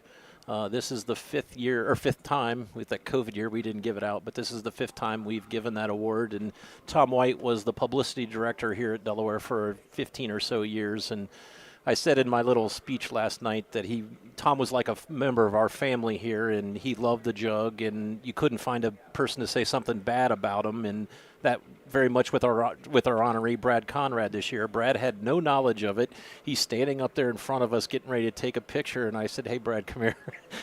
And you should have seen his face. I talked to his wife, and I said, "I know Brad's not big into surprises, but if we would do this," she said, "He'll be bad at you for about 13 seconds." And I said, I'll risk it. Well, this morning I said, "Did you have any inkling?" He said, "Well, I did a couple weeks ago because the release hadn't come out, and Jay was being funny." He said, but then I straight out asked my wife if, Jay had said anything about coming up on Tuesday, and she said, "No, why?" He goes, "Oh, no reason." He goes, "You know what she did? She just lied to my face." I think we all lied to his face because at Troy, he stopped me and he says, "Hey, who's going to win the White Award?" And I said, I mentioned a sports reporter from the Delaware Gazette, the local newspaper here, because I figured A, Brad wouldn't know him, and B, Brad couldn't call him and actually find out if it's true. So I used that gentleman's name, and I actually picked someone out of the crowd that lived in Delaware that in case Brad asked to meet him, I would go up to him and say, "Hey, I'd like to introduce you to so-and-so." Oh, my gosh. And so he and I knew about it, but we did it just in case Brad had any inkling. So, we went through, sneaky. And the tickets at will call? For Brad's family? You put him in somebody else's name? Yeah, we put him in someone else's name. I said, "Colleen, pick somebody that if Brad," because I couldn't put Conrad, because if he went through, they went to, "Oh, are you Jeff? Are you Colleen? Or are you Brad?" Right. That kind of would have given it away. But she gave me a name. I wrote it on there, so we had to use an alias to get them on the fairgrounds. Before we came over after the last race, we shuttled their family up into the Tiffany Rankin's room, which she's the accountant and does all the purse checks. So they were hiding out there, which is 2 doors down from my office, in which Brad used to put all his stuff, and he comes in and out there regularly. So he didn't know that they were about 15 feet away from him behind a closed door. Oh, my God. That's I was sweating, and I was more nervous not to speak, but was Brad going to find out? Right. So. But, no, that was a nice evening last night. When you do awards like that, I mean, obviously the big award means something to Yannick, but you always wonder, do these awards really mean a lot to the family? And after last night, I think I can say, yeah, they mean a little bit. They mean an awful lot to the family because the thing that got me with Hervé's son, Brandon, what he said was, "This is probably the last award my father is ever going to receive," and I think that meant something to him. And he talked in his speech about walking around the racetrack, and people would come up to him and talk. And they would tell him where he was in 1979 when Hervé stood on the bike here in the first turn, and he said it was almost like I was walking around with him. And he goes, he hadn't been on the grounds for 20 years. So, I mean, it's like I said, you think, are we just wasting time? Are we just putting things out there for the sake of putting things out? But after last night, it sort of, I don't want to say restores your faith, but it means a lot more now. So now the award for Brad was a brown jug, brown jug with yep. The plaque on the outside. Yep. Did you put anything in there for him to No. celebrate with? No. And can they be There was used an for open that bar. purpose? There was an open bar. So yeah, but can those be used for that purpose? And if they are, I think we might need to celebrate. Might that have way. a little dirt in there because it was underneath my desk all week. I jammed it underneath my desk, and I took the plaque down on the wall that had all the names, and he asked about that, and I said, Ed's getting them engraved. He didn't think anything of it, but it was done, and it was was shoved underneath my desk. So. Well, good. Well, it's not often we can keep secrets, and it the isn't. funny thing is only one person on the committee knew, and that was Tiffany, because we had to use her office. The other ones didn't have Nobody a clue, knew. so they're like, well, who is it? They were just as surprised as everyone else. So. But well-deserved honor for Brad Conrad. Just like you said, Yep. never met anybody who has had a bad word to say about Brad Conrad. And ironically, I laughed last night too when you said it.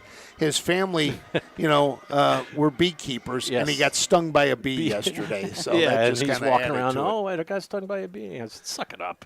Well- the horses are coming to track and parading the post well, for the thank you for- 22nd and final Race of the Wednesday today. card. Well, Can thank you for can stopping give us a by. Pick? I'm going to go my girl EJ off the world record mile. Ron Burke makes no mistakes. He trains for double heat, so we'll see how he does today.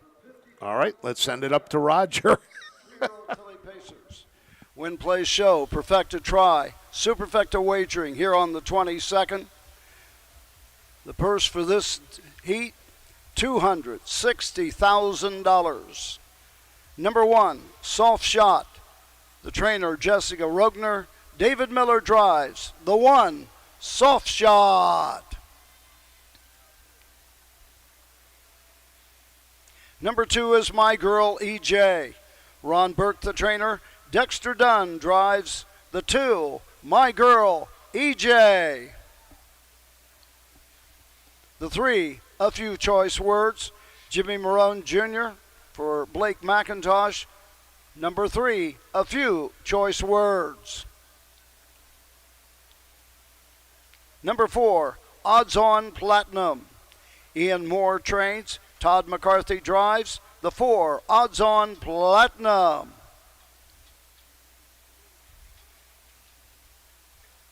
The 5, Lulu. Ron Burke trains. Yannick Gingras drives the 5, Lulu. The 6, Dandy's Mercy. John Boutenshane trains. Scott Cerrone drives the 6, Dandy's Mercy. The 7, Donegal Spirit. Andrew Harris trains. Ronnie Wren Jr. drives the 7, Donegal Spirit. And number 8, Hunting Hula. Bruce Lauer trains. Andrew McCarthy drives the 8, Hunting Hula. And that's the field for the final heat of the Jugette. So let's get our final picks in. Frank, Fraz, who All do you right, pick? you know what? I've got to pull for Jessica Rogner and soft shot and go with David Miller. I don't think he used the horse up. I think David Miller knows how to get around this racetrack, and I think soft shot's going to surprise everybody. Matt, we know you. Absolutely. I mean, I got a front row seat to these drivers going past, and Dave Miller was still just sitting with her, too. I know my girl EJ looked phenomenal out there, but, I mean, Dave Miller got the rail. It's going to be tough to beat. They're going to have to go around him. Doug. I think the best horse is My Girl EJ. How it's going to set up, I don't know. You got 2 Burke horses in there with the same ownership. So you know where I'm coming from on that is my girl EJ. Is Soft Spot going to get the trip like he would like to get? Maybe not. With the rail, he would probably like to cut it. Will he be able to? I'm going to go with the 2, my girl EJ, but it wouldn't surprise me if it would be Soft Shot. Ashley Daly. Sitting in the corner, raises her hand and says, One. Number 1. Soft shot. Soft shot. I'm going to have to go with soft shot, too. I think like everybody's teaming up against me then. Jay Wolf thought my girl EJ also. Okay. Well. So it's only 2-4.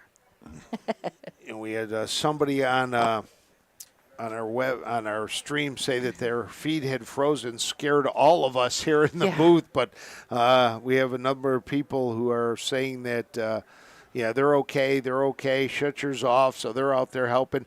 Post who you think who's going to win. We've got a couple people saying that it's going to be the number 2, and my girl EJ. Let's see who all our fans are. Now that's something we should try to figure out how to do in the future. Do a poll like on Facebook or something to see who people are thinking is going to win the jug. We'll have to give that one a shot. But the horses are on the track. They are getting ready for the 54th Jugette. From the rail out, the number 1, Soft Shot with David Miller. The number 2, My Girl EJ Dexter Dunn. The number 3, A Few Choice Words, Jim Marone Jr. The number 4, Odds On Platinum, Todd McCarthy. The number 5, Lulu, Yannick Gingras. The number 6, Dandy's Mercy, Scott Zoran. The number 7, Donegal Spirit, Ronnie Wren Jr. And the number 8, Hunting Hula, Andrew McCarthy. That's the field for this, the 54th Jugette, brought to you by Crawford Farms. So looking for a great race. The horses still scoring down as they are getting ready to go. Outriders all together over there and headed into the turn. They're all in pink. Looks really nice. They will be heading towards the infield shortly, trying to get the last few dollars in here as they... That Yannick's horse just standing there looking around. It is amazing seeing these horses as they come around, the different personalities that they have, how they set themselves up. Some just, looking around, checking everything out. Others ready to go. Take a look at Ronnie Wren Jr. and that 7 saddle pad, Donegal Spirit. Man, that is a bright pink. It is. You're going to be able to pick that one up, no problem. David Miller and Soft Shot now heading over, getting ready. I noticed when Yannick's horse was just standing there, but Ashley Holiday had her eye on him the whole time, and she kept getting a little closer in case he would have any trouble. A good outrider, and Ashley is one of the best. They're just imperative in racing. Kind of following them towards the back stretch. They will head up there. The Mike Wepkenberg starting gate is moving up the back stretch. People are lined all around the fence. As you look out there in the back stretch in front of the one big tent, everybody's standing there. People on the rail around the pavilion hill getting ready. The starting gate is rolling. Let's send it up to Roger Houston for the call of the 54th Jugette from the Little Brown Jug. From the inside out, Soft Shot, My Girl EJ, A Few Choice Words, Odds On Platinum, Lulu, Dandy's Mercy, Donegal Spirit, Hunting Hula on the outside. In behind, the Mike Wolfenberg starting gate. The gate swings into the stretch, and here they come for the final of the Jugette.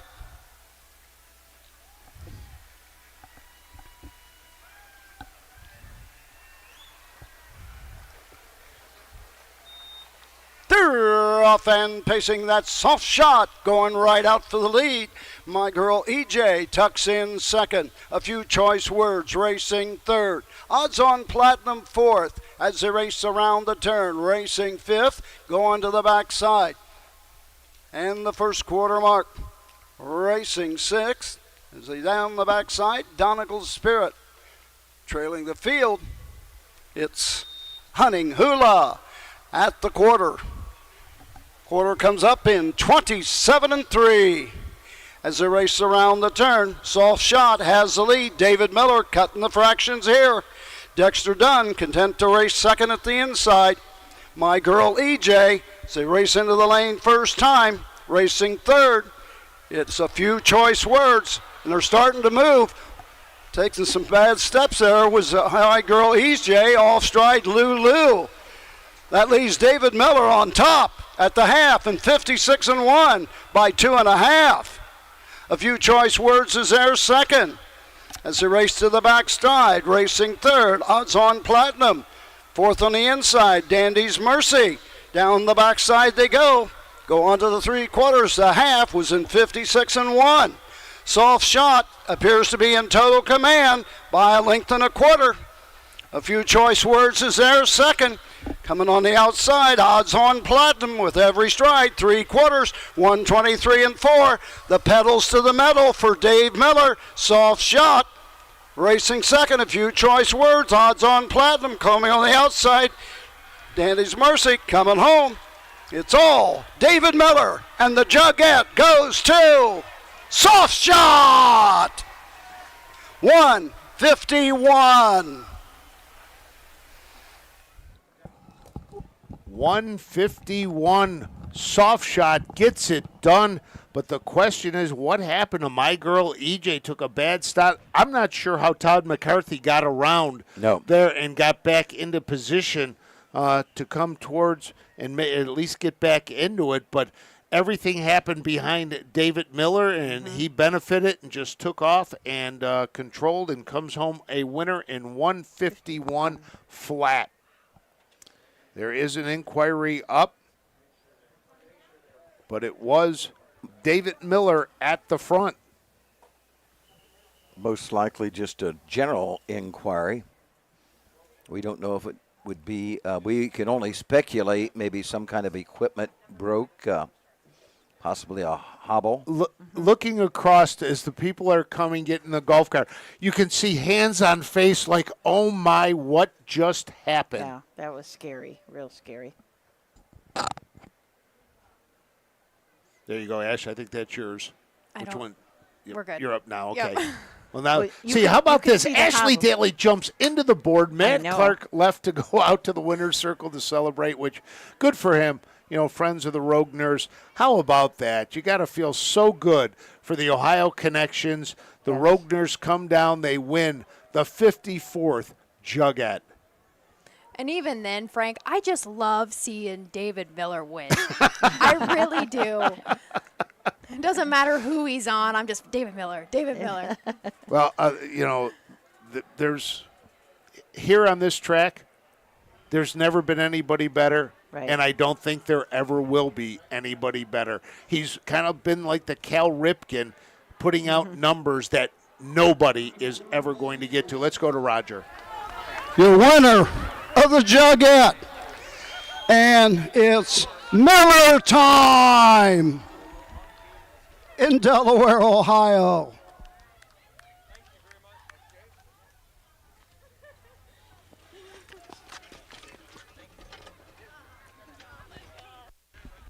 Thank you very much. The celebration taking place in the winner's circle right now. Just a very, very happy group of people. Soft Shot. Well, Frank, Paul O'Neill, you mentioned that Saratoga Soft Shot Springs, won New that York. first elimination. Still Jessica didn't get her Rogner. supplement back, but she One of sure the did now. biggest wins in her racing career. Tom Wright. Racing-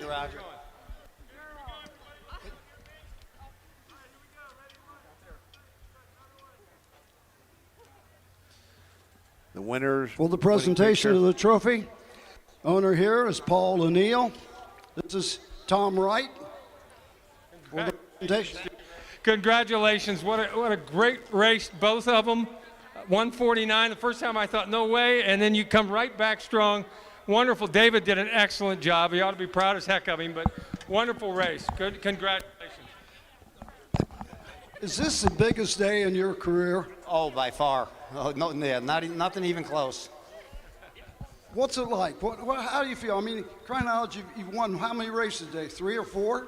3 for 3 today. Yeah, it's real. Inside my body, something that couldn't possibly happen. David Miller,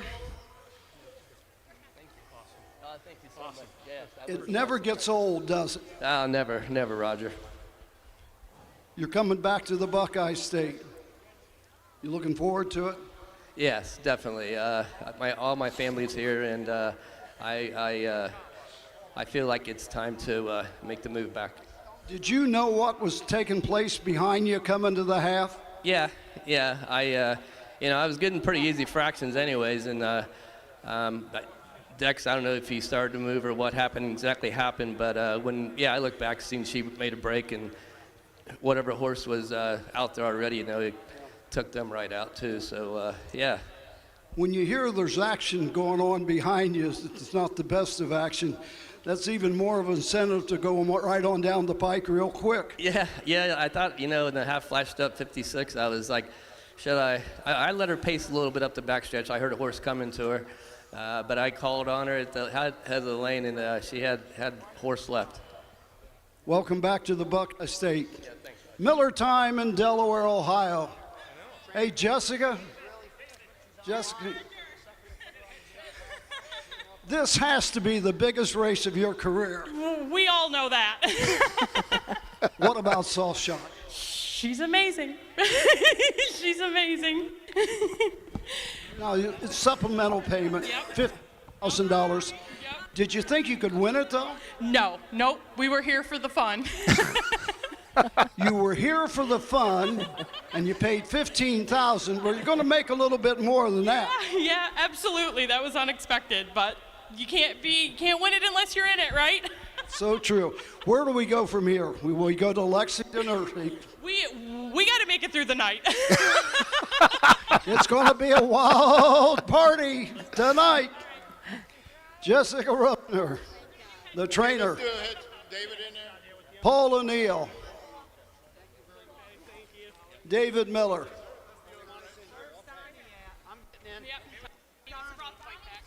Well, there you have it. A very, very happy Jessica Rogner. And Wow. I'll tell you, as honest could be, did you have a chance? Did you think you could win it? Nope. We were here for the fun. And then, you've got to be in it to win it. And I'll tell you, that is what will stand out to me. They came here, they wanted to have a little fun, and they are walking home carrying the Jugette trophy. Yes. Absolutely. They're And like racing- you said, just honest as could be. I mean, look at the owner right there, Paul O'Neill. He's holding that thing like it's a little baby. He is not going to let go of that trophy.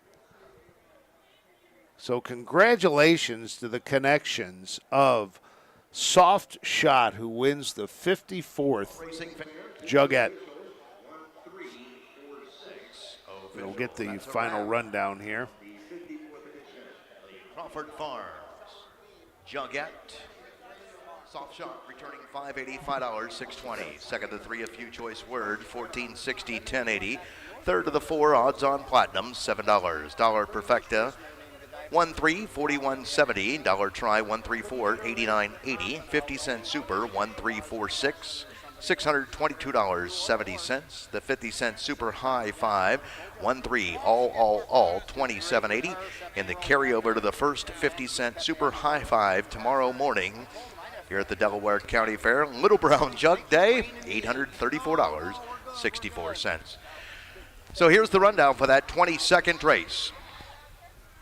Time the mile, 1:51 flat. Top to bottom, a few choice words. 2. Caviar Bell ruled out. Dandy's Mercy, 4. Donegal Spirit, 5. Pass Line was ruled out. Soft Shot, the race winner. Blue Pacific ruled out. Hunting Hula, 8. Leanne's Choice ruled out. Lulu, 7. My Girl EJ pulled up and did not finish. And Odds On Platinum 3. Recheck top to bottom. It should read 2 ruled out, 4, 5 ruled out, the winner ruled out, 8 ruled out, 7 DNF, 3 on the bottom. Of the Crawford Farms 54th annual jug. Somehow nobody finished sixth. Yes. That's what I was figuring. Okay. I just want to make sure I didn't miss something. Not only you. Yeah. Nobody finished Right. sixth. Well, I'll what be a darned. great way. Lulu should be Yeah. 6th. Yes, and Hunting exactly. Hula. Or, yeah, Lulu 6th and Hunting Yeah. Hulu 7th. He didn't run, but yeah, as he was it's no doing big that- deal, but right. yeah. You know, so. Yep. But Wow. what a way to cap Yeah. off day 4 in Delaware. And if this is any indication, folks, we're going to have some fun tomorrow, aren't we? I'm sure the fans, maybe we'll have more to report. What we do know, if it was a hobble hanger, what caused the horse to make a break, and we can pass that along tomorrow. Just too bad. I thought seeing Soft Shot walk, Yeah. Oh, yeah. you know, not on the track back, took the shortcut through the infield where we could see, Yep. and just the petting She was that horse was patting doing. her Yeah, on the exactly. Just petting her on the beautiful. neck. So, Yes. well, everybody, thank you for another great day here from Delaware. We want to tell everybody to join us tomorrow morning again at 8:30 in the morning. We will have our speaker series, our trackside live from our tent starting at 8:30. Cassie Coleman will join us. And then we will have our handicapping show with Roger Houston, Wendy Ross, and Gabe Pruitt. That will be at 9:30. We will then start countdown to post time around 10:45, and we will kick off 21 races tomorrow, including the 79th Little Brown Jug at 11 o'clock tomorrow. So for Kim Poma working our tent, Steve Ulrich, Ashley Daly, Matt Clark, Doug Ballinger, Susan Schroeder, I'm Frank Frost saying so long from the Delaware County Fairgrounds. We hope we see you tomorrow. Have yourself a great Wednesday night, because we know that Soft Shot certainly will. Goodbye, everybody.